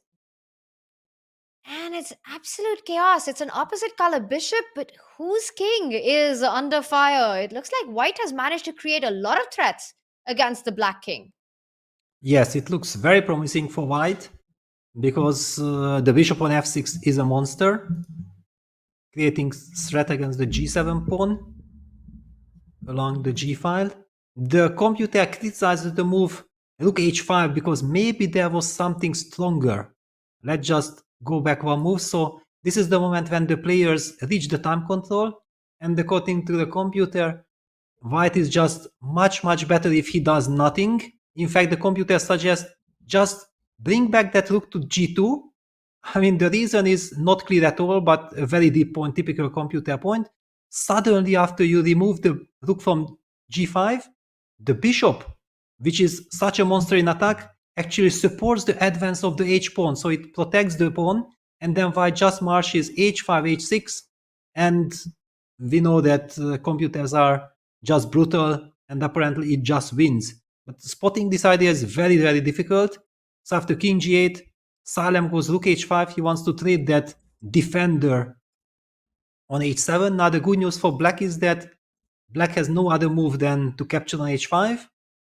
So rook h5, queen h5, and then take it from there. It's still very dangerous, and probably Salem just wants to continue then slowly with h4, and humanly very difficult to believe that black can survive. Despite this inaccuracy, I completely agree with this kind of pressure on the board against the king. And we know Salem, he's so good at converting these kind of positions. He needs... the match is tied right now. They drew their first game. So if he wins, he does take it through to round 3. An exciting moment. There is a mate threatened, so we are expecting trades to happen and then eventually white to grind this one out. Peter, let's take this moment to jump back to Wesley So's position. I've got it up in front of me. The troubles continue. And it appears that Can Emre has found the move that we were talking about. Rook comes back, not only attacking the bishop on g4, but allowing white's bishop to defend and assist the b pawn in its advance and march down the board. Yes, I mean, this is the real problem. Yeah, that, okay, white will just push b7. And if the pawn on f2 would not be there, then maybe we could be hoping that white will have too little material left to convert. But basically with this pawn on f2 on the board, then anytime we will be piece up when we promote the b pawn. For example, I'm talking about something like, okay, black moves the bishop back, we push the pawn to b7, eventually we're going to play rook d4, and we have this option of sacrificing the rook on d7 and going to push b8 queen. Then black will have to give okay, I will even make some moves to make it easier to follow. Okay, black makes some passing move, we play rook d4, king e7, rook takes d7. First of all, it's white to decide. Maybe I can even try to activate. I even don't need to. Maybe I can just play bishop c6. But just because this is a standard procedure. We can talk about this. Takes, queens, takes and takes. Without the f2 pawn, it would be a draw. With the pawn on f2, this should be a technical win. So I'm not really seeing any practical chances for Wesley to survive this. Really nicely pointed out that it all comes down to this inconspicuous pawn on f2 that we haven't spoken about. That actually might be the pawn that gets white the win. Well, not might. It is going to be a key pawn that gets white the win. Because without that pawn, even having an extra bishop in the endgame against black's one bishop will not be enough. Peter, I'm thinking about how at the start of the show, we were talking about players coming into the World Cup. You know, they don't know how long they're going to be there for, booking tickets, booking hotels, and how those dynamics play in. The kind of names that we're seeing being knocked out today, I think these are not the names that we thought would be booking their flights back from Baku so soon. Not at all. And here comes this point that we talked about yesterday. I mentioned that it's a very tricky moment, that there are players like, for example, Sanal Wahab. He had a tremendous fight against Kozul. They played tie breaks. They were bouncing wins. And finally, Sanal Wahab survived that match, knocked Kozul out, the Croatian legend. And after that, he goes on to knock out Abdusattorov. And what I mean is that he actually got into this fighting mood. He's super alert already. While being seeded into the second round, like Magnus said, you are a bit rusty. There's also the jet lag, the time difference, whatever. I mean, usually you want to settle into the tournament, but here you don't have time to settle. The tournament started and it ended basically for many of the top stars. Yeah, absolutely. It's been a day not of upsets, but big shocking results. And we've been talking about Indian fans celebrating with Gukesh now with a live rating of 2756.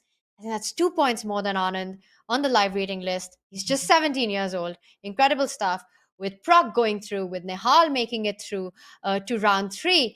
But then on the other hand, you also have a prodigy like Nodirbek Yakubboev, who has been eliminated.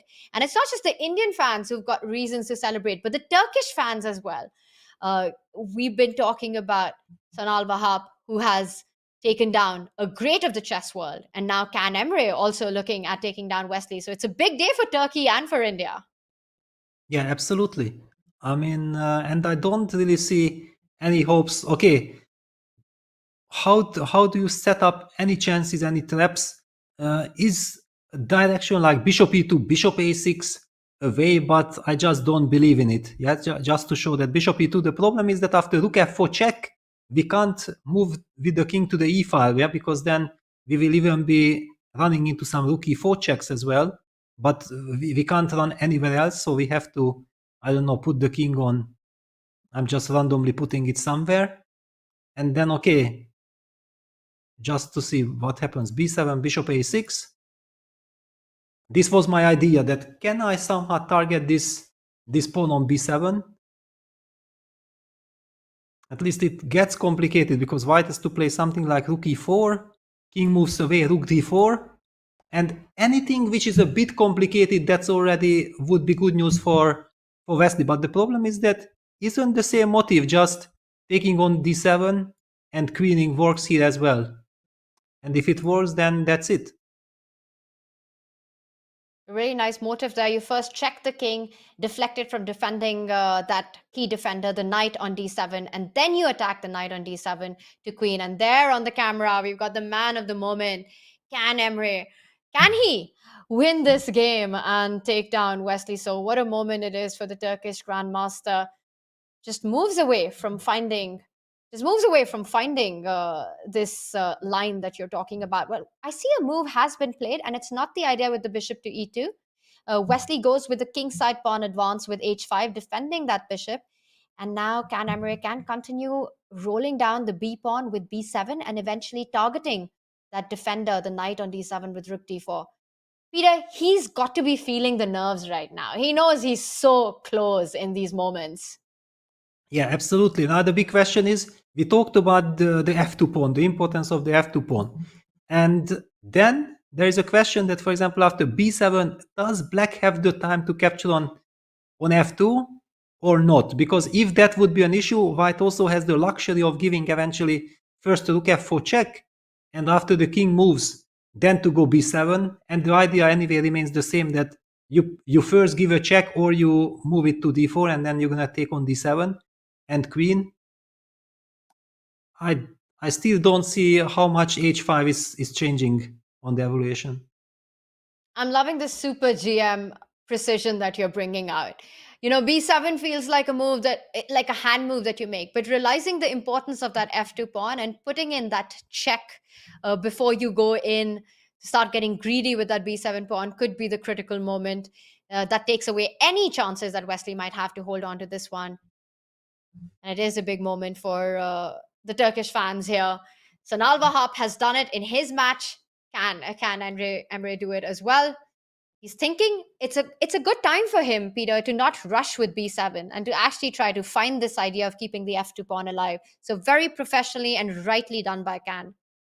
Yes, it's correct that he's taking his time, but looking at his clock situation, he has already spent like 16 minutes after the time control, which means that those 40 minutes are his last 14 minutes, of course, with a 30 seconds increment. So if he gets a tactical winning position like you had piece up what we have been just talking about, then the 30 seconds are more than enough. So he just has to make sure that he knows the winning method, and if he really finds it, then it will be almost impossible to survive. I mean, basically, it's impossible to survive it.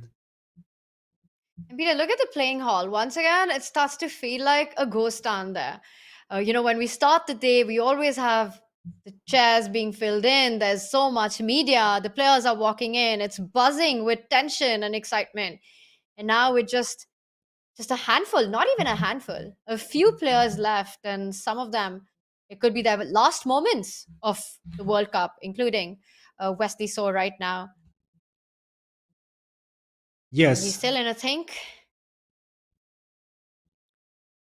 Very, very critical moment, because if white gives the rook f4 check, then there is basically no hope. If you can eliminate the f2 pawn, then you might be praying. It feels like white should be able to give that pawn as well, but why? You shouldn't be. And rook f4 on the board, it's precise, it's the correct move. Not to give any chances and any hope for your opponent. That's very, very important. Especially when you're playing against an opponent like Wesley, one of the hardest players to beat, and you give him one chance and he's right back. Emre there with super precision, finds the check before rushing in with the b pawn to make sure that that key f2 pawn is alive in a position when you're playing against two bishops versus one bishop. Exactly. So it's very bad news for Wesley, because he was definitely hoping that his opponent might rush with the b pawn, because it's so tempting to be pushing that b pawn, and then you eliminate the f2 pawn, and if you don't lose by force immediately, then actually you know that you have chances to survive. But after rook f4, I find it very hard to imagine.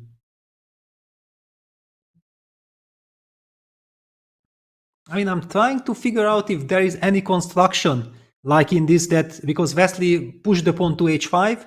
So for example, let's just illustrate what I'm thinking about, that for example, something like this happens. Now it's not important if it's the most precise or not. I just want to understand that this position, for example, now that black was able to push these pawns a little bit forward and then trying to push maybe the pawn to h4, locking out the king. H3? Yes, now I can go bishop h3. So let me illustrate it differently. So first the move king e6, and then try to hope that because I advance my pawns, I might be able to trade them. I don't see how, but I'm just hoping for some miracle. And I think it's also so useful for white that the pawn is on f2 and not f3. Because if this pawn is further down the board, it becomes that much more vulnerable to a trade. And let's remind everyone that the point that we're making is that white needs to have at least one pawn in this position to convert this into a win. And as long as the f2 pawn stays alive, Wesley So in huge trouble. This is not the live board. We do see the live board where a check has been given. And currently Wesley is not at his board. But it's not going to be good news for him when he comes back. Yes, because the computer also confirms that it completely lost. Even indicates that the move bishop h3 is possible, trading the bishops, so not only relying on the pair of bishops, but even the trade thanks to this pawn on f2, as you highlighted, very, very nicely. explained that the pawn on f2 is so safe and it should be a technical win. And having analyzed all this, the reason why I was discussing it, because if this is winning, then actually white has nothing to worry about. Yeah, if you know exactly that the most simple moves without any sophisticated stuff is winning, that gives a lot of confidence. I mean, on the way you might find something even more precise and then you will be tempted to even more precise, but knowing the fact that this position is a win already almost guarantees you that your nerves are perfectly fine. And we see Wesley there. He's returned to the board. And a very tough task ahead of him. He needs a miracle to save this one. But in chess, it's not over till it's over. Can Emre at the brink of victory, at the brink of knocking out Wesley. Peter, I'm looking at other results that we've had. We were talking about Jules Moussard, and the Frenchman has taken down another Azerbaijani hope, Durar Beli Vasif. So it's been a tough day in Baku for the local favorites. Shak is out. Vasif is out. Yeah, Gukesh has knocked out Iskandarov, also a young promising Azeri player. Vugar Asadli was beaten by Jan Nepomniachtchi. I mean, knocked out. Today's game ended in a draw. So, hang on. There is Paco Vallejo against Velimir Ivic is still in progress. We know that Ivic was the comeback kid in the first round against Gurel. Let's take a look. Does he have a chance? Wow, it looks very bad. And he needs to continue that comeback kid story because he has to win on demand to force a playoff. He lost the round one. And even just visually looking at the position, I think you don't even need to go into deep into analysis in this one to know that it's white who's dominating. Exactly. I mean, the question is, how does white win the position, which is already very bad news for black because, okay, black is the one who should try to win this position. I mean, something like just a4, a5 looks straightforward enough. So yeah, we will be moving. Paco in a very comfortable situation. Well, the one good news for Azerbaijan is that one big favorite, Temur Radjabov, he won his game against Erdos. So he advances through to round 3. And also, meanwhile, action on the other boards as well. Peter, your prodigy, Vincent against Darda, the clash of the youngsters on that board, if you want to take a quick look at that. Yes, definitely. Let's take a look. The battle is still on. The battle is still on. And a very complex position. Very complex. I was just going to say extra pawn for white, but black's pieces are just so well placed right now. A big threat on the board. The knight on e3 guards that g2 square. That last move by Vincent with the rook now threatens the sacrifice. Rook takes e3. I call it a sacrifice, but it's far from that. If white allows it, rook e3, bishop e3, queen g2 will be checkmate. Yes, this is the point, and this basically forces a hang on. So what were the last couple of moves? So there was a trade on d1. It's always important to understand what happened. This is exactly move 40. So the time control was reached. White activated the knight to e3, also protecting g2. The rook moved to b1. White played rook a1. Yeah, the first rank was a problem. Black moved back with the rook to b3, and he's threatening the knight on e3. And why it's very important that if white plays the move rook a2, then rook b1 is kind of a repetition already, which isn't acceptable for Daniel. But then otherwise, is queen f5? Yeah, but queen f5, we might be also able to capture on f5. This is another point that we can simply maybe just take. And if knight takes, then we collect the pawn. And yes, it's a complex endgame, but looks to be fine. And if he takes f5, then we have knight d4 attacking the pawn. On b5 should also be fine. So not easy situation for Daniel to find a good continuation here. And Vincent won the first game, so he needs a draw to make it through. Peter, I want to ask you, are you in touch with him during the World Cup? Is there some advice that you give him before the rounds? And of course, whatever you're comfortable sharing. Yeah, no, of course, it's no secret that definitely I'm in contact with him. But, okay, he's there in Baku and I'm commentating here from home. And I think it's anyway all comes down to nerves, yeah, and you have to be in your best. You have to give your best. He has played in Biel, so he's in a good shape. Yeah, he's in a good practical shape, and I did not feel like going to Baku. I can really help him so much, yeah, because it's not a tournament where you need tremendous amount of preparation. You have to ready to fight and be fresh for the game. So I always give him advice: go for a walk as much as you can. That's the best thing that you can do.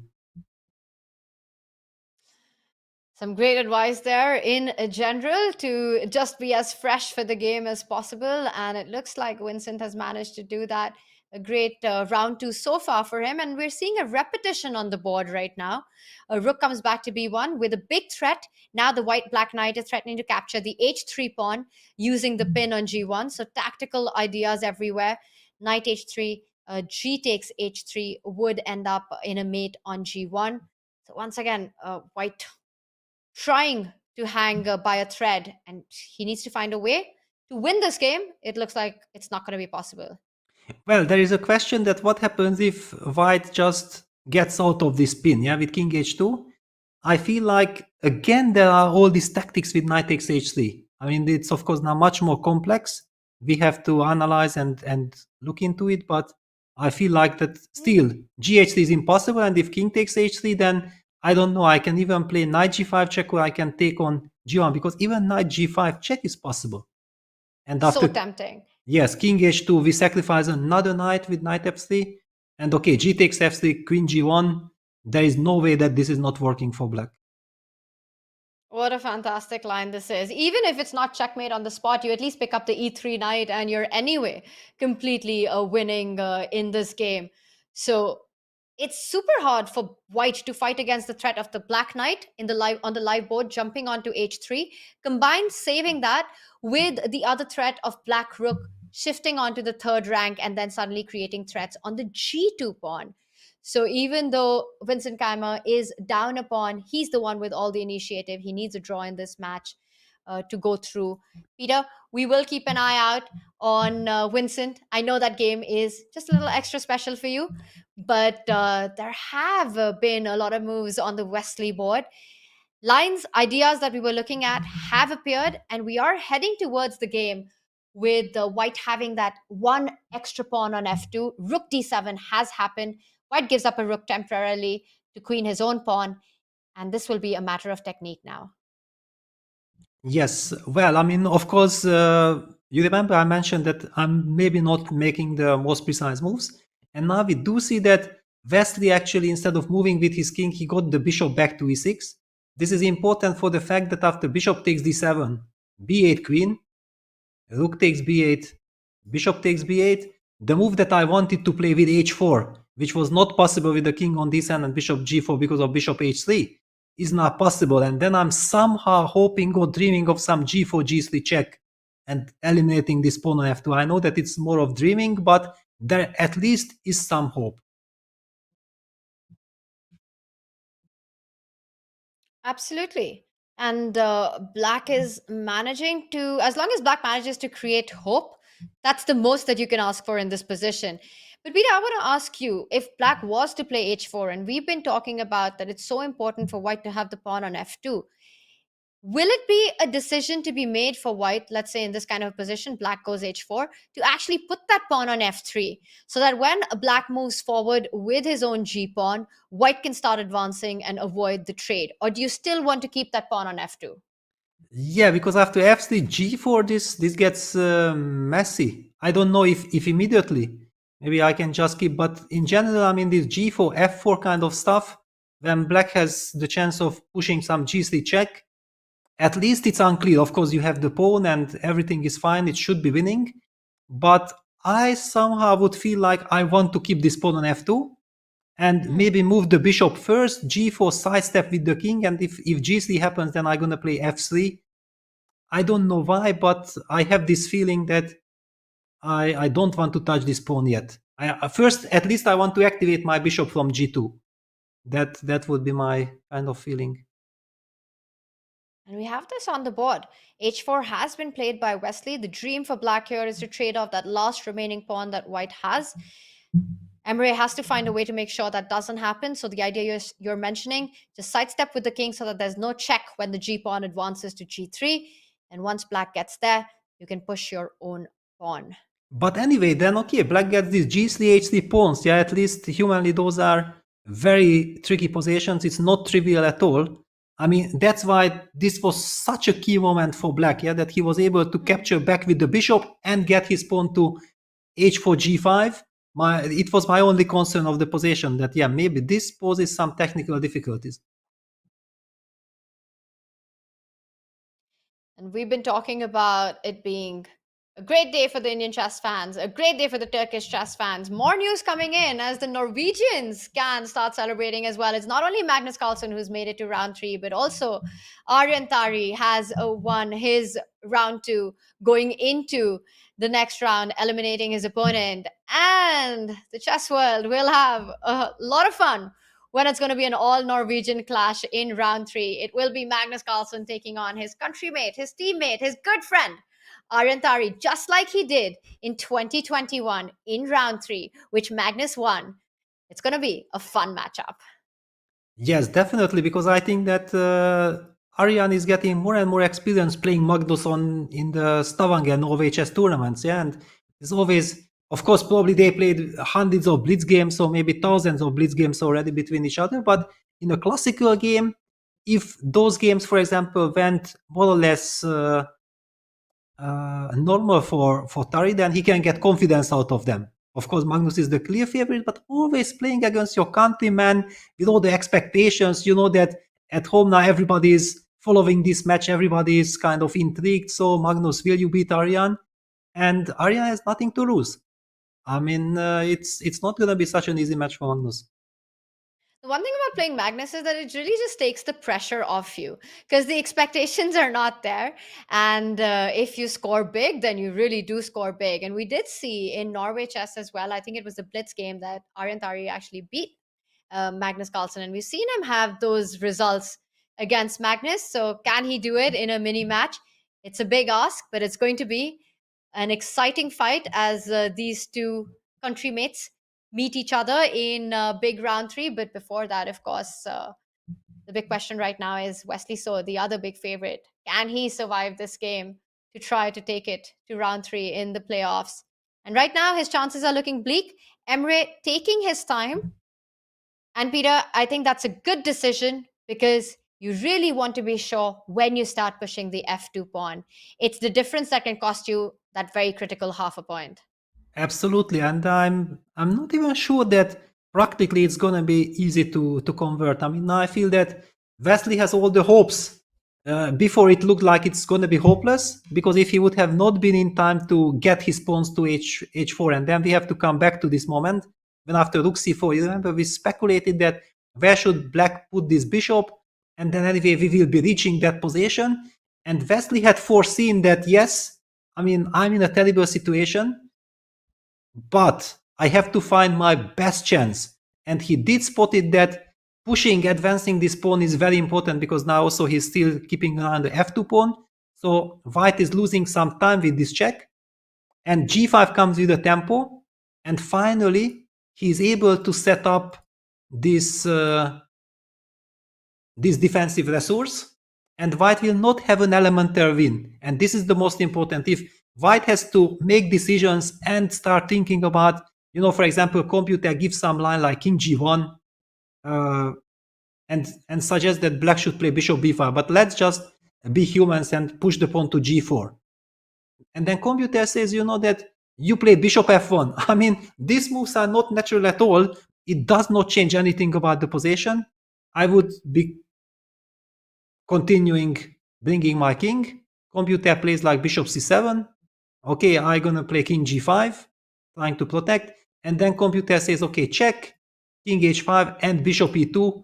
I somehow tied your king to the defense of the h4 pawn. We never really want to advance the pawn to h3 because then black will get, white will get grip on the dark squares and finally the king will be freed and it should be an elementary win. So black has to keep his pawns like this. And now white can start the journey with his king because there are no more threats with g4, g3. But this is a very subtle very difficult, delicate way of playing. And besides, black can also put up probably better defense, like Computer was indicating that bishop b5 is kind of a clever move here. Very conceptual points there, because it's all about timing the pawn advance. As you mentioned, for white, you want to restrict black's king to defend his own pawns or try and provoke the h pawn from moving. Any dark square weaknesses that are created right now work in white's favor. So black needs to be careful for that, and only then try and transfer the king all the way to the queen side and up to the center of the board. And that's why we call this kind of a position, it's all about technique. But for Emre Can, I think, Peter, I believe that he should be able to pull this off. It's an extra piece. It's going to take work. It's going to take time, and Wesley So will not make it easy. But at the end of it, it is a winning position. And as long as Emre is able to just restrict black's pawns and avoid that pawn trade, he will always have the winning chances. We will come back to this. I've got my eye out on the other board that we have been mentioning on and off, Vallejo pawns against Ivich Velimir. It's been quite a run for Velimir, who lost the first round in the FIDE World Cup and then bounced back with 3 back-to-back wins, going into round 2, facing Vallejo, who he played in the 2021 World Cup and actually defeated. But it looks like Vallejo is about to get his revenge in today. Yes, okay, there is a very picturesque moment here that black, look at this, I mean, shows a lot of creativity, that this was the position that we saw after queen d2, black goes king h7, a4, black goes queen h8, so he finds the only way to get some chances in the position. At least he sets up this very powerful battery along the long diagonal. Unfortunately, it does not really help, but it's still beautiful. a5 takes, e5 played, d takes e5, f takes e5, locking out that bishop, but there had been some change of structure. So bishop g7, queen takes a5. You usually do that if you are completely sure of yourself that your opponent has absolutely no way of getting to that e5 pawn. And I think the point is that the black knight needs to get out of the way for black to get to the e5 pawn, but the knight on e6 also needs to guard the c7 pawn. If black was to jump in with a move like knight to c5, it's white who gets to the c7 pawn first. So because of that, you just have no time to create pressure on e5. While for white, it's easy to try and target that key knight defender on e6, bishop d5 coming in. You're already looking at moves that start picking up the c7 pawn. Peter, this looks like a dominating position for white. Yeah, absolutely. I mean, black is trying everything. I just wanted to highlight that, yeah, black is very creative fighting, but Paco has everything under control. So yes, I'm not seeing any miracles here. We should move on. What else do we have? And speaking of Vallejo, of Paco, as you called him, that's what he's known in the chess world, one of the great players from Spain. What comes to my mind was Ding Liren mentioning how Vallejo is one of the players that he studies and kind of looks up to in the World Championship interview, that he's sort of one of the greats, according to Ding. Peter, what did you make of that? Well, it was basically also connected to the fact that Paco is a big French expert with the black pieces. Yeah, and also for the match, yeah, Ding was ready in one game to use it. Yeah, so he was definitely studying the French defense and probably got inspired by many of Paco's great ideas there. Absolutely, and as Ding was inspired by Vallejo and his openings, we have been inspired by a lot of chess that we've been seeing and some big results and upsets that have been coming. And there is one that might happen very soon, and that is on the Wesley So board. It might be Wesley So's last few moments, last few moves at the 2023 World Cup. He's still putting up the resistance. There we see Emre Can from Turkey, the Grandmaster, who's on the brink of eliminating Wesley. A tough moment for him. We will be back right to this game in just a few moments. Don't go anywhere. The end of this one is close.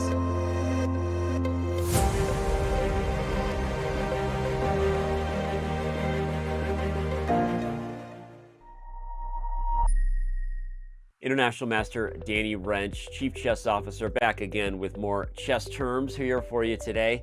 We're going to talk about the passed pawn. The passed pawn must be pushed. You hear it said often, and that's because just about every endgame you see that isn't a blowout often comes down to maybe someone's up one pawn, or maybe even just the first person to create a passed pawn is the person who goes on to win that game. We're going to talk about what the passed pawn is and define it for you in today's video. Let's do it. What is a passed pawn? A passed pawn is a pawn that has no enemy pawns stopping it from moving forward. That means pawns either on the file in which it resides or on the adjacent files that would therefore capture the pawn should it advance. So if a pawn has none of those things stopping its way, then it's time to push them, baby, as our boy Yasser would say, and as you hear mentioned on many broadcasts that you would watch on Chess TV. And on that note, as we look at our game examples we like to do, this is taken from Tomaszewski versus Radjabov. Here, white plays the move b5 exclam, which highlights, again, it's not how many pawns you have, but who's going to be threatening to get a queen first. After black takes it, white pushes forward with gusto, and because the rook can't blockade the pawn due to the light square bishop, this game is already over. Black is going to have to sacrifice the bishop for the pawn on b6, and white would simply be up a minor piece. Note that after the first move b5, should a takes b5 have been played, white would have pushed this pawn and then trapped the rook on a7, showing the power of the passed pawn.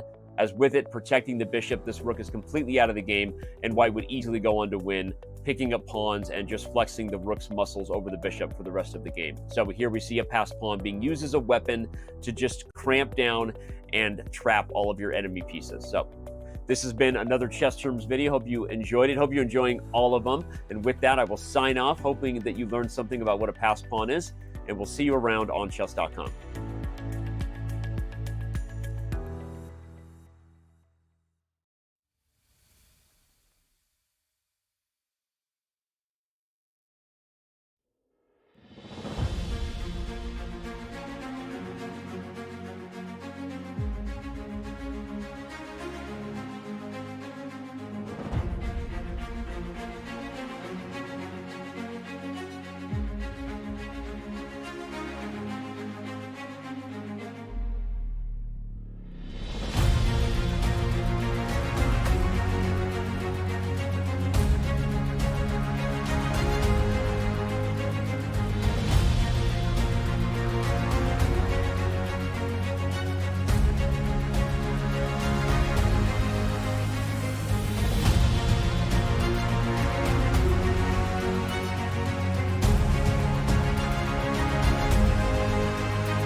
desperate moment here for Wesley. So he is clinging on to these final moments, hoping for a miracle. It could very well be his very last day at the 2023 FIDE World Cup after a phenomenal game by Turkish Grandmaster Emre Can. And before we deep dive into whether Wesley has any chances at all to survive into this one, let's get a quick update in the FIDE Women's World Cup, where there have been tremendous results and the fights are still on.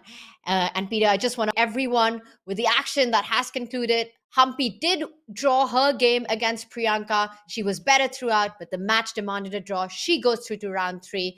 And Zhu Wenjun, Eva Repkova ended in a draw. That's their second draw, which means the women's world champion will be back in the playoffs tomorrow against Eva.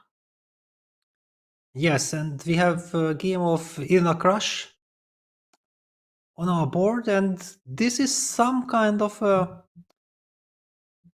unpleasant situation for her. I don't know the match situation. I think it would be very important to get a message that did she win the first game, because if she didn't win, then I would be very worried of her. I mean, White has serious chances here.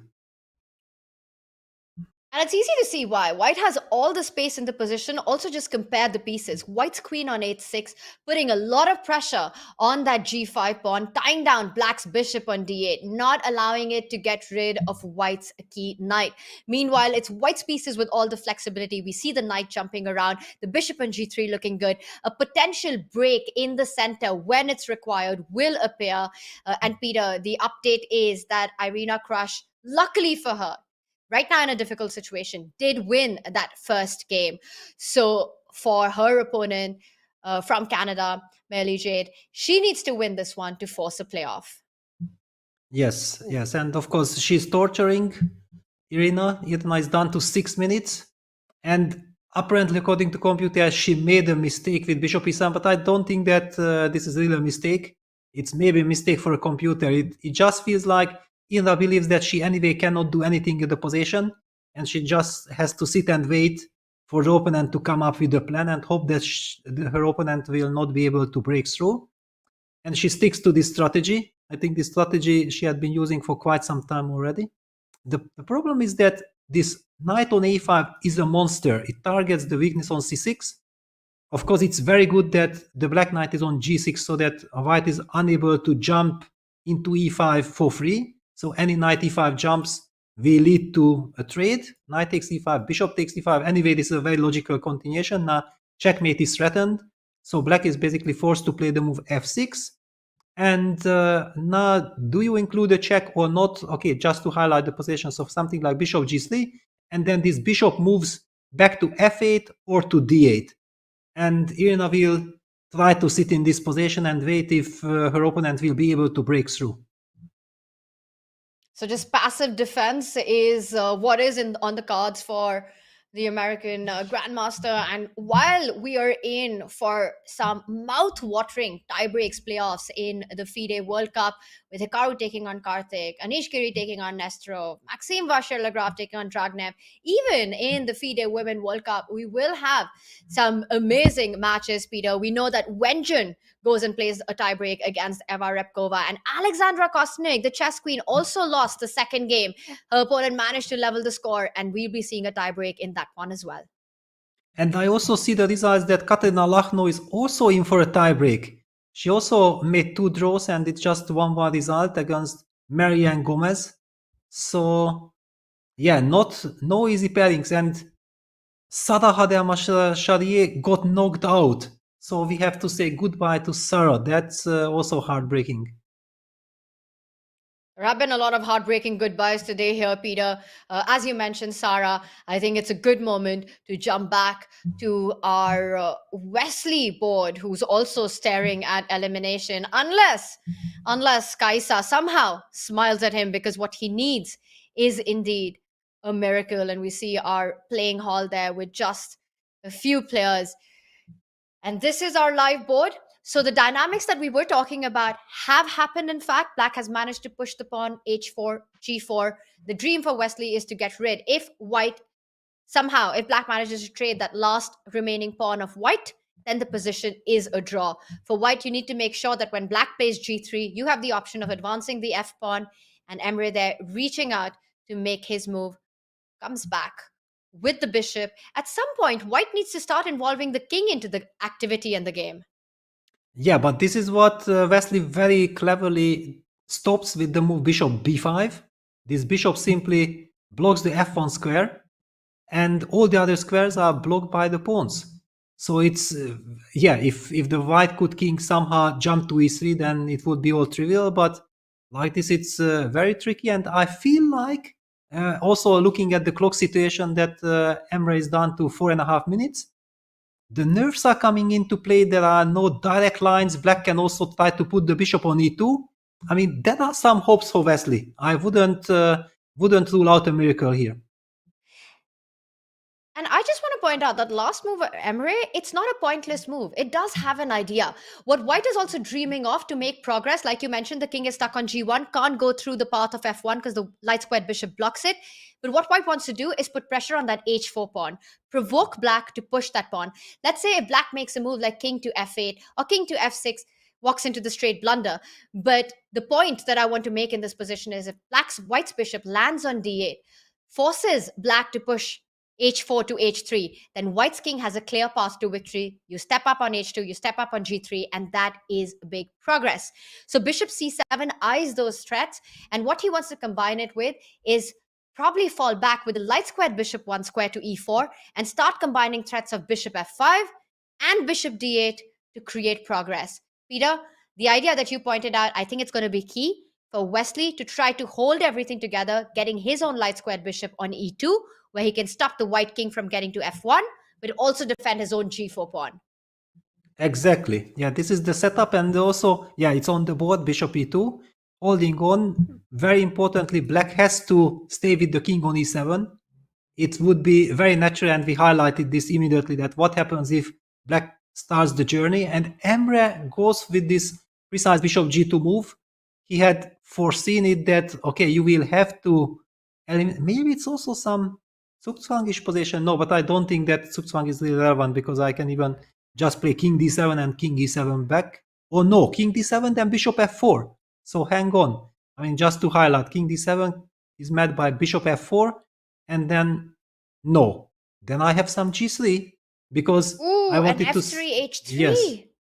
Exactly. So there are such motives when the bishop gets to, no, h3 is not check. Okay, we are carried away, but it's hanging in the air. Yeah. So black puts the king somewhere. Okay, somewhere is tricky, but computer says that king e8 is super, and there is no way of eventually stopping h3.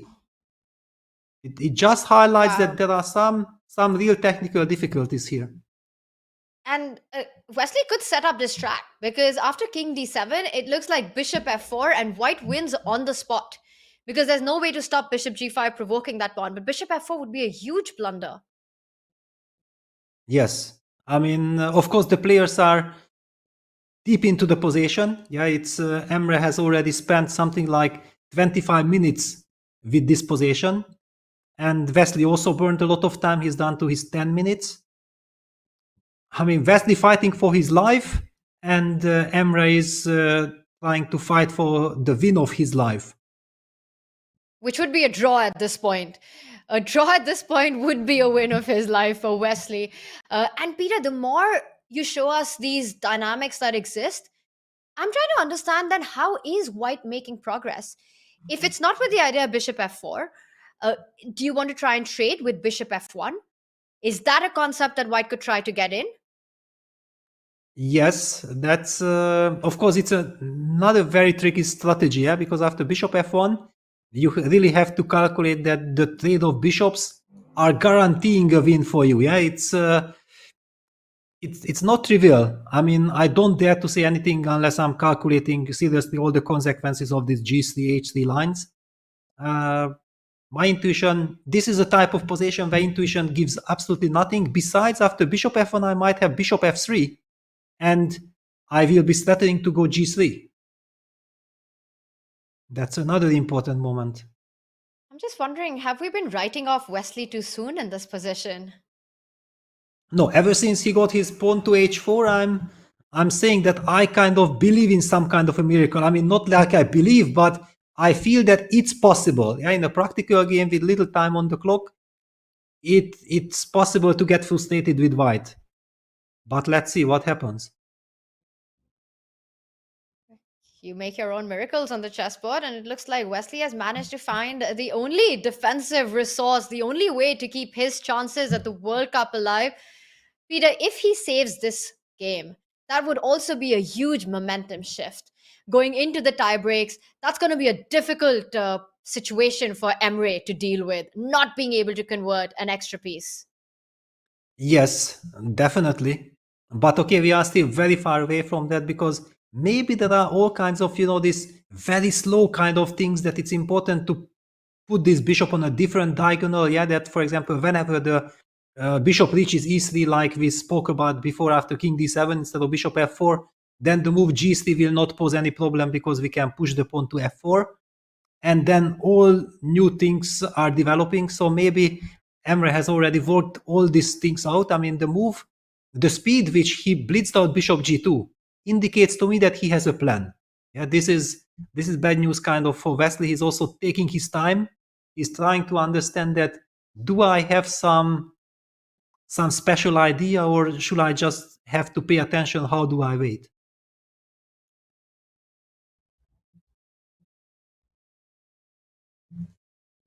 Oh, what an endgame this is, and what a fight Wesley is putting on. And while Wesley has a think what to do, let's also update with some other results coming in. We'll also see David Howell going into playoffs. He drew his first game. The second game also ended in a draw, which means we'll be seeing David back in action and on the chessboard tomorrow in a faster time control. Yeah, well, I think that's quite a good result for David. I mean, the position that we had, it was just the opening phase of some very sharp Ragozin. I was kind of worried for him. Yeah, from my own experience, I feel that Black's play was much easier. So reaching the tiebreak, I think, is good news for him. And what about Chucky? Do we have any info that what did he do? I'm going to get an update for you straight away, Peter. And of course, you'll be happy to know that Vincent is through to round 3, although I have a feeling that you already knew that. No, I didn't. I was rooting, of course, but in order to stay calm for the broadcast, I did not want to touch that game. So that ended in a draw, which means that Vincent goes through. But of course, the players who go through do get a rest tomorrow, as we've got tie breaks. And you were asking about Vasyl Ivanchuk. Tie breaks coming up in that one as well. So lots of reasons for chess fans across the world to look forward to the big day of chess coming up. Yeah, absolutely. I also would like to give big kudos to FIDE. Yeah, because I think that this time they made fantastic wildcards. I mean, Ivanchuk was a wildcard. Peter Svidler was a wildcard. I believe that Peter has also progressed. I mean, at least he definitely has won yesterday with black pieces. So I'm assuming that he qualified. Arjun Erigaishi also got a wildcard in the ladies section. Also, we had brilliant wildcards. I feel that this is the right way. By the way, Hikaru Nakamura finally qualified for the wildcard. Yes, but I mean, the reason why it was a shocker, because according to his rating, he was qualified, right? So he kind of first declined, yes. Go on, Peter. No, go on. I think you know more information about this. No, you're absolutely right about what you're saying. Just some incredible players got in through the wildcards, and it's been awesome action. And that was an interesting storyline for me, because Hikaru first declined to play in the FIDE World Cup. He was through his rating, but then eventually gets in through the presidential wildcard. And I think we're all very happy about that. Definitely. I mean, I think that this number 2 spot winning Stavanger might have given Hikaru the feeling that, come on, guys, okay, I have to be there, I have to win it, yeah? I mean, what else is in store for me?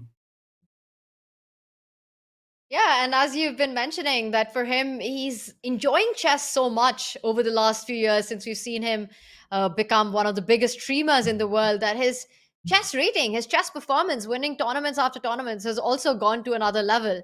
And so probably this renewed energy to play over the board, seeing his performance in classical chess throughout all of 22 and 23. I think regardless of what he might have to say about how much this matters to him, I think winning this would mean a lot for Hikaru, and he wants to really get there. That's for sure. But we also see that how difficult it is to get there. And the reason why I was mentioning right from the start that for all the top players, I mean, just get out of your mind that who I might be facing in round 4, 5 or semifinals, whatever, because the danger is looming at every single step. Hikaru is still in there for a very big tiebreak tomorrow against Karthik, who has shown incredible play yesterday, managing to hold that difficult position against Hikaru. None other than Hikaru. I mean, also when you make a draw in a big fight against Hikaru, it's not only that you fight against Hikaru's chess skill, but there is all this kind of aura, all this mystique, his presence, the way he behaves at the board. He puts really so much energy, and and there we go. Bishop f4 g3 on the board. The line that we discussed, that it happened. Wesley So is about to survive, and King e8 f3. Yes, King e8. Unbelievable. I think that now Emre will fall from the chair because this King e8 was kind of the super precise computer move. Look at the body language of Wesley. Immediately different. My goodness, Peter, we were just talking about this trap that Wesley can set up, and he does it, and Emre falls straight into it. And now the point is that White cannot anymore hang on to that f3 pawn. The h pawn is coming in. h3 was a big threat. The only way to keep the game going, White has to fall back with the bishop. But now look at the position. There is no way for White to make progress anymore. Exactly. I mean, now it's simply White is kind of stuck. Of course, you can try to move the bishop and then push f4, but it gives Black the time to activate his king. And that's, I think, the key. Yeah? For example, bishop e5, king g6, f4 and h3 is super important, locking out White's king and using that one tempo. And that's why we kind of spoke about that. Maybe White should just waste some time to go bishop b6 in order to have the same position, the idea with bishop e3, and not to worry about this f3 pawn. But it was too delicate, and Wesley is back in the fight. And look at Emre. He realizes it. What a golden opportunity this was with Wesley, resourceful, and takes that big opportunity, the one opportunity that he got, manages to trap the bishop on h1, and now he is super close to saving this one. It almost feels like a swindle by Wesley, but then you know what his strengths are. One of the hardest players to beat. And the thing with these top grandmasters is, Peter, getting a winning position is only half the job done against them. Yeah, and already that job is incredibly difficult. Yeah, that's why finally you might falter at the end. Yeah, because it takes so much effort to get there, and when you get there, it's still, as you mentioned, it's just halfway through. And now Emre goes bishop c7, but it's all about this king activating itself, king g6. And if you play king g2 first, I think this is super important. After king g2, Black has king h5, for example, also stopping king h3 because of some bishop f1 idea. Also, bishop goes back, then bishop f5. I mean, Black has activated, and look at this bishop on h1. If this bishop would be out somewhere, then it should be a win. All right, let's get up to board with the live position that we've got. King g6 right now. A dramatic turnaround in this game. And as feature chat mentioned, Wesley So might be joining the tiebreak party tomorrow. Yeah, now it looks like it. I mean, of course, somehow on Emre's body language, I don't feel like it shocked him. So I'm not sure if he realized already that this is a draw, or it just business as usual. He thought that anyway, there is no way out of this. He has to go along these ways and then see if he can win it or not. But seeing the computer evaluation, we know exactly that this is a dramatic turnaround. Peter, I have no doubts that for Emre, he knows that it was a game that was winning, that was in his hand throughout. Where it could have been easier, what it could have been, he'll find out later. But right now, the fact that majority of his advantages slipped and it's only become more difficult to convert this position has to be on his mind. Of course, he will continue to play on and try. And the point that's super important here is that whenever white pushes the f-pawn, disconnecting his own dark squared bishop against black's g3 pawn, that would have allowed the h-pawn to advance, which is why the move that you've been pointing out is super important. King to g2, taking that h3 square under control. But look at white's setup. f3, king g2, bishop h1. You know that that's not the way to play for a win here. Yes, and basically white's only idea is to get king to h3, then somehow bishop g2 and then take it from there. But there are motives. Yeah, for example, just to highlight, if black plays now bishop a6, white plays king h3, black goes king h5. Now, if you continue your plan with bishop g2, then it runs into checkmate with bishop c8 check. So you even have to watch out for some dangers. Self-made, that would be an absolute disaster for Emre, but definitely concepts that white has to keep in mind, and that actually add up as black's resources to keep the position defended, to make sure that white can't in fact make progress by improving the position of that light squared bishop. King g2, and Wesley continues to play confidently, moves the bishop back. I think he's played the move bishop to b5. Yeah, it would be a super professional move. I mean, it's the same like bishop a6 or bishop b5, but bishop b5 has a little bit more squares, so why not to put it on b5? There we go. And now I'm also struggling to find a way for white to continue the game, because the other way, like king h3, king h5, and then trying to push the f-pawn, runs actually into bishop d7 check, king g2, and then king g4. But probably already every single move draws probably also the trade of bishops, but black can also just activate the king. And we see that white is super passive. What an incredible miracle here. What a turnaround in just 1.5 minutes on the clock. And this is the final time control. There is no addition after this, just a 30-second increment that the player gets every time you press a clock. And Peter, the point is that for black, it's easy to keep the position by simply shuffling the bishop around in this diagonal. The light squared bishop can go to a6, can go to c4, keeping the threats of checks along the c8, h3 diagonal whenever white steps up. And the black king is ready to either jump to h5 to defend the h4 pawn when required, or to f5 if the moment comes on. But for white, it's difficult to make progress. You don't want to rush with king f5 because that runs into bishop e7, winning that h4 pawn. So keep that king on g6, keep that flexibility, and the structure, the formation that black has is absolutely perfect. King h5 played, and now just shuffle around with the light squared bishop. Yes, unbelievable. I mean, now it's also super easy. Yeah, before it looked like it's all over, and now one even has the feeling like Wesley can't make a mistake. And this is the worst part of the situation for Emre, that often you have a winning position, you make some mistake, but you can still try many different things. I don't really see what he can try, because everything is locked down, everything is kind of stuck. Wesley is escaping. Yeah, king g1 back. It does absolutely nothing, because whenever white pushes f4, then king g4 is coming. So white is still not threatening to make any progress at all. The moment white goes f4, you have the option to go king g4 or to go h3. Because as long as the g3 pawn doesn't fall, you can try for these ideas. But I like the move king g4, taking away any checks in the position. And Wesley continues to blitz out the moves. It's clear to me, looking at Wesley, Peter, he knows he's gotten the job done. Yes. I mean, this is what he was dreaming of. You remember you were speculating that, yeah, what kind of last trap he can set up. I would say that it wasn't exactly a move-per-move trap. Yes, finally this bishop f4 was, but it was a concept, yeah, that with this pawn on h4 and getting the pawn to g4 and the bishop to e2, and with the king on e7, he set up a fortress-ish position, which I was thinking meanwhile about this position, that probably it was a Zugzwang position. And all what white would have had to do in this moment, instead of going bishop f4, was to just wait. Just play a move like bishop b6, and after king e7 to wait one more move with bishop a5.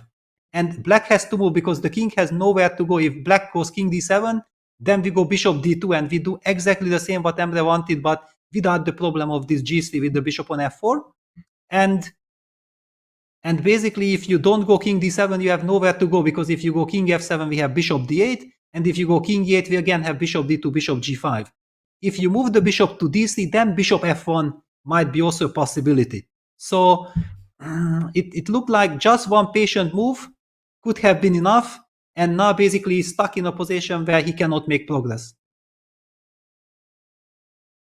And an amazing understanding by Wesley. These ideas and this concept that you were talking about earlier before the position appeared, that Black needs to get the h4, g4 setup, and that would be his best chance at defense to get those 2 pawns rolling and stop the white king trapped on g1 from coming through to f1, stopping it with the bishop diagonal. Wesley found that and then set up a trap to make it happen. And again, for Can Emre, with just minutes on the clock, he fell for it. And Peter, he's still trying. He's managed to free up the king, but with the black pawns so far down, it looks like Black should be fine, but White has a clear plan, right? You want to go king d2, king e3. h3 is still not possible because the g3 pawn is hanging. So what's the resource for Wesley? Yeah, we have this bishop c8, bishop h3 settling g2. Yes, that's a problem. So the moment White's king gets a little too far away, you're going to start rerouting the bishop to quite an unseeming square. Bishop h3 was not a plan that would come to my mind very easily, but a really nice idea there by you, Peter. Another resource that Wesley has in his hat that will be key in defending this position. Yes, I think so. I mean, maybe I could have also used the different route with bishop a6 and bishop f1, but I immediately spotted this bishop c8, bishop h3, and I really got attracted to it. Super nice. And a big update coming in from the FIDE Women World Cup.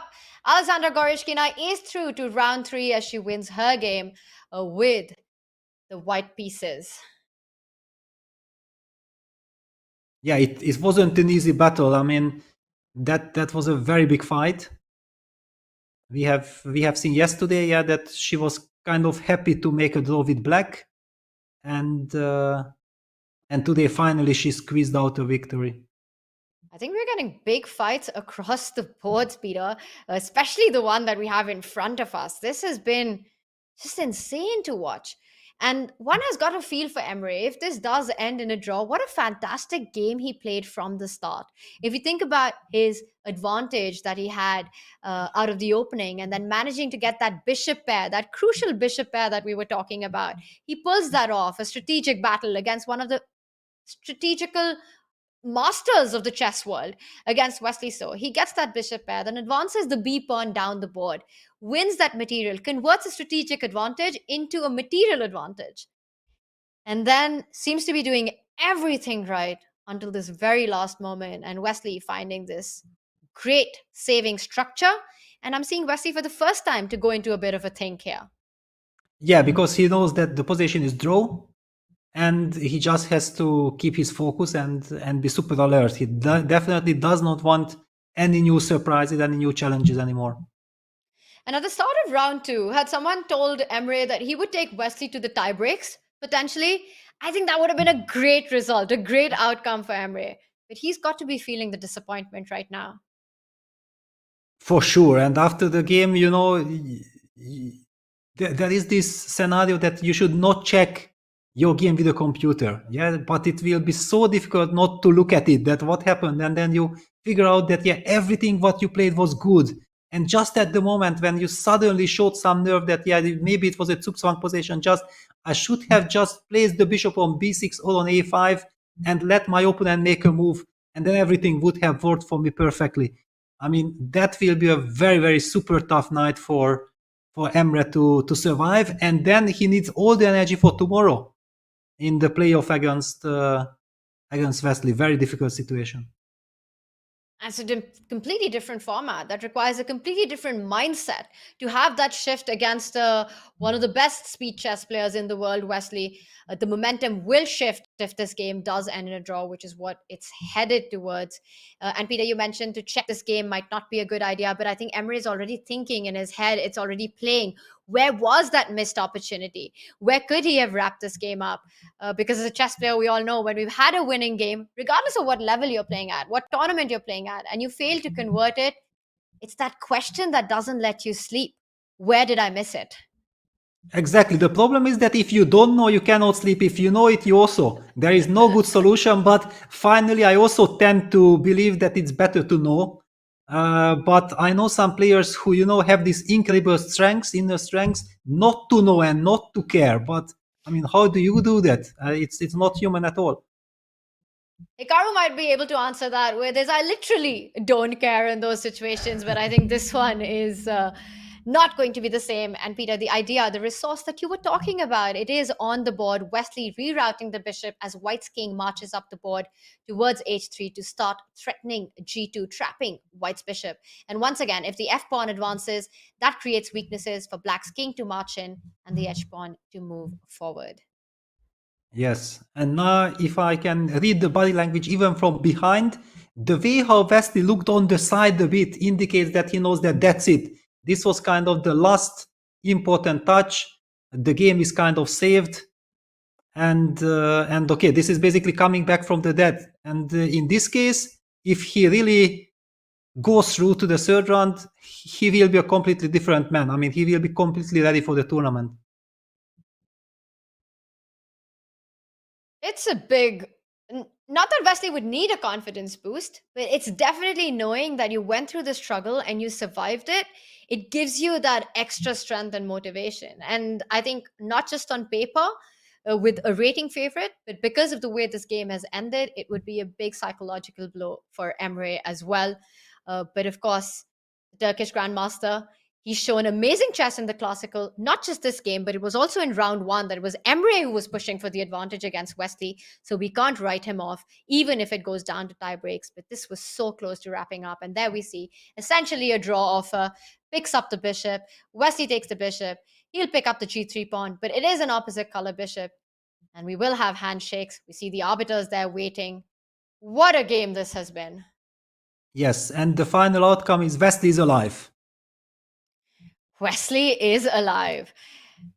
He comes up with the king, and there we see handshakes as all the pieces have gone off the board. What a fight it has been, and you can see the relief on Wesley and Emre there with a disappointed headshake.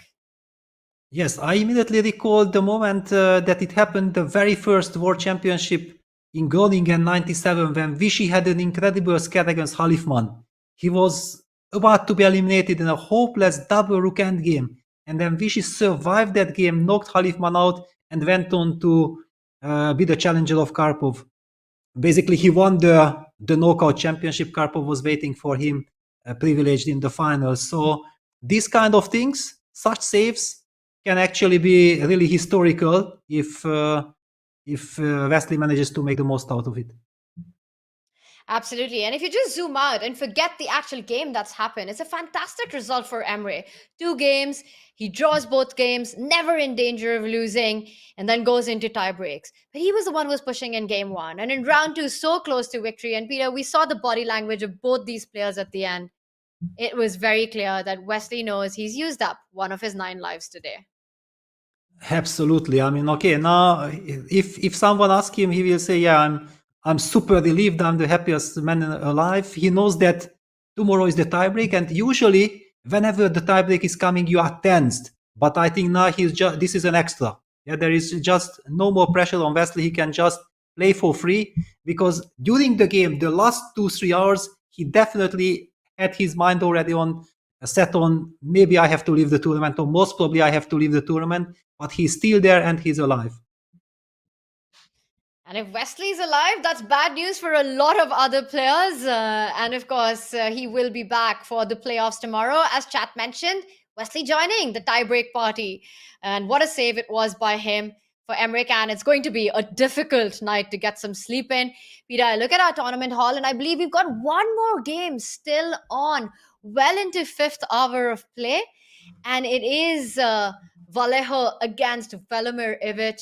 Ivic, the youngster from Serbia who's had quite the 2021 World Cup run. He was only knocked out in round 4. It was Fedosiev who took him down. He beat some super grandmasters in his debut at the World Cup. And this one, he made a comeback in round 1. But this looks like it's going to be the day of elimination for Ivic. Yes, however, okay, he gave a very unpleasant check with Queen A8, but Paco is navigating nicely with King G1. Paco down to 44 seconds, so there is some drama here. On the other hand, Queen H8 check is a very huge threat, so Black probably will have to go back with the knight to f7 when the attacking knight has to retreat. That's also very bad news. That case, white is just completely winning. I agree. Black unfortunately can't jump in with the knight to give a check on f3 because that piece is required to defend his own king. Knight f3, white simply sidesteps king to f2, and then the threat of queen h8 is unavoidable. So black, instead of going on the attack, will have to go on the defense with that knight to f7. But at least for the time being, there are no checks in the position, and black will create a threat of rook takes g3. So e6 is not accurate in that moment with g3 falling down, which means that white will have to waste a move after knight f7 is what we're expecting. Yeah, we probably just bring back the queen to f4. Yeah, it's kind of nice. Knight f7 also not only defending on h8 but also hitting the queen. We simply get back with the queen to f4 and we are threatening e6. Yeah, knight f7 on the board. Just falling back with the queen to f4. And he's reaching out for the queen. I think it's about to happen, and it does. And now there are all these threats with the e-pawn advancing, dislodging the knight, the rook coming to h2, ideas along the h-line. Vallejo on the brink of taking his second win in this round. Yes. Yes, I mean, Velimir was also forced to take immense risk, I believe. And he goes d3, he has to push the pawn. And now the question is that, does Paco wants to finish the game in style or he just wants to get the job done? Because if you want to do fancy business, then probably e6 is the way to go. If you want to be professional, you probably just move the rook. I would just move the rook right now, especially with 30 seconds, 50 seconds on the clock. E6 would be spectacular to see. Might be seeing it, but somehow rook f2 or rook h2 just feels like the natural move that you want to make. And he does reach out for the rook and he plays it to the f2 square. So e6 is coming up.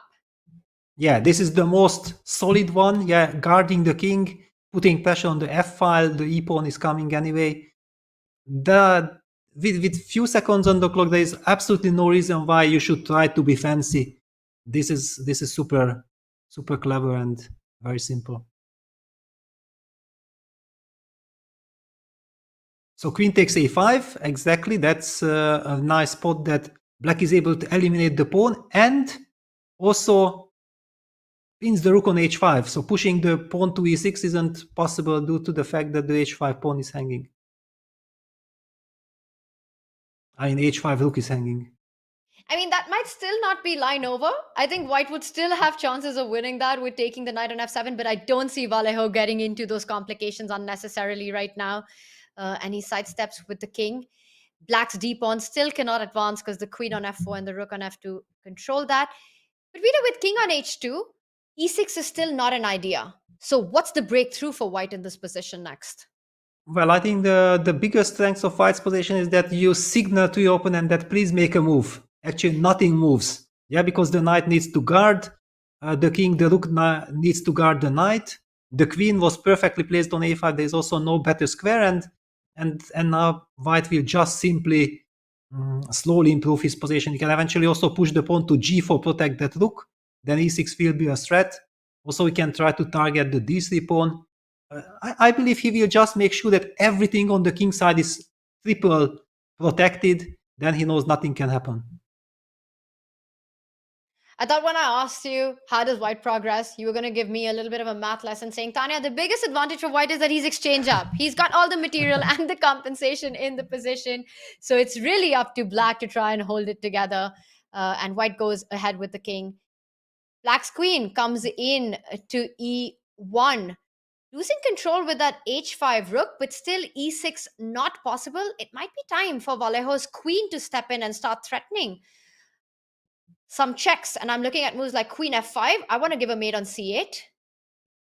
Exactly, and his hand is about to move. Yeah, he made a move. Let's see. Yes. Oh, it's on the board. That's it. Yeah, queen c8 is a checkmating threat. Basically, it's probably time to design. There is just no defense now. I don't see it. I'm actually trying to find a way that black can keep the game going for even one more move right now.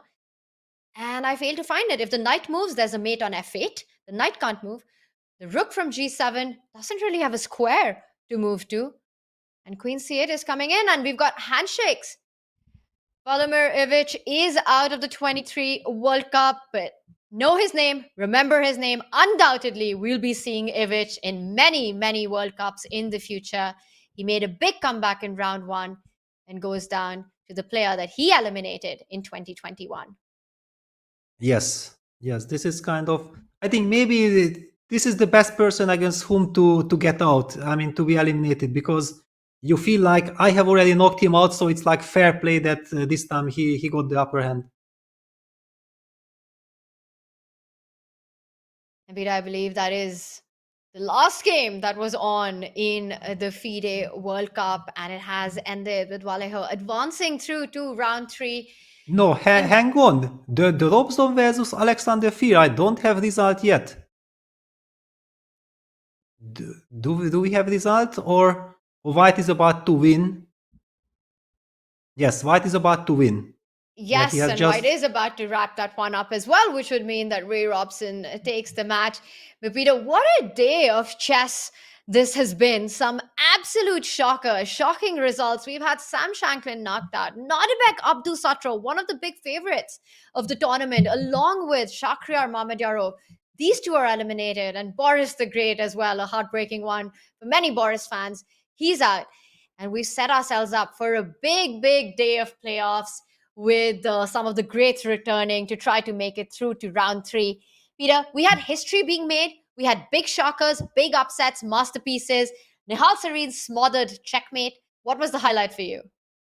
Well, finally, okay, the highlight, Wesley's still the highlight, yeah, that he came back and he's still alive. This was really shocking, and it was wonderful to witness this drama, yeah, that how he managed to pose some problems and then finally use that one inaccuracy by his opponent, because actually Emre has just done one mistake and Wesley used it like a computer, jumped on the occasion, and he's back to tomorrow's tiebreaks. Wesley's so good at what he just did today. It was impossible to imagine a save, but that's exactly what happened, and the players will be back tomorrow as we go into the tie-break day for round 2. It is going to be a lot of chess coming our way, and what set us up for today are just sets the tone for the World Cup and the surprises and the amazing, incredible action that we will be having over the next few weeks. It will be a lot of fun as we'll be back with the tie breaks for round 2 tomorrow. And I want to thank everyone, Peter, who joined us on our various channels on YouTube and on Twitch. Thank you for watching the round 2 of the FIDE World Cup with us. We will be back tomorrow with the big favorites returning, with the heavyweights, with some speed chess action. And we leave you with the results of all the games. We will see you tomorrow, where Hikaru, with it, they will fight to keep their chances alive to advance further into the FIDE World Cup. We'll see you then, chat. It's a good night from Peter and I. Yeah, thanks a lot. Bye-bye.